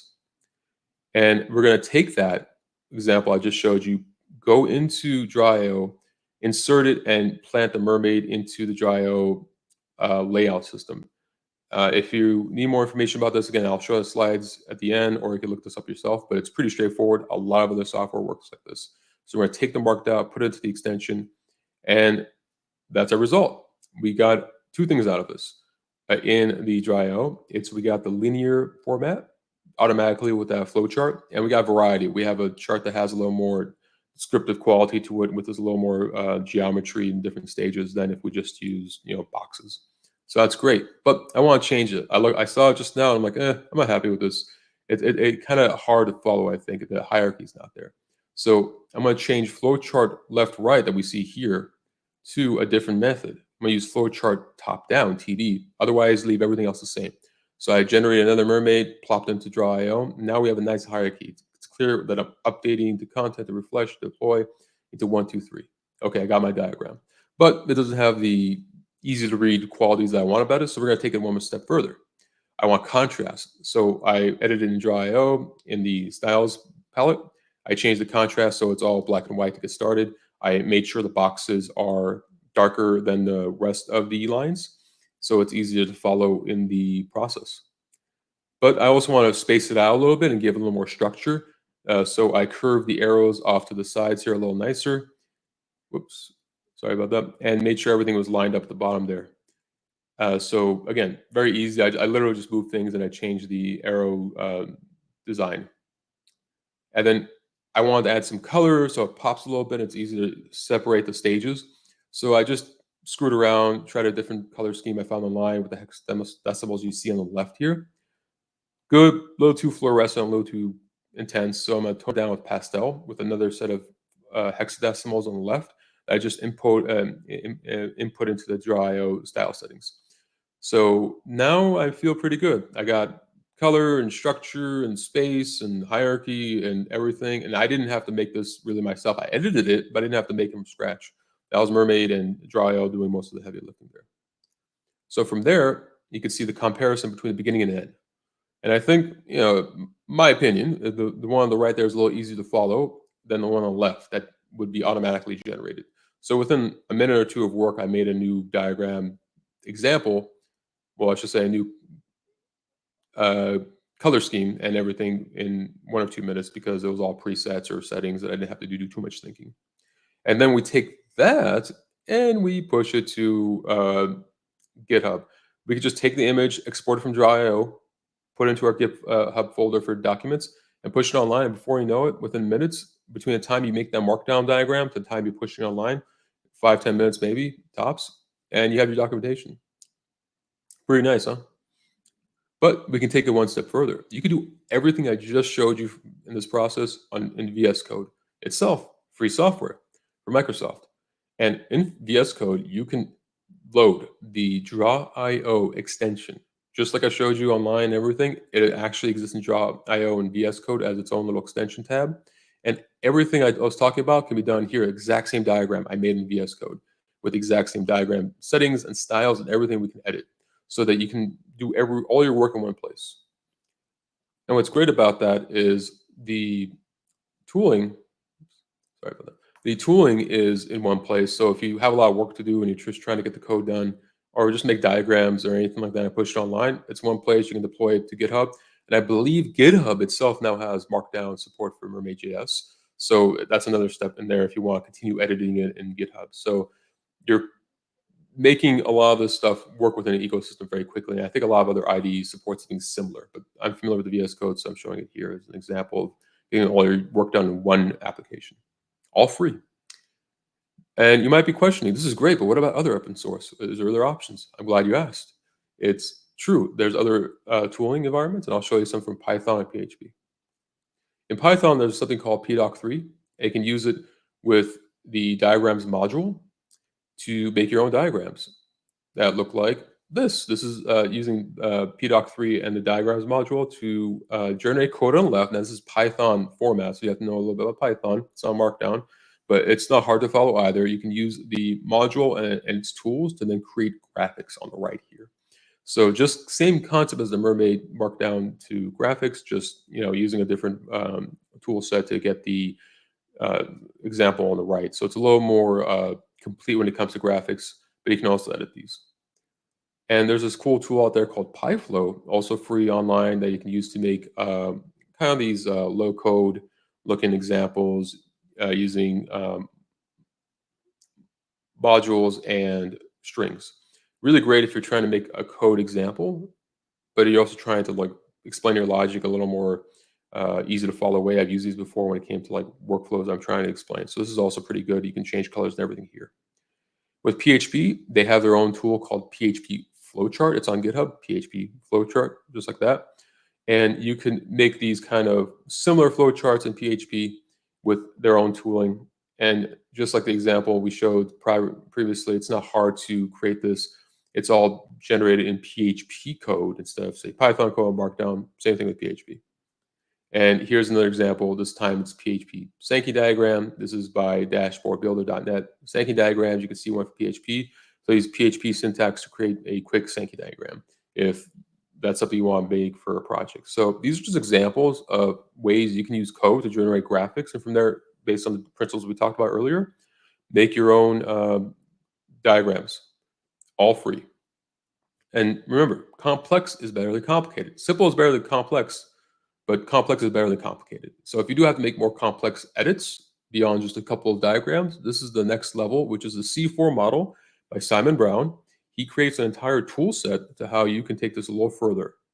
And all it is using his own philosophy, going from software to container to component to code, to create a framework to how you can make any diagram so you don't have to come up with this yourself.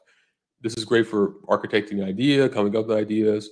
And again, everything you see here that I'm showing you is from Simon Brown's C4 model. So look it up if you're curious about it. He has an entire website for it. And he shows you examples of how it works from the architecture down to the code. That way you have a sense of how it can be used in projects. And he follows all his own examples of, this is a monochrome color scale, has contrast, things recede, things project.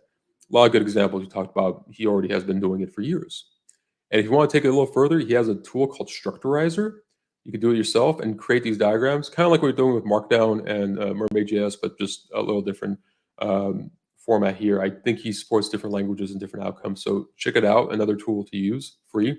If you want to take it one step further into more elaborate charts, it gets pretty intense with what he can do.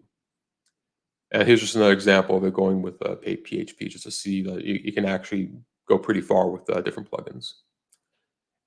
And you can go even crazier and use the ice panel tool with C4 model to make even more elaborate diagrams you can edit. So it is a rabbit hole. I would love to spend a session on everything I just talked about, but be aware there's a lot of free tools to help you be the best diagram maker without making it your primary job. So let's review some do's and don'ts. Do make graphic choices relevant to your project. It doesn't all need to be the same choice every single time. Use some variety. Use common formats we talked about, pie charts, Venn diagrams, linear charts. They are a great place to start from. They solve 90% of your communication problems with diagrams. So that's going to help you in just getting started and making diagrams that are helpful to you. And do use editing tools like we described here, Mermaid.js and Draw.io, that can help you get the job done faster. If all you want to do is just show it, don't feel like you have to drop everything and become a graphic designer. Don't be excessive. Don't put too much content in one diagram. Make multiple diagrams and just show it as a slideshow. Separate them because it's really hard to see through too much content. Don't be tangential and come up with unusual abstract diagrams that might look cool but are really not intuitive. I would say that can be fun, but try to avoid that because you want people, the average person who may not be understanding anything you're doing in the project, to understand what you're doing in the diagram. That's your goal. So don't go tangential for that purpose. And don't use Visio. Friends don't let friends use Visio. I just showed you many examples of how to get out of Visio. You shouldn't be touching that anymore. Closing thoughts. Let's go over some fundamentals. Be clear, be concise, be useful for UX design. Can't go wrong. Just remember those 3 points. Graphic fundamentals, hierarchy, structure, contrast, color, space, variety. Use them all at once. Use them as much as you need. Just be mindful that just these fundamentals get a lot of the problems out of your way and reduce your stress on if it's looking good or not. And here's a call to action to all of you. Get examples you like that you've seen online. I always try to collect examples that I find are good and try to follow through, whether it's a good color scheme or layout or whatever. I find them fascinating. So get examples you like. Reinvent your process. I showed you a bunch of tools and methods you could use. I've used that to reinvent my process. So figure out what could be done to reinvent your process. And make or remake some diagrams. It's always easier to start from scratch, but if you have something you've been itching to change, this is a perfect opportunity because, again, it's a very simple process once you get started. Because, there's not a whole lot to it when you think about the process I made to make the left to right diagram. This is probably a lot of other diagrams out there, just a flow chart with some hierarchy. Simple, fun, easy, and you can do it all in one software package like VS Code. Here's some tools to get started. Mermaid, Dryo, templates, PyFlow, PyDoc. It'll all be in the QR code at the end, so don't worry. But there's a lot of out there, so don't think you're alone or you have to pay a lot of money. And references, ZenPython, all those pep talks I was giving you, it's based on Zen. Continuous Docs is a good one by Moshik. Color schemes for data and the C4 model by Simon Brown are all good references to use. It's always good to read up on this because if you're curious about more, there's actually a lot of good content about how to use color and documentation to your advantage and structuring your documentation. It's just not something we get like exposed to too much in the technical realm, but it's extremely useful once you get to know it. And don't forget, beautiful is better than ugly. We're all here to create beautiful things for the world and make the world a little better place. So don't sit on your own innate artistic abilities. It's actually very easy to do. So I encourage you all to contribute a little bit of beauty to the world yourselves. You can contact me, search engine optimized Tade Hakopian, can't miss me. And like I promised, here's a QR code to the entire slide deck if you guys need to catch up on this. Off channel, off video, it's all there for you, free to use whenever you like. Don't worry about it. Thank you so much, everybody at the FOSS event. And we'll take some questions. We have a little bit of time. Otherwise, you feel free to leave. I'm not holding you to anything. That was such a wonderful talk, Tade. I remember being in middle school and learning, like, maybe don't use lime green on a magenta background. Like, maybe have high contrast. And I'm like, wow, this is blowing my mind. Awesome. But so we have two questions for you. And the first one is, what challenges, issues, or bugs have you faced using Mermaid and Draw.io? That's a good one because everything I've used, I know I use like Adobe, like Illustrator and stuff to actually change the size of arrows. Everything has like problems with Mermaid. Sometimes it's hard to do a more complex diagram. It's easy to screw up your editing in the text. So if you have a good text editor that can help you structure that indented text, use that to your advantage because it's really frustrating to keep indenting them yourselves, keeping track of where's A to B to C, because that relationship matters in Mermaid. So if you feel like you have to do anything more than what I showed you, which is like 3 or 4 steps, use a text editor to help you out and use Mermaid's built-in examples. They have the website and documentation shows you how you can do more elaborate ones if you just follow their examples, but do use a good text editor to help you control the indents. Otherwise, it gets kind of hairy. With Draw.io, I think it matters on the platform you use it for. I typically use it in Chrome. You can use it in just about any browser, but depending on the platform, it might or might not be easy to change the location of the save files. So that's actually important because if you actually try to save this stuff very quickly, I don't think it has any storage for you. You have to find a place to save it. So if it's VS Code, you may want to save it in your folders in the VS Code. If it's Chrome, maybe use Google Drive if you have that. That's what I use.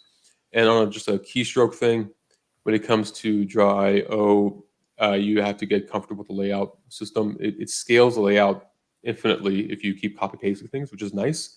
But you might get hairy. You might have like a ton of stuff on there. So be careful how much you scale that layout because it'll just create the biggest page you've ever seen. That might be a liability later when you try to print it out into like a PNG or JPEG format later because it's like, what do you want me to print? It's like, 10 feet long, that kind of thing. So be mindful of that. Yeah, I don't need like a map, like wallpaper Exactly. size. Okay, cool. That's perfect. Makes sense. And then our second question is, out of all the different methods / processes for diagram creation you've shown, which one do you prefer or use the most? They're all pretty cool. And the example I gave was a structured example, but I tend, when I have no idea what I'm doing, like I'm just like spitting balling it, I tend to draw it on paper first, if you can believe that, because then it kind of opens everything. I like pen and paper. It can also be like, tablet and digital pen. So I start with that whenever I'm like, I have no idea what I'm doing. But if it's a lot more structured approach, and I'm like, okay, it's a flow chart, I tend to draw it real quick in like the first editing software I have, like a Draw.io, if I just have that open. And that way I can get it in a nice format. But it for me, it's a little more like open-ended before I approach the markdown. Markdown is when I got like a lot of things to do. I know it's structured. it's a little more like an established mentality at that point where we have a lot more resources to use to and planning to actually apply to a bunch of diagrams. So when I need the efficient, that's where I do the markdown Mermaid. But when I'm trying to just to come up with ideas and work it out, paper or just a generic draw IO session, where I'm literally just throwing things down on circles and connecting circles and boxes and just seeing if it works. That helps me think through my process. Makes sense. Wow, that is perfect then. And we're just over, but that is perfect because now it's break time.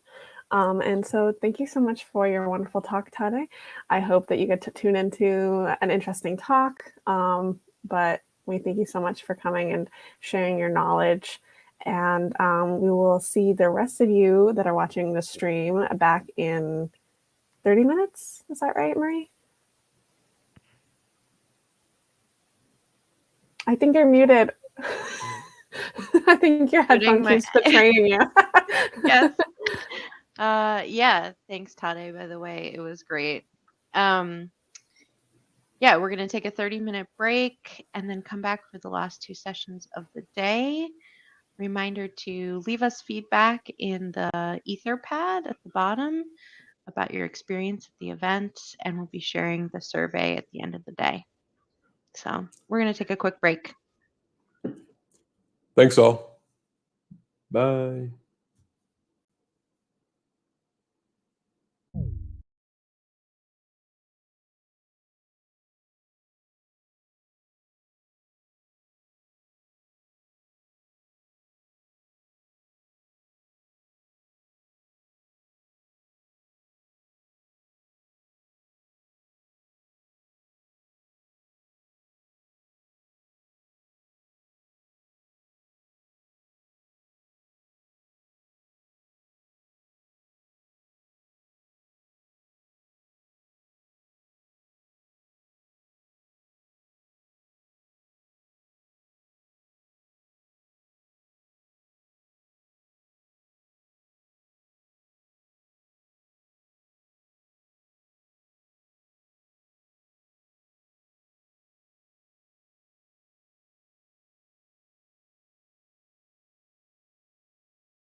Let's see here. It's maybe working.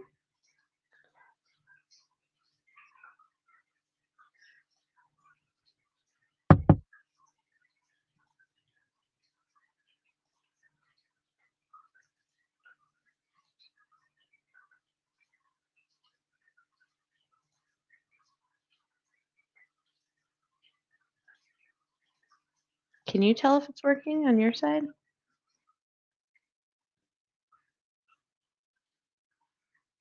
I think it's working because I just went onto the YouTube.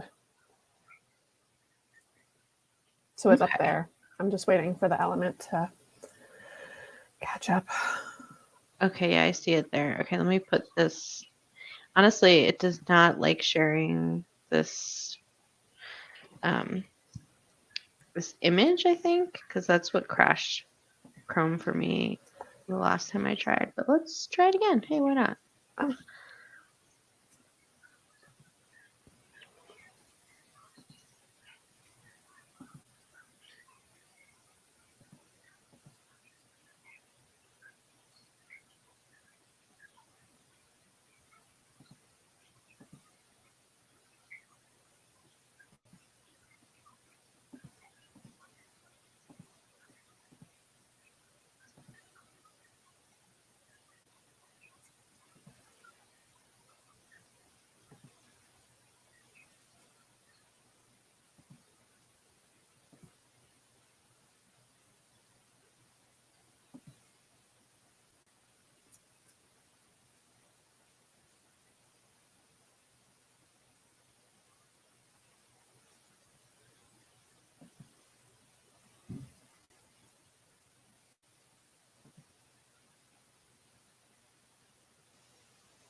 All right, Madeline, you ready? Mm-hmm. Okay. Here we go.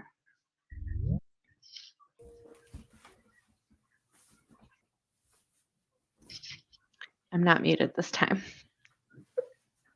Hey, Seth.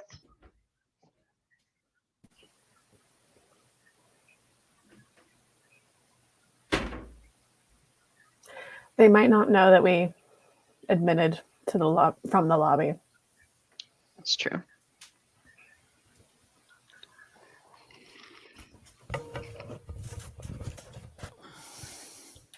Hi, Hey, Seth.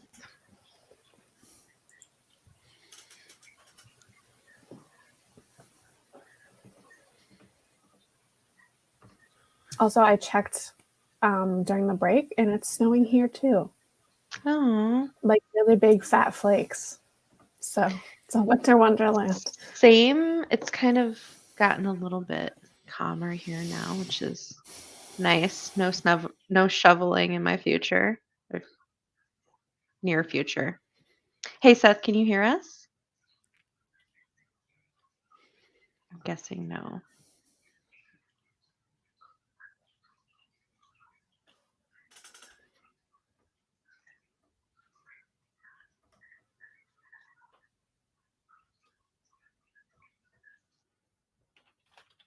Yeah.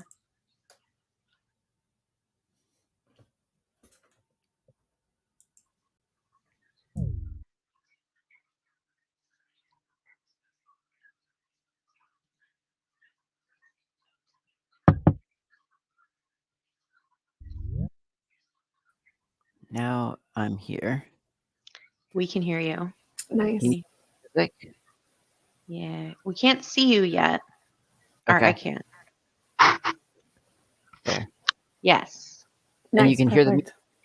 can you hear both my voice and the music? Yeah. No, I don't hear music yet. That's not good. Especially when one's talk is a little music related. Yeah. I do have a workaround.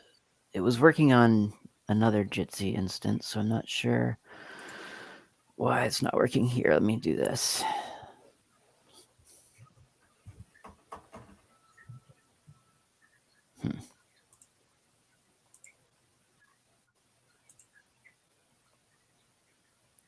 Here we go, I think. Maybe. No? Not yet. Unless it's very quiet. No, it's quite loud.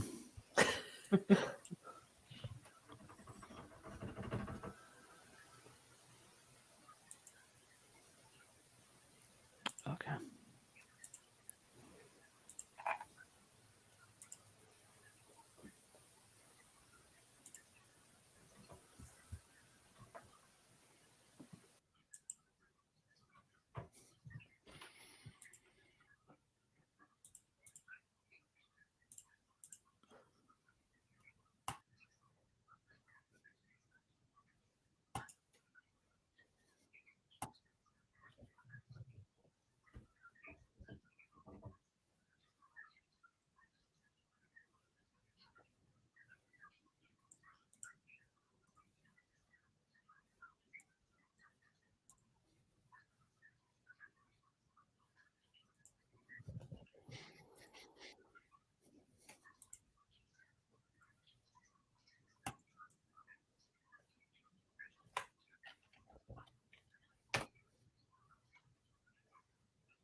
I mean, I can hear that, but I don't know if that's your workaround.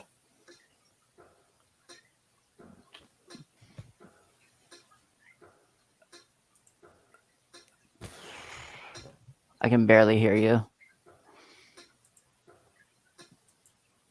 What were you hearing? Like, did it sound like you were just hearing it from my headphones? Quite possibly. It was like a rhythmic sound, but pretty quiet. Okay, yeah. Is there something I could do in the settings to Yeah, I don't help know. out? It was very much working on my test Jitsi instance, so I'm not sure why I have everything set to... Yeah, let me try one more thing. Hold on. No, I can't do that.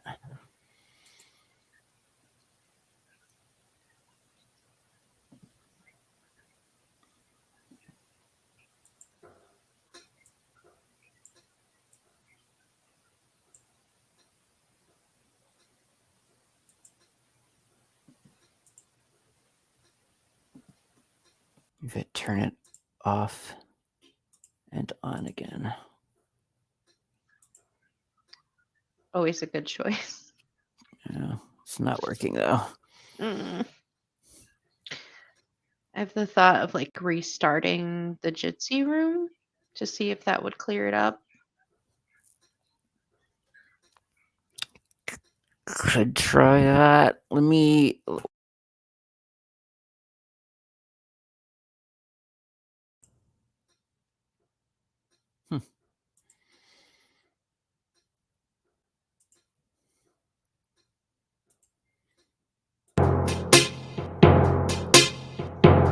We can hear that. Yeah. Oh, you can? Can you hear my voice? Yep. You hear both? Okay, great. You might have to turn the music down just a little bit. Down a little bit? Okay. Yeah.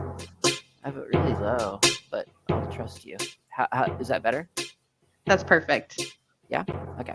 Yep. And the chat agrees. Oh, okay. All right, so Okay. we'll let you jump into it. Do you want us to hold questions to the end? How would the questions come across, through audio or through text? Through audio. Like Madeline's going to moderate them for you. So we Okay, can cool. either wait till Yeah, I'm the end fine. or we could jump in. I'm fine with being asked on the spot, yeah. Oh, Okay. wait, I need to share my screen too. But yeah, we Okay. can start probably. Okay, cool. Take it away. So. Cool. Let's see. Let me just share my screen. There we go.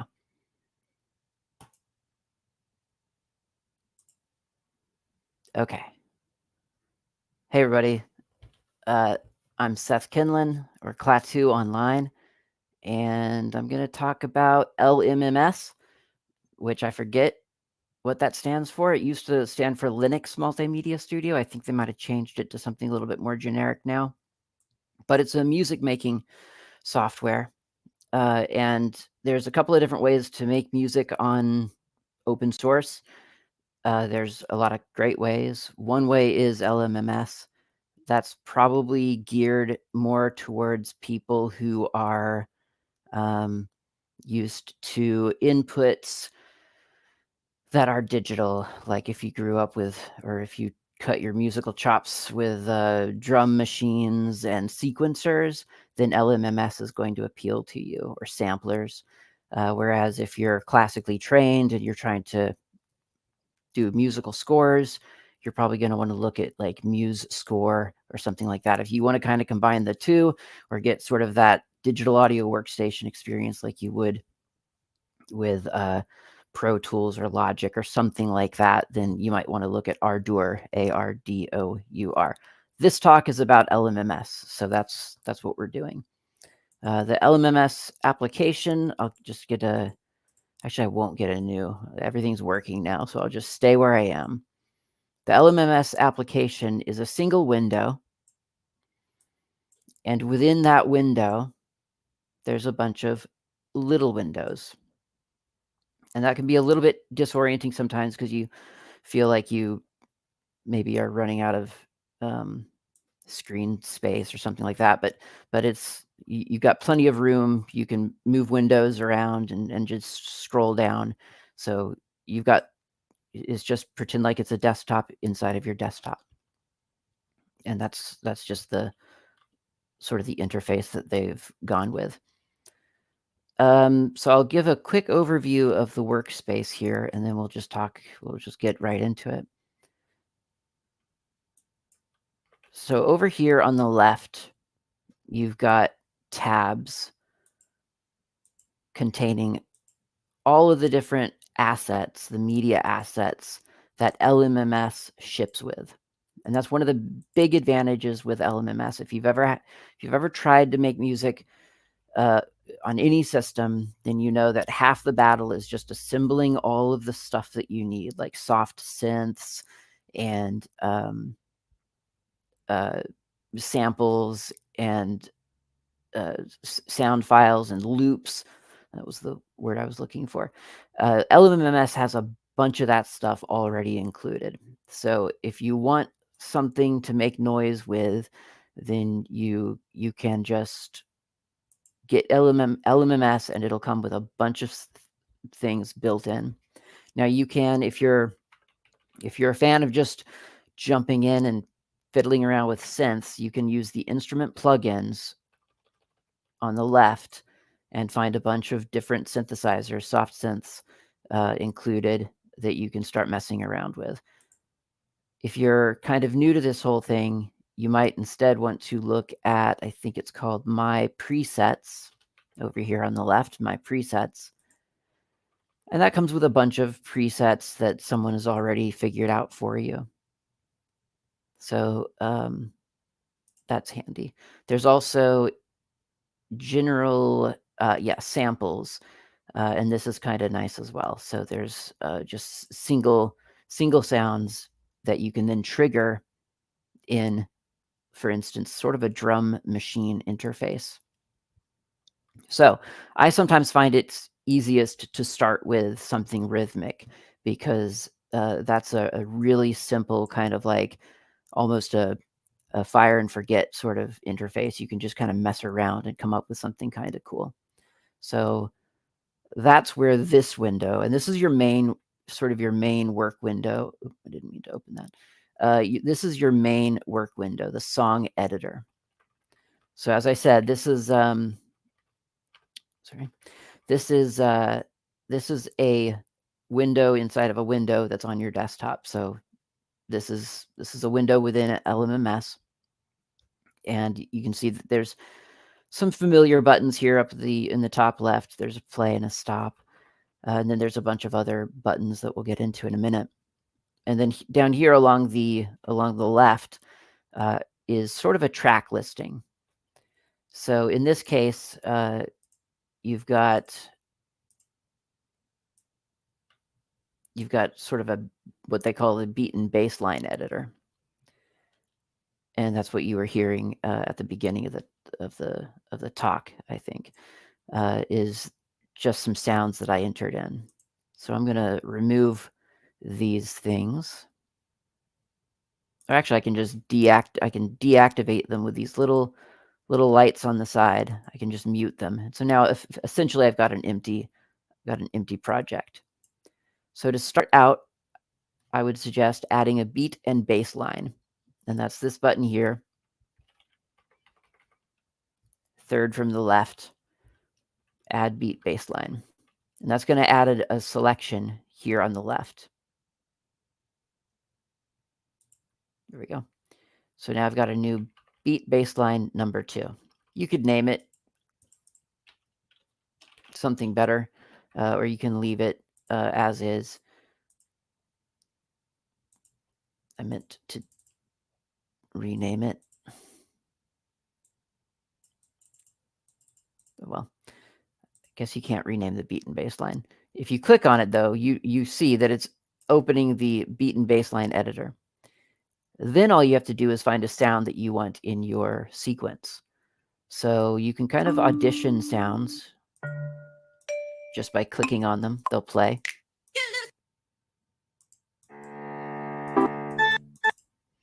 Lots of different sounds. I'm going to go with something percussive.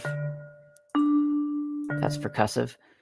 So you can just click and drag an instrument into your bass line. Now you've got this dong02 file. And if you click there and start playing, you get sound. You can add more sounds to it.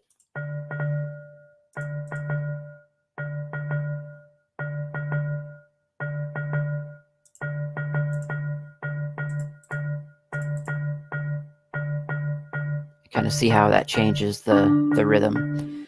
Grab another one and add that into here.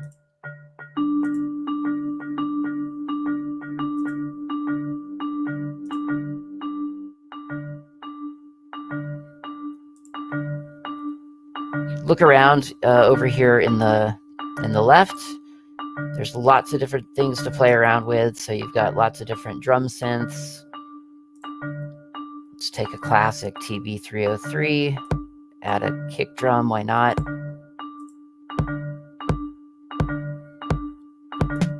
Grab a snare, add that into there.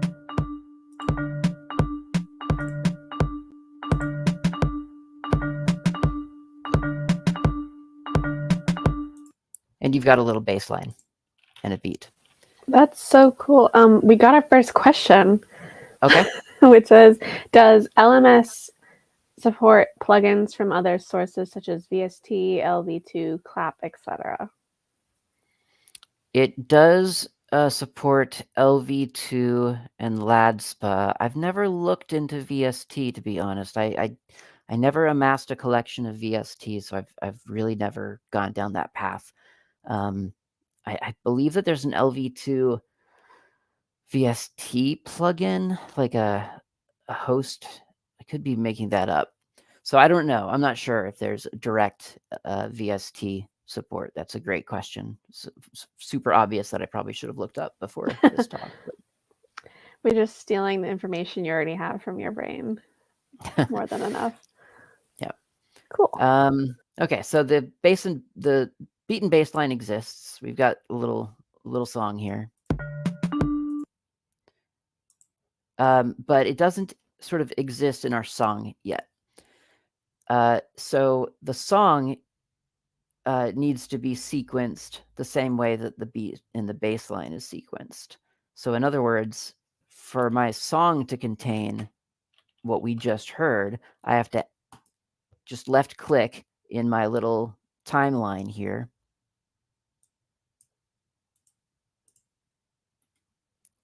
There on the first bar of my song, and now I should be able to press play. We'll hear that exactly one time. Well, if I turn off loop, we'll hear it exactly one time. But I could then, because now that sequence is programmed into this beat and bass line, so I can fill in a bunch of more iterations of that if I want to.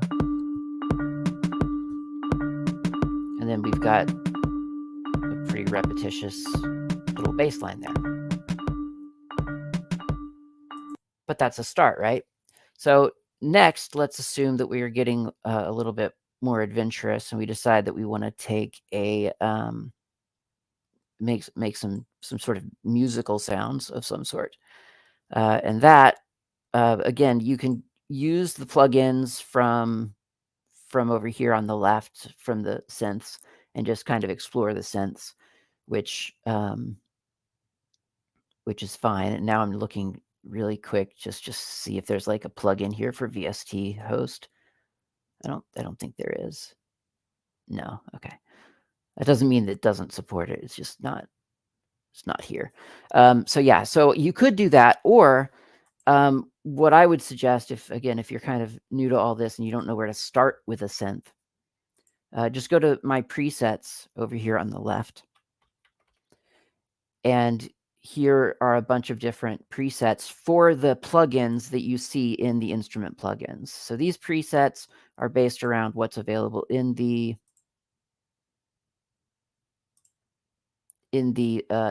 plugin list.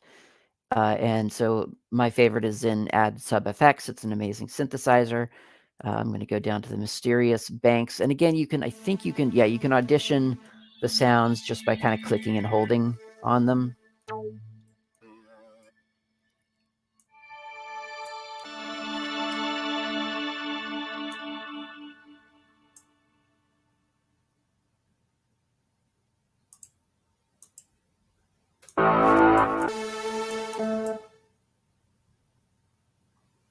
I mean, there's a lot, as you can see.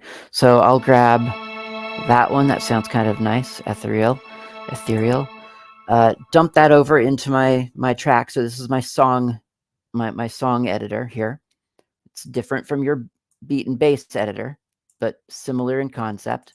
So you can just drag and drop things right into the left column.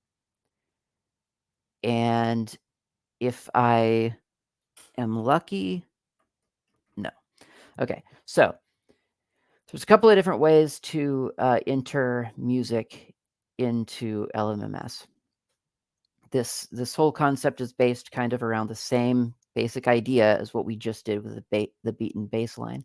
So if I click on the icon, the synth icon next to the name of the track, I'll get a little interface for this synth.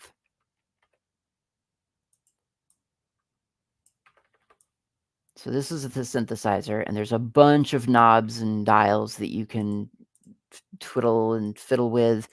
Lots of different options here, and it can be frankly a little bit overwhelming, but it's also really cool. So there's a little virtual keyboard here that you can just kind of play around on to audition more notes. But if you have like a, I don't know what's on screen, so if you have like a keyboard interface, USB interface, you should be able to marry that up to LMMS pretty easily. We'll see if it works right now.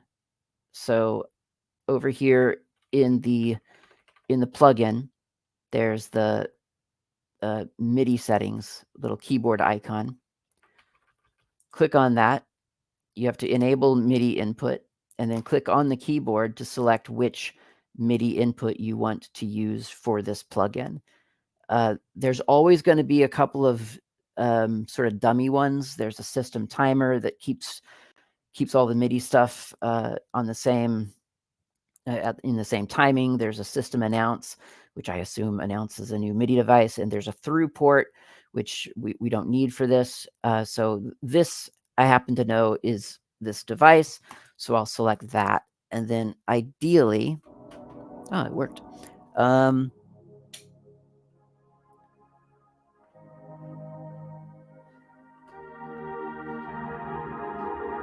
you can manually play stuff into LMMS. Of course, it's not recording that. You're just playing it.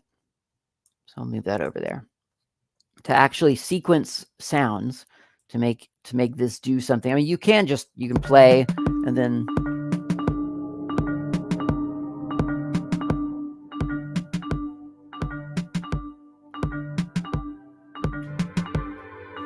turn. Yeah, you can just play along with the beat that you created, but probably you want to sequence this. You don't want everything to be a live performance. So to do that, it's the same kind of concept as adding a bass and a beat and a bass line, except you're adding essentially an empty sequence. So I clicked on it. You can probably see that it's gray rather than bright blue. That's because it's empty. So now if I click on that again, if I double click on it, I get this. And if you've ever made music on a computer back in the 90s especially, then you would know you know this. This is the piano roll editor. Here's the keyboard over on the side. I can hear that, but it's very soft. I don't know if you guys can hear it. Probably not. But that's the keyboard, and as long as you're in the pencil editing mode, the draw mode, you can add notes. I think it sounded like those sounds that I put into the bass line we're around a G. So we'll do maybe we'll do G because it's a pad, so we'll just make it kind of long. I'm going to go down here to the bottom to adjust the sort of the volume of the note and just turn up that velocity all the way. So now I've got one note that lasts 2 bars. And now, as you can see, this little container that I had sort of reserved space for has filled up as a green bar, meaning that it contains MIDI data rather than sequenced drum data. And now I should be able to play. We'll hear both. I don't know how loud. I guess I could turn up the synth a little bit more even. Let's see what happens. Still very soft.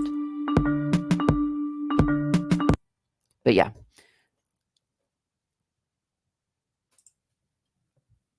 Let's see if I can make it louder.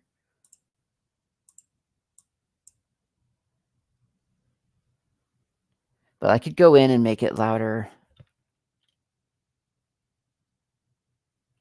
in the synth interface. I kind of don't want to mess up that sound right now, so I'm going to leave it at that. So it'll just be soft synth right now. I guess a soft pad over clangs and drums probably wasn't the wisest choice. But there is a mixer. I don't know how to get there, so I usually just go to View and Effects Mixer.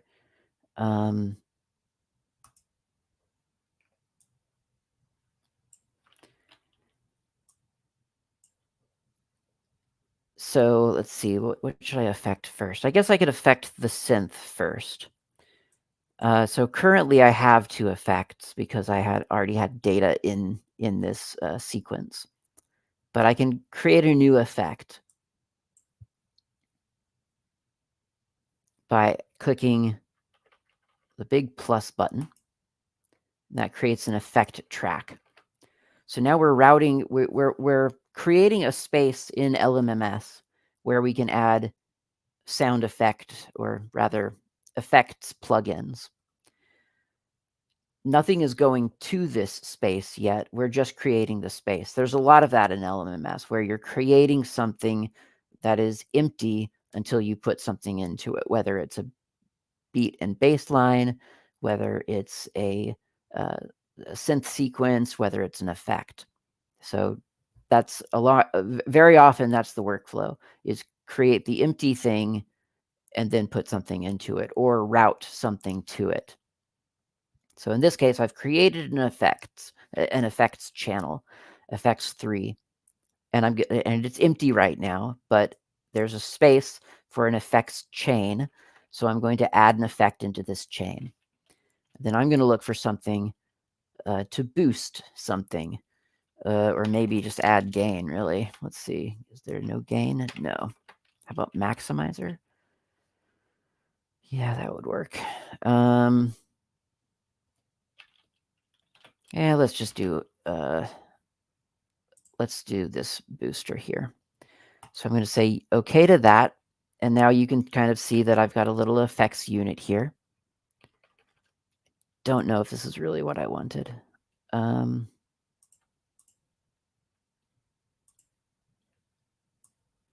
Once again, clicking on control, just like on a synthesizer, it kind of gives you your full view of the controls.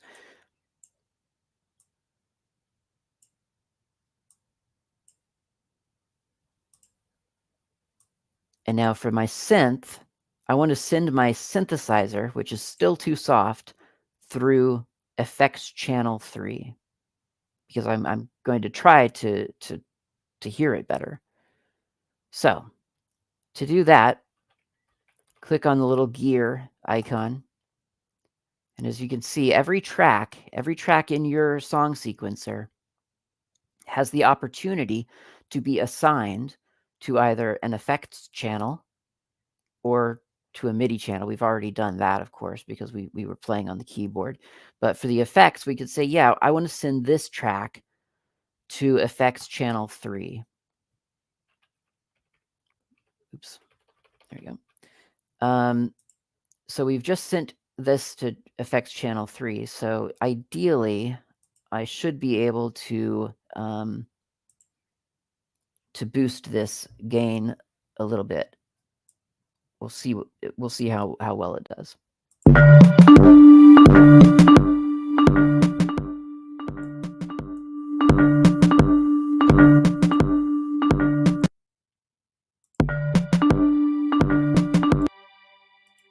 I think I'm sending too much to that effects channel, actually.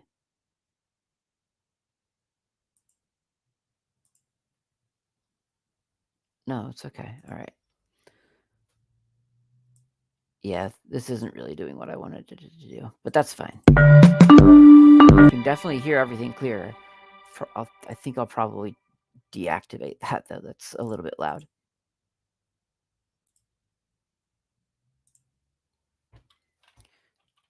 We could create one, though, for instance, let's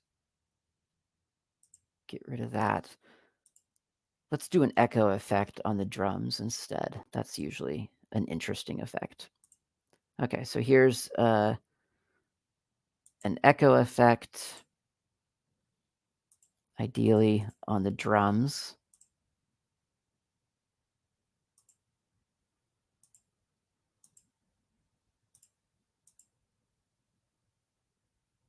We'll do it to the snare, I think. Effects channel 3.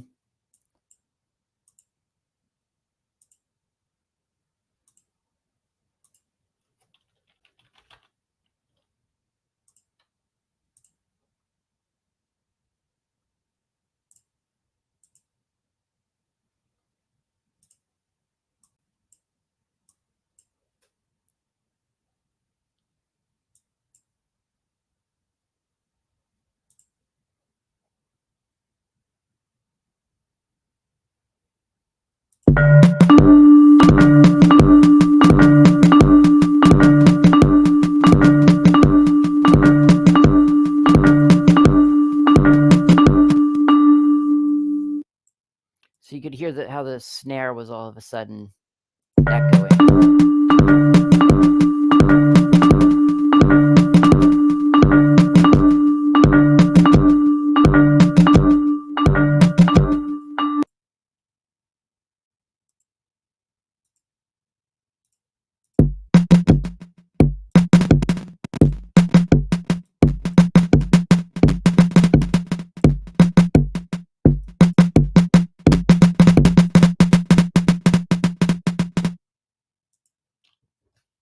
So lots of different effects. There's echo effects, there's reverb effects, and so on. I'm actually going to remove those, I think, for now. Okay. So that's beat and bass line. It's a synth. There's also samples included in LMMS. So we've already kind of drawn from some of them for the beat and bass line, but there's also samples for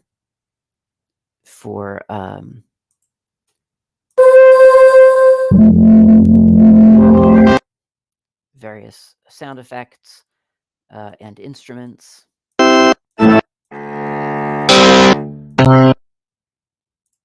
Sample all of those by just clicking on them. But possibly one of the more fun way of getting like really sort of unique instruments into LMMS are through sound fonts or sample libraries. So there's a couple of different ways to do that. I've got a bunch of sound fonts that I use, but there is a sample. It's not that one. There's a sample. There's a Giga sample plugin as well. I think maybe not. But I just use sound fonts. Sound fonts are very cool. They're really tiny slivers of samples, that you can load into a sampler and sort of play as if though it was a full synthesizer.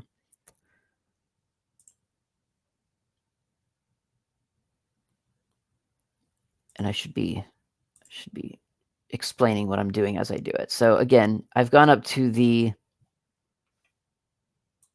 instrument plugins. I've located the sound font file sampler, and then clicked on the track that I've assigned it to in order to get the interface. That's the typical workflow of adding any instrument into your LMMS song. You're going to drag it from your asset list into the track list, and then you're going to click on it to see the actual interface. The interfaces are going to be different depending on what kind of instrument it is. So for instance, a sound font is designed to load a specific file into the little sampler.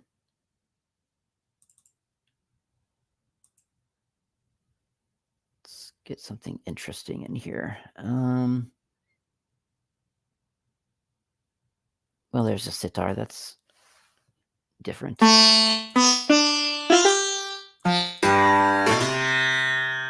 Now, I don't think this is assigned to my MIDI device yet. So if I go to the keyboard, enable input, and assign my MIDI device, nothing happens.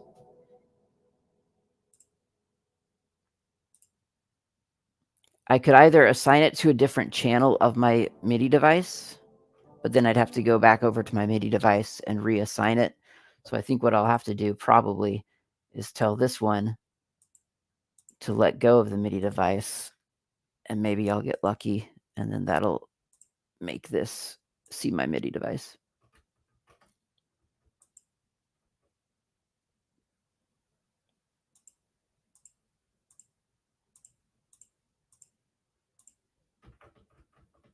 Not today.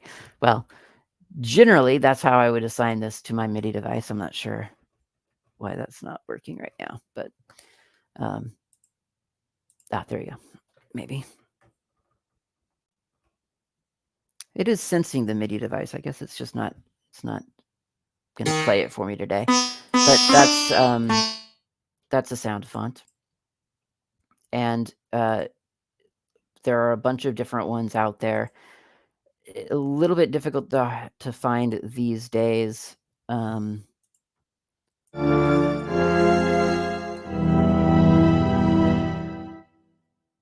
Because they've fallen out of favor for actual sample files. But I quite like them because they are very small. But again, just because this is a sample file or a sound font file on the hard drive, it doesn't mean that you can treat it, because it's being loaded into this plugin. You essentially treat it just like a synthesizer. So to add a sequence with this, you would simply go to the track where that instrument lives, click to create a space for it, double click to open up the editor, and then you can draw on. That's gotta be the wrong. Nope, that is the right one.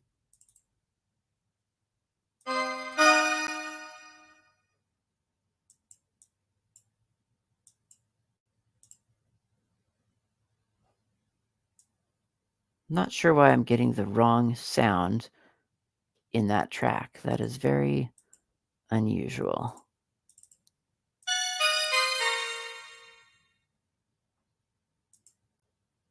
This is demo magic.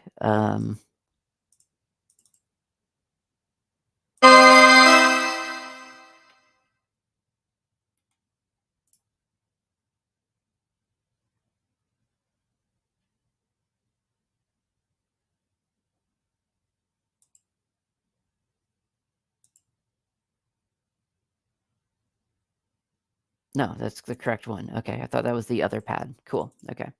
So it's just very loud right now. There we go.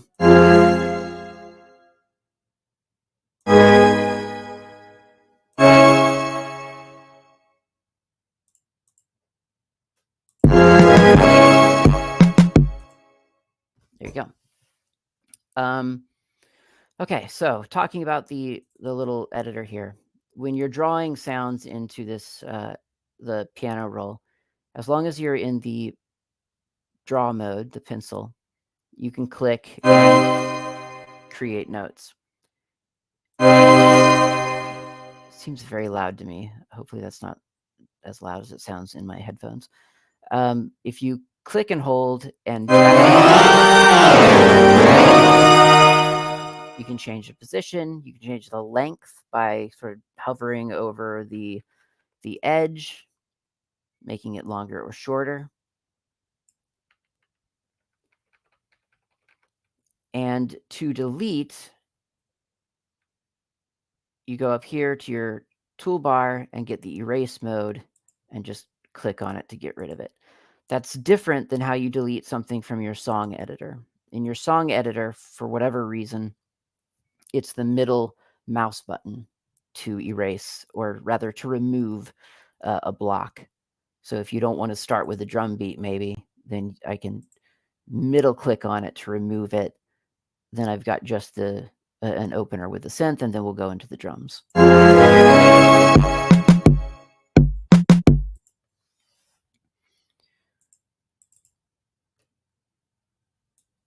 Sound editor also has down at the bottom, or the piano roll rather, has down at the bottom the note velocity, which I was trying to use with the other synth that was too quiet.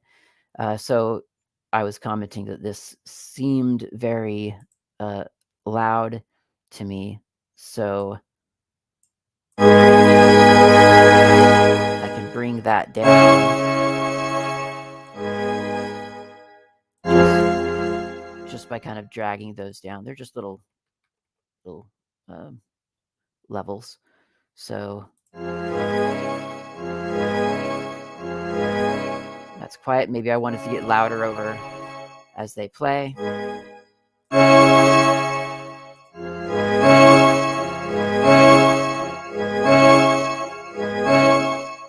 And we're just hearing that bar right now because, well, first of all, that's the only bar that exists. But it's also because I'm in the piano roll editor. So when you're in piano roll, you're not listening to the whole sound. You're just listening to your little sequence here within the piano roll. And this can be as long as you want. Like maybe I don't want to stop there, or maybe I want to do a note here. So now the length of my full sequence, or my full piano roll, is 2 bars in my song editor rather than just the 1. And that's okay.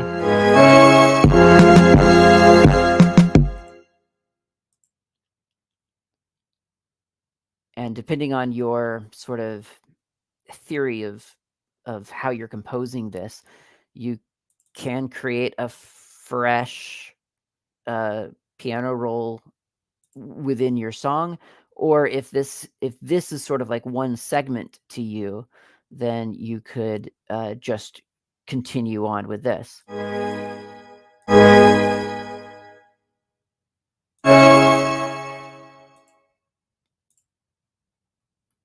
And now you've got a 4-bar piano roll, even though your beat and bass line is just the 1 bar.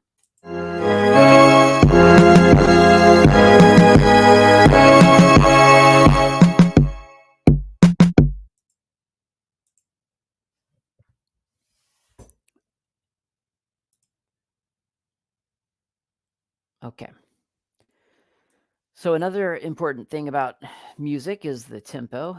We've been playing everything at 170 beats per minute. So that's the tempo of this song, and it's a little bit, I guess, on the fast side maybe. So you can adjust that here, just scrolling down. You can slow it down quite a lot.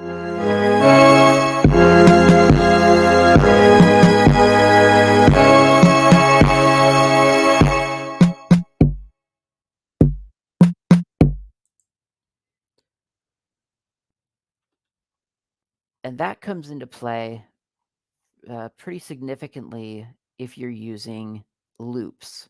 And loops is another way to, I mean, you can create your own loops, which is what we've done with the beat and the bass line. Like that's a loop that we've created essentially. We've programmed in one bar of a drum beat, and we're just looping it over and over and over and over again in our song. But you can also hunt down loops on the internet. Places sell them in packs of like 500 loops of really really nicely done pre-made beats and sometimes even bits of songs, and then you can just string them together. So there's a couple of different ways to do that. Let's see if I remember any of them today. I haven't done it in a while. But if we go to a place where we have our loops kept, and you can also keep them within your LMMS file. Like it doesn't have to be, it can be anywhere. It's arguably better to keep it within your LMMS asset sort of library, and they have space for you to do that.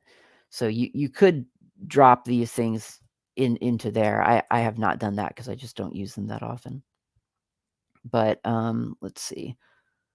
Let's find something loopable. And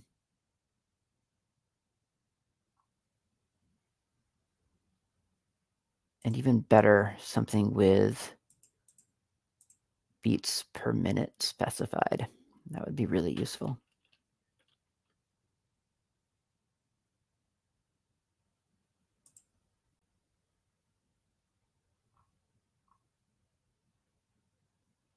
Okay, here's a tenor sax loop that says it's 90 BPM.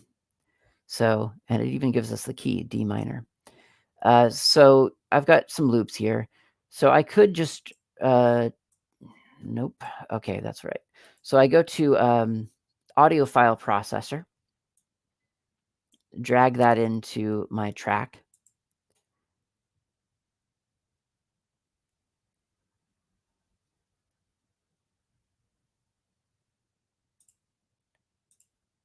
No, I'm thinking of a different plugin.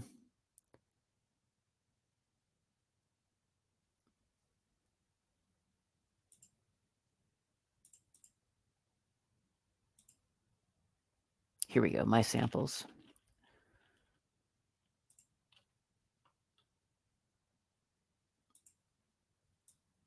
Okay, so in your LMMS directory, there's a space for samples. You might not have an LMMS directory yet because you may not have ever opened LMMS, but once you do, you get one, and then you've got a samples directory.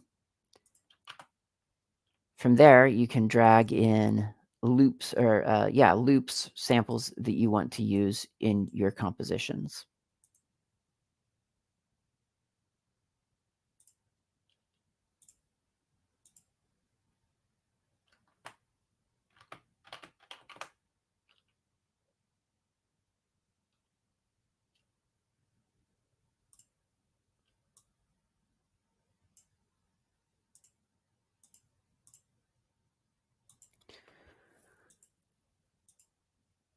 But I guess it would have been better. Here we go, refresh. There we go. Okay, so I've refreshed so that it picks up my new additions. Now I've got all my loops.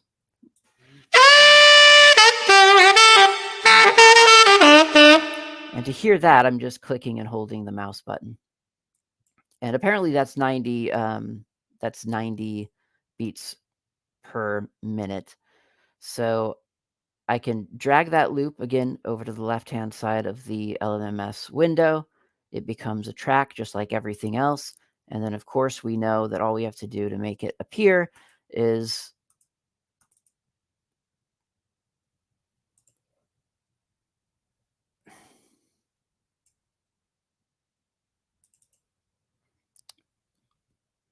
click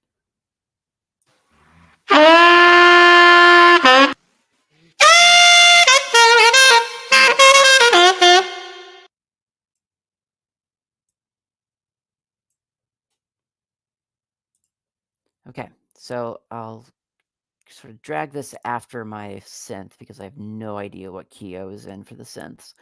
So I'll have that come in. Maybe, I don't know. Let's do a little bit of a cushion, and then we'll see what this sounds like.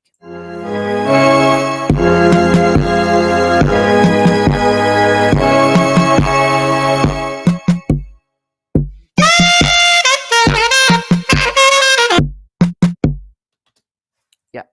So needed to extend that. Most samples will sort of tell you how many beats they are. Now that was at 140 beats per minute. So if we wanted to conform to what it claims it is, we can knock it down to 90. It's going to be kind of slow, but that's what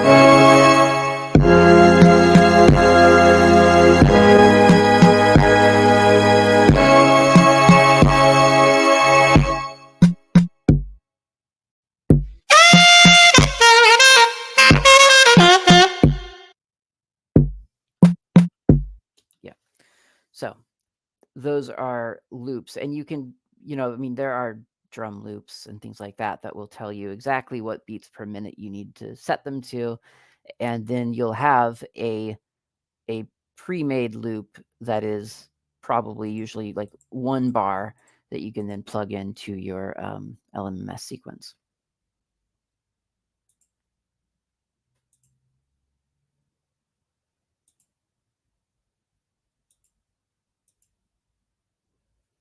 Okay, so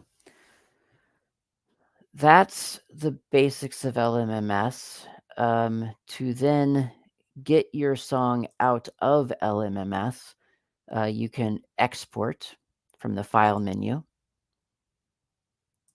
can export it as WAV, OGG, or MP3. I usually go out as WAV, just so that I can then compress it the way that I want to into whatever formats I want.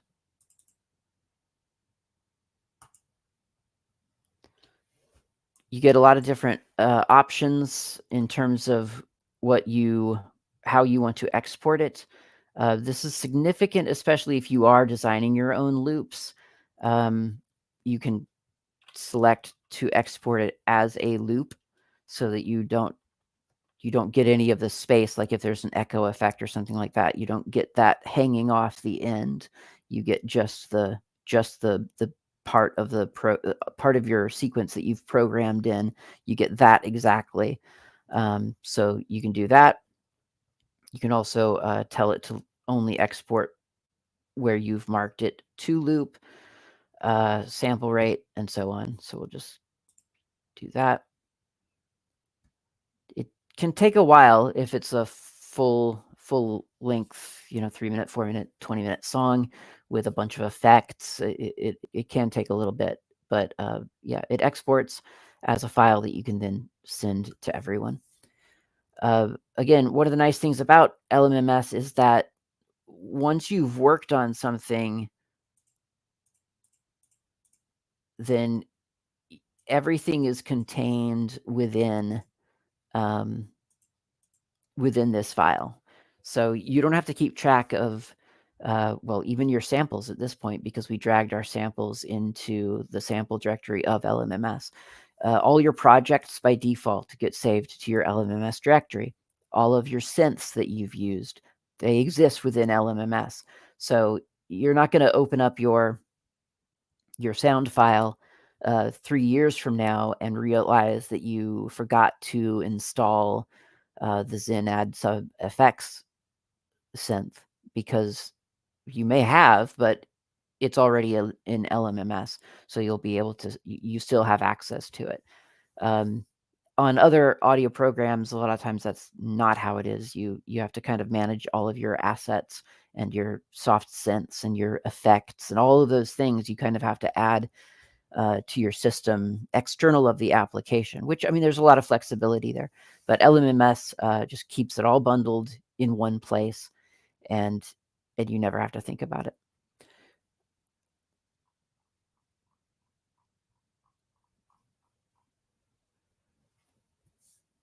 I think that's probably everything, to be honest. I think that's everything I can think of to do as an intro to LMMS. Are there any questions?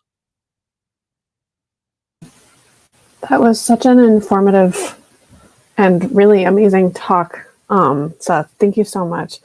I don't think any questions have come in just yet, but I know the stream will catch up to us.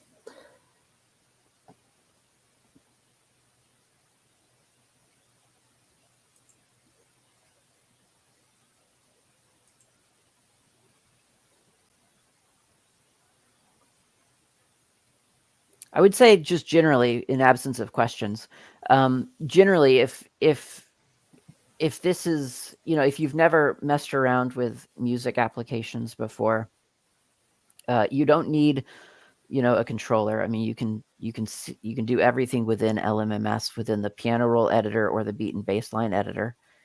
And I really feel like, at least for me, maybe starting with a beat and a bass line is the easiest way to go. And there's a surprising amount of stuff that you can do just by looking through the my samples bit of this. You can find all kinds of weird sounds, some of them musical, some of them less musical, but you can sequence them in the bass and beat line and just come up with something that repeats and sort of has rhythm. And then if you get more adventurous, you can add to it with maybe an instrument or two. So I feel kind of like that's maybe one of the starting places if you have no idea where to start. And that is kind of the LMMS method, is kind of like building up sort of a sequence by just piling on more and more self-contained loops. It's very much like an Akai MPC 2000 from the early 2000s. It's patches that you then just kind of layer over on top of each other until you end up with a song. Yeah, it's like any project. It has to have a structure. Yeah. Some questions have come in. Okay. And the first one is, what's your fave piece of music you've made using LMMS, and can we hear it? Why, yes. Person who maybe I planted into this audience almost. I didn't, but thanks for asking. If you go to cetx.bandcamp.com, you can download my album Cool. that I did almost entirely on LMMS. It's called Regal. There's, I don't know, 6 or 8 tracks or something. It's really weird music. Just prepare yourself for that.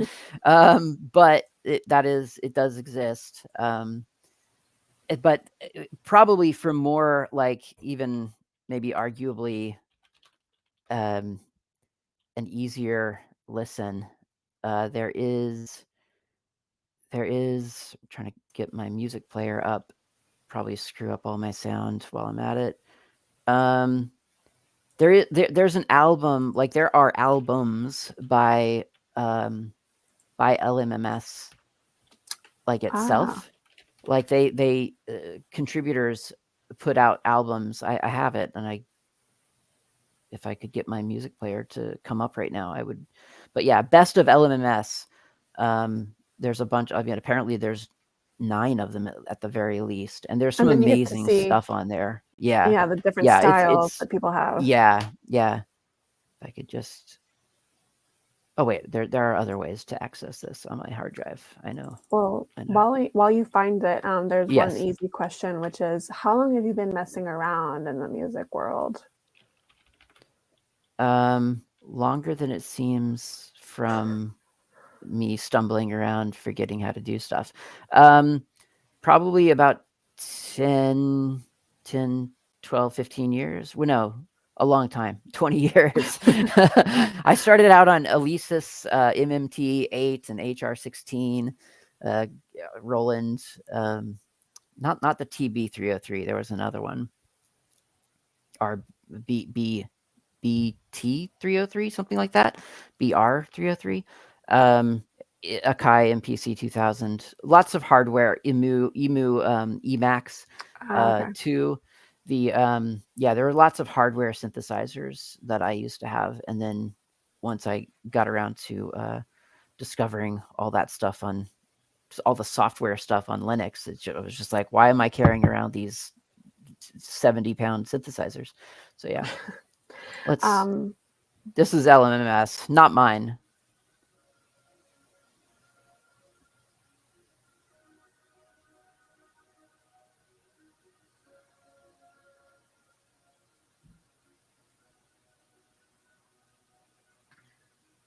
I'm not sure we can hear it. I can hear it very softly. Like very softly. Oh, right. You can't hear it because it's not piped into the thing. Yeah. Well, All right. maybe we can drop some later, but I think Yeah, people yeah. should,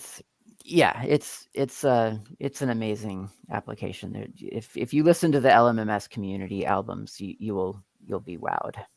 I am all the time. Yeah, honestly. Second to last question is, are there any generative or probabilistic functions for, say, note or velocity info? Yeah, yes. Okay, so there's sort of. I mean, you'd have to invent it yourself, I guess. But I mean, there is an automation track. Okay. So you can do weird things with inputs all over the place, but how it's not really sort of like, it's not tied to anything specific. So but yes, you can automate all kinds of different aspects of your music. It's all tied to MIDI input, so it has to be a valid MIDI attribute. Well, as far as I know, I shouldn't say it has to be. As far as I know, it has to be a valid MIDI attribute. So I guess in that sense, yes, you can do things, but that's not exactly like randomized. But I mean, a good effects too. Like there's all kinds of weird effects that you could add. So I don't know.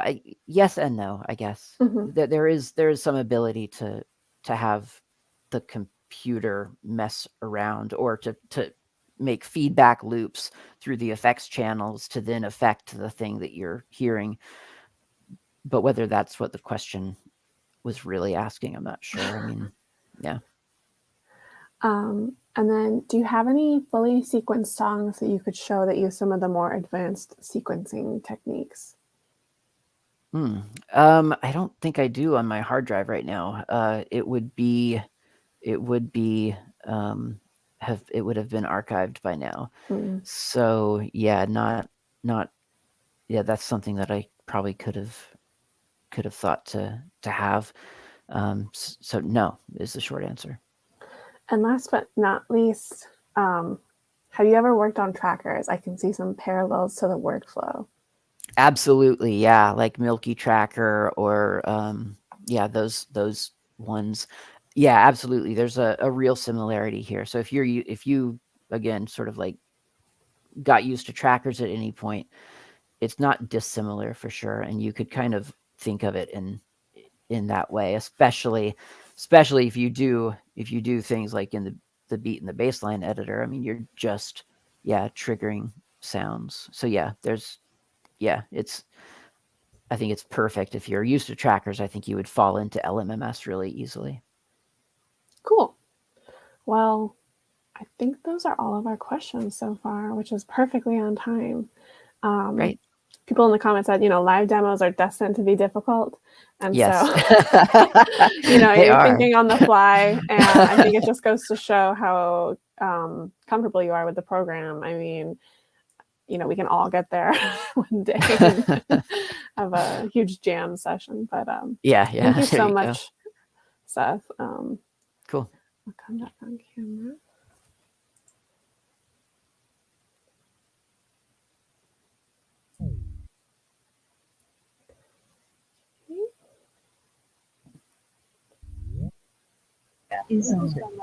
Hi, Malt. We were leaving you in the lobby, but let me know if you can hear me. Hello. Hi. Hi, we can hear you. Cool. I think it's just me. I think Marie's probably busy fixing something. Always things going on with the stream. Hi, we can hear you. Okay, this is confusing. I'm hearing myself twice. with a delay in the matrix. Do you have the stream open somewhere? Yes, let me mute that. There we go. It's like my own thoughts, like out of the brain. Perfect. You're our last talk for day one: free software and open data standards in architecture, engineering, and construction. So, if you are ready, I can turn my camera off and let you take it away. Sure, let's do that. Let's go. Would you prefer for questions to be answered all at the end or throughout? Whatever works best. Whatever. Yeah, throughout's okay. Okay. Absolutely fine. Cool. Then I am excited to hear all about it.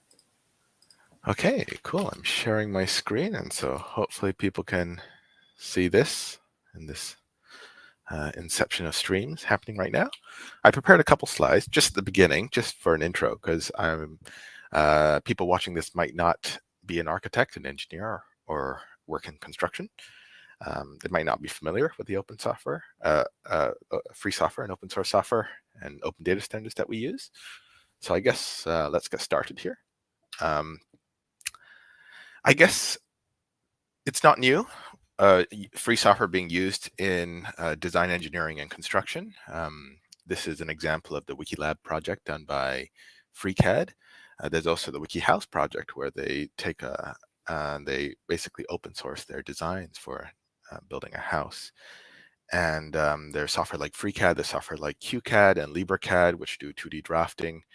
But today I want to talk about something a little bit different, and I'll be focusing on Blender. So Blender, as you know, it's kind of like the show child of the CG free software world. You know, it's a huge success. It's made a big difference in the world. And I'd like to talk not about smaller scale projects, but on larger scale projects, you know, something on the scale of something like this. And so this picture that I'm showing you was created with Blender. And this is by an architect called Dimitar.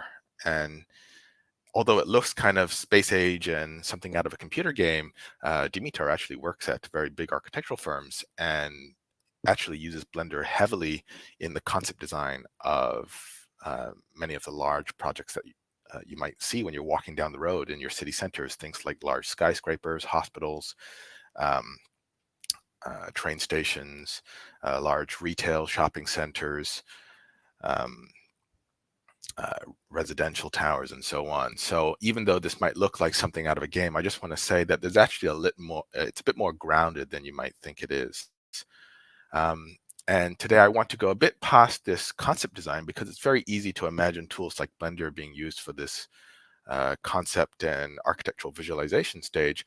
But I'd like to talk about what if Blender was used, on something a bit more like this, if my screen would go to it. There we go. Something that looks a little bit more like this. And what you might not realize is that all of these architectural drawings, which is something that an architect might submit to council, and they do, because all of these drawings are by a firm called Opening Design, was actually created by Blender.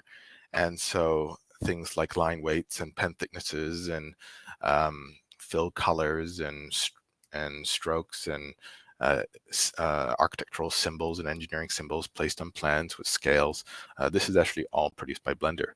And today, in the demo that I'll be giving, I'd like to show you exactly how this type of stuff is created with Blender, which is probably not created for that purpose, but now, surprise, it can do that type of stuff. And to stretch this a little bit further, not just technical drawings can be produced with Blender.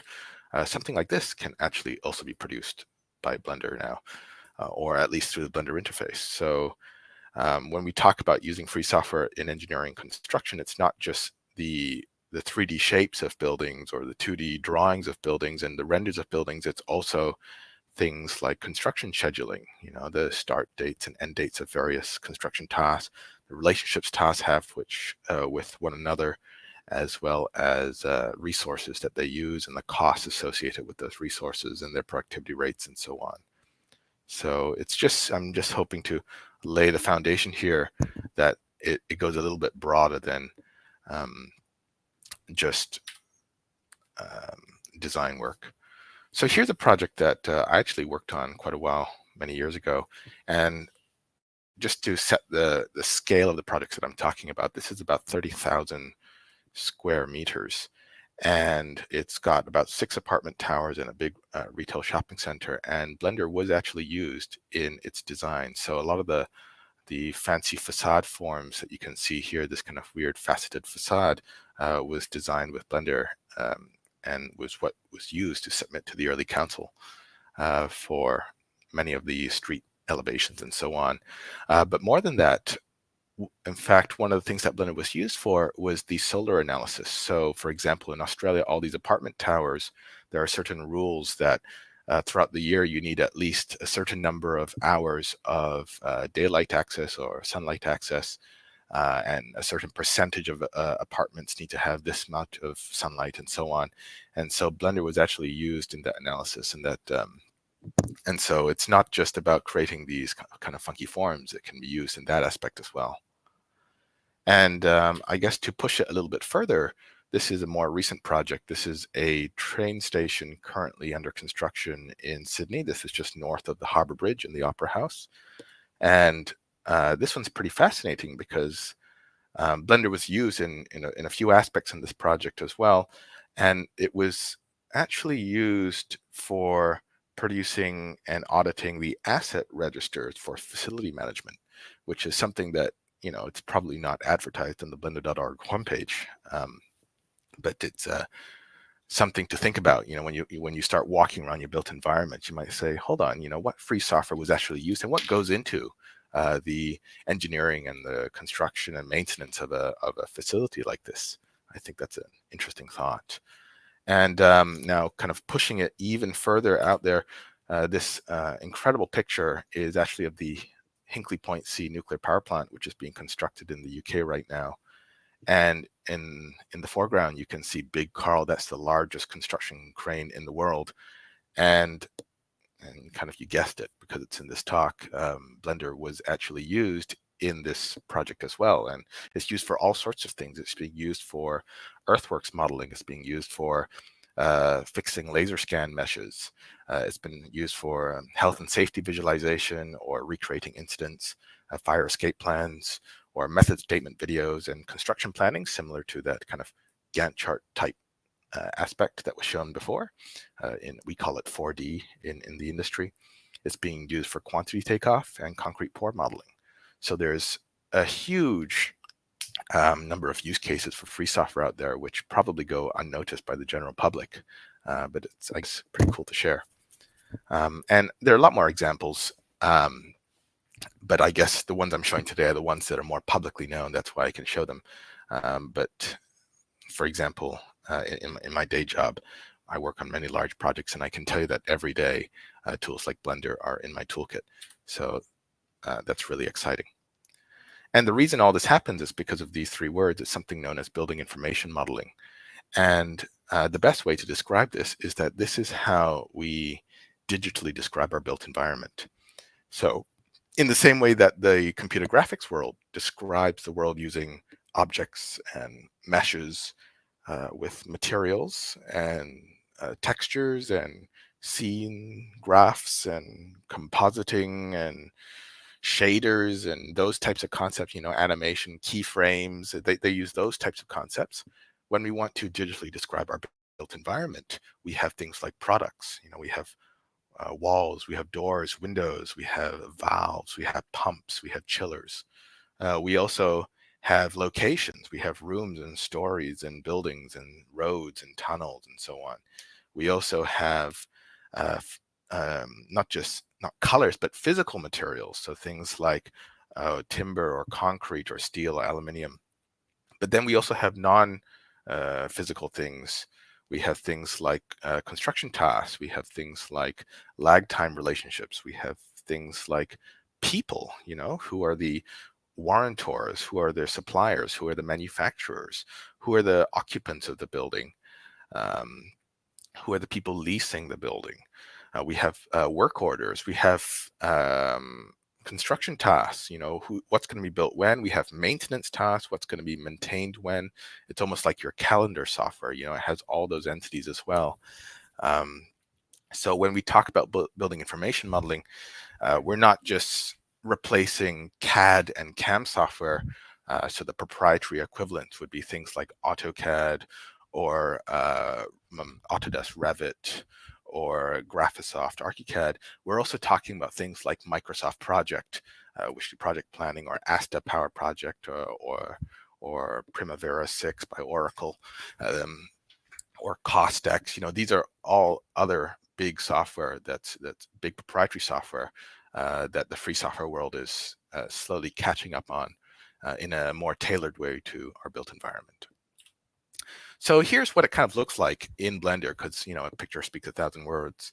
And here is a combination of various things. You can see in green you have the mechanical parts that make up a building. So we have ducts and vents and grills and VAVs and things like that. And then we have all this blue stuff, which is your hydraulic engineer's design, which do your hot and cold water and your stormwater drainage and your sewers and your stuff like that, and your sanitary ware, so your basins, your toilets and your showers and stuff like that.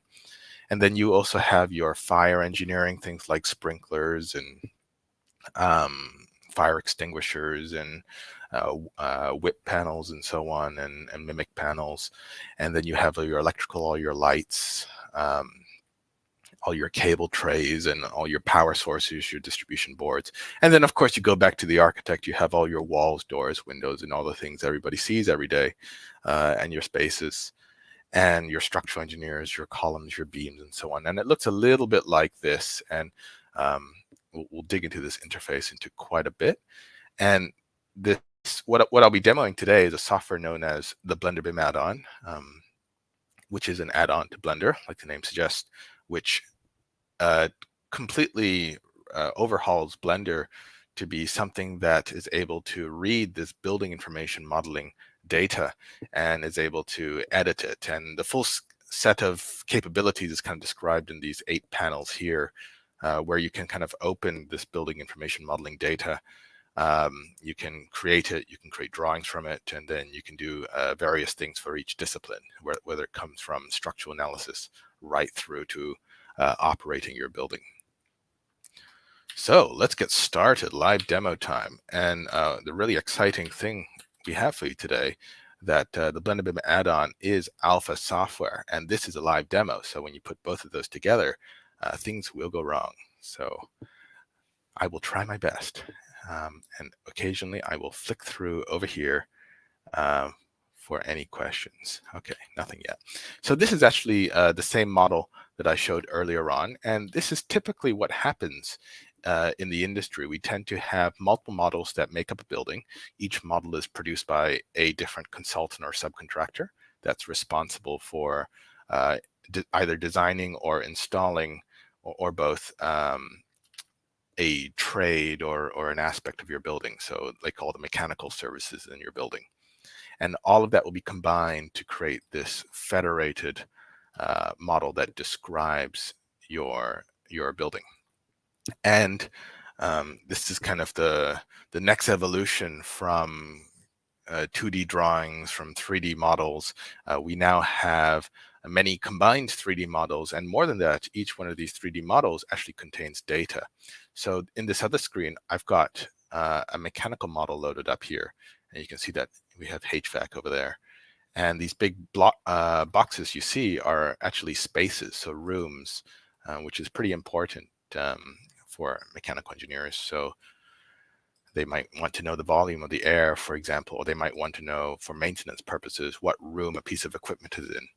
So if I jump into my object information, you can see that this room actually contains a little bit of data. Some of it's useful, some of it's not useful. So if we can see we have our zone name and category over here.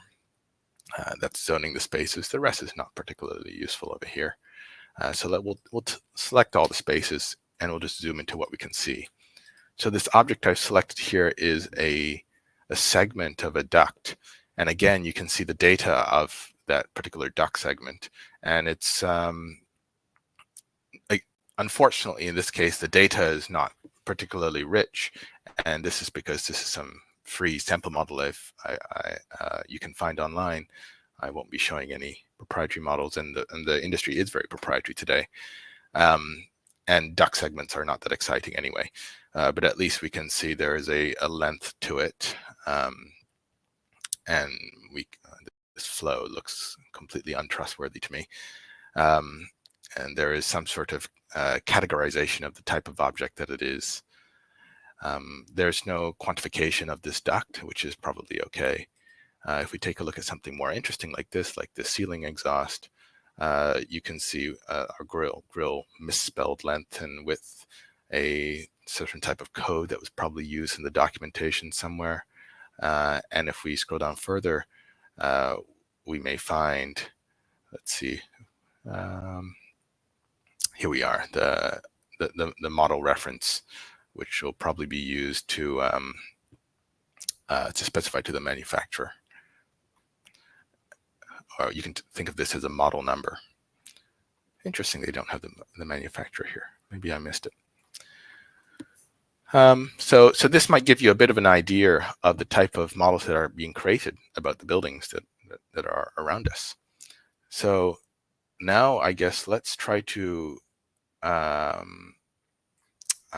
just quickly go through some of the other things you can see here, things like the type of geometry and materials that are created from this. Actually, this is not very interesting. I think I might show you some systems. So naturally, all of these are part of distribution systems like supply air or return air. So you can hopefully see here that this is actually sucking up air and bringing up air out over here. So it's not just we drew a box, we drew a cylinder. They actually have data that connects this box to that segment to that bend, and so on.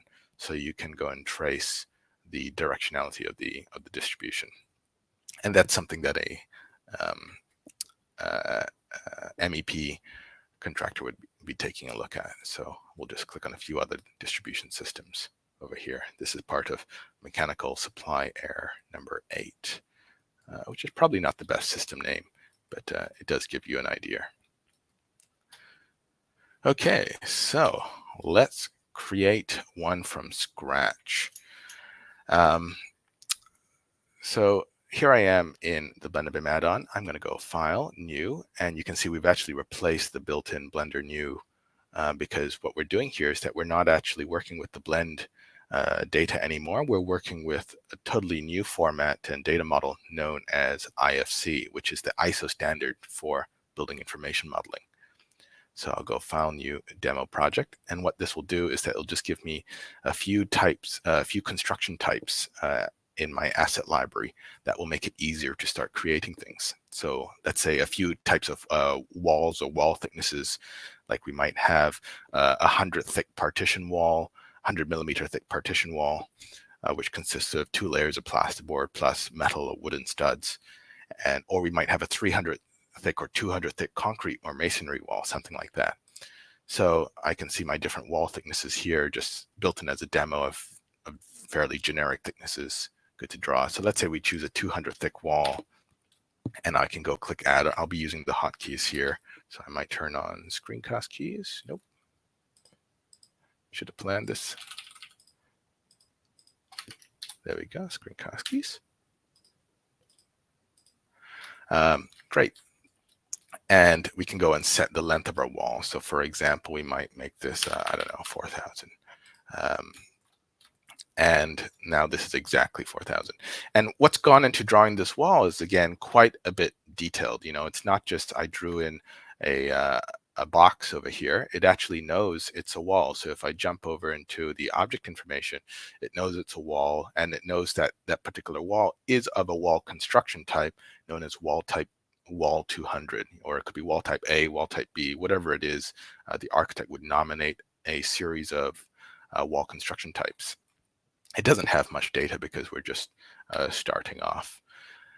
It also knows that it has a certain geometry. So what you see here is not a Blender mesh, even though, well, it is a Blender mesh. It's represented in Blender. But under the hood, it's actually described using a extruded profile, and this is a definition which is in IFC, which is heavily based off STEP, which is then parsed by the Open Cascade geometry kernel. And this is a big question that people have. They say, oh, Blender can't be used for CAD, but actually, if you kind of replace Blender meshes, you can. So it's actually being parsed here by Open Cascade. And I'll just take a brief glance over here into this debug panel. You can think of this as the web inspector. And if I inspect that object and kind of, I'll zoom into this, make it a bit easier. This is the raw data that defines that. So under the hood, there's this kind of graph object database that defines this wall. And so the wall's representation or geometry, you can see it has two associated geometries, this kind of 2D curve as well as an extrusion. And this extrusion is defined as an extrusion which is along this vector of this magnitude of 3,000 millimeters, which extrudes a closed profile, which is defined by this polycurve of these points over here. So there's quite a bit involved under the hood. Of course, this is like the developer debug section, but that's kind of what's happening under the hood. So I hope that was an interesting thing. Anyway, let's continue drawing these walls. So now I won't pay too much attention to accuracy or anything. And you'll notice that when I join these walls, like this wall is joined to here and this wall is joined there, I'm not just placing boxes next to one another. If I go down under geometric relationships, it knows that this wall is connected at its start and its end. And this is important because then when I move this wall, for example, the other walls know it's meant to be joined to that and it snaps to it. And this is all part of the ISO standard of how walls are meant to have relationships with other walls. So let me just continue. Oops. So let's cut that short. Dion, just as we're getting into the last kind of 10 minutes, I have a few questions coming in. Do you mind if I start asking them, or would you rather I? Go ahead, yeah. Okay. How have the tools changed since you've been involved? Do you think open source software is set to overtake some of the bigger established names, asks our first person? So back when I first started, there was absolutely no way to do BIM modeling very well on Linux, for example. We had FreeCAD, which was kind of pioneering things at the time, but definitely the support for the IFC was very, very poor. Since then, we've made leaps and strides, but we're still at its infancy. This is still alpha software. There are only a small handful of firms which are using it from end-to-end production of design drawings. But at the same time, there are an increasing amount of really, really large companies. They're not using it from beginning to end to deliver their projects, but they're using it here and there, kind of like those examples I gave at the beginning of that nuclear power plant, or these train stations, or these big retail and residential developments. So I would say that we're far from where the proprietary software are, but we're quickly catching up in two ways: from the grassroots of small firms doing end-to-end, and then the large companies as well. Yeah, that's very interesting to see. Our next question is, what's your vision for the future of free software and open standards in architecture/engineering and construction? And, what are some of the potential barriers to that vision of yours becoming a reality? Yeah, so I think on a practical note, we have a lot of weaknesses right now. There's a lot of things that free software doesn't do very well. So for example, we struggle a lot with performance. So it's totally fine when you're dealing with a small building. And we're starting to inch into medium level development, like small retail fit outs and retail designs, office fit outs. But definitely for large projects like a hospital, we have performance issues when dealing with the graph that represents all of this, all this data, or the geometry. Like Blender starts to choke when you throw 100,000 objects at it, and very often a single model on a large project would have anywhere between 10,000 to 100,000 objects per discipline. So multiply by that 5, you might have, a good 400,000, 500,000 elements down to every nut and bolt. It kind of depends. So performance issues is a big issue. Drawing generation. So a lot of our industry works on drafting. So I'll just create a drawing right now real quick.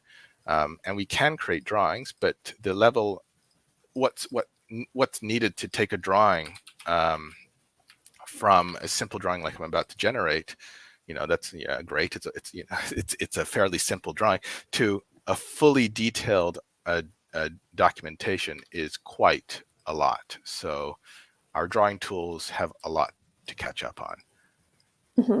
Yeah. I guess collaboration is also a big one. There are often big teams working on this stuff, not sole practitioners. So I think earlier on today, Bruno Passo gave a great talk about that. So hopefully that's one of the possible solutions of getting this solved sooner rather than later. But I think we also have some strengths, that's important to note. That although we are lacking in feature parity on things like drawings or structural analysis or MEP modeling like ducts and so on, we actually have some strengths. Like we are the leading in this kind of native IFC editing. No other proprietary software does this at the moment. We're leading in the breadth of the standards implementation. Most software, they do just structural analysis or just or just architectural drawing. They don't do cost planning at the same time or construction sequencing. Whereas all it takes is for me to jump over here and start creating a work schedule. I can start saying that this is my construction plan, and nobody quite has that ability right now. Or I guess another aspect is the kind of modularity. We're very cross-platform. We work across a lot of stacks. Everything you see here can be accessed through command line or Python script and so on. Yeah, that is a big thing. I mean, it's not really the same, but talking with friends who are on Mac and like the certain things that are just, you can't jailbreak,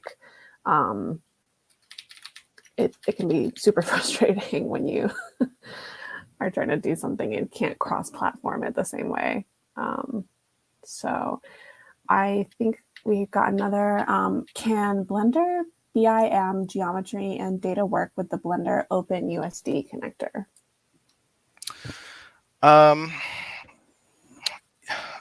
There's probably some integration which will be built sooner or later, but I think USD at the moment, there's a few problems with USD. It's great for the CG world, but it's not very appropriate for the construction world.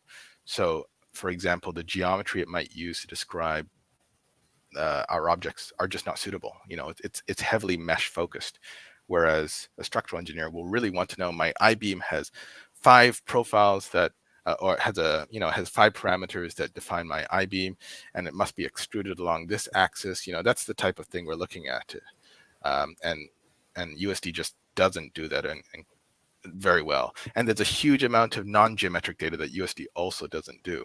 So although there might be a translator written sooner rather than later, I don't think it would ever quite replace the breadth of this semantics, the rich semantics that are in our industry right now. Of course. And then the last question is, could you expand on the connection with Open Cascade kernel with solid NURBS and Blender mesh geometry? The short answer is that the original geometric definition is in IFC, in the domain language of IFC. This is then interpreted using a software known as IFC OpenShell. That's the underlying software that powers all of this. And then IFC OpenShell is a wrapper around Open Cascade, but it also is starting to support some other kernels as well, which kind of orchestrates these Open Cascade commands to then generate the shape. It generates it in different ways, in an Open Cascade BREP form, or it can be in a tessellated form, because IFC is heavily based off STEP, so the models of Open Cascade are quite influenced by STEP.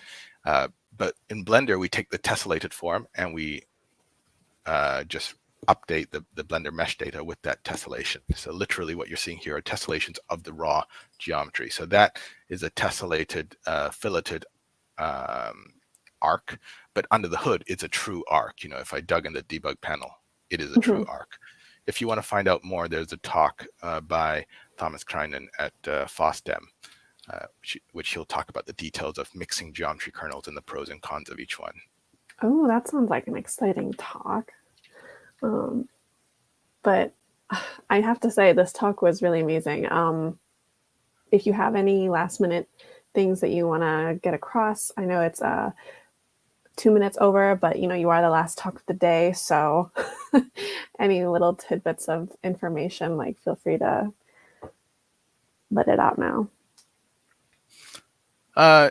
Sure. Yes. Why not? So I guess this is the website of IFC OpenShell for all of the dev-heavy people out there who want all the programming stuff. For the user-facing side, this is the website, this blenderbim.org, where you can go and play with things and, you know, access it through the buttons and so on. If you want to see a demo, because I totally don't have any time today, or I was very bad at time planning today, this YouTube video, this technical demonstrations, I'll put it in the chat, I guess, gives a very condensed demo of almost every feature you can think of. You know, it goes from creating models, a bit of the stuff that was talked about earlier with Git, generating drawings, structural analysis, cost schedules, FM. And so if you skip like the first bit and the last bit, it'll give you a very, very good overview, but it plays at like 5 times the normal speed of somebody using software. So it's also a bit overwhelming. Cool. I'll be able to go back to all my engineering friends and be like, I think I know a little more after today. Get into Blender. There we go. Oh, this is a beautiful website too, where all of the people trying to use more open source in architecture, engineering, construction hang out. Oh, good. The link.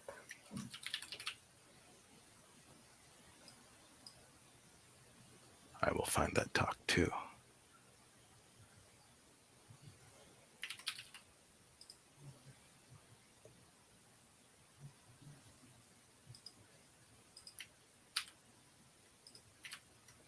There we go.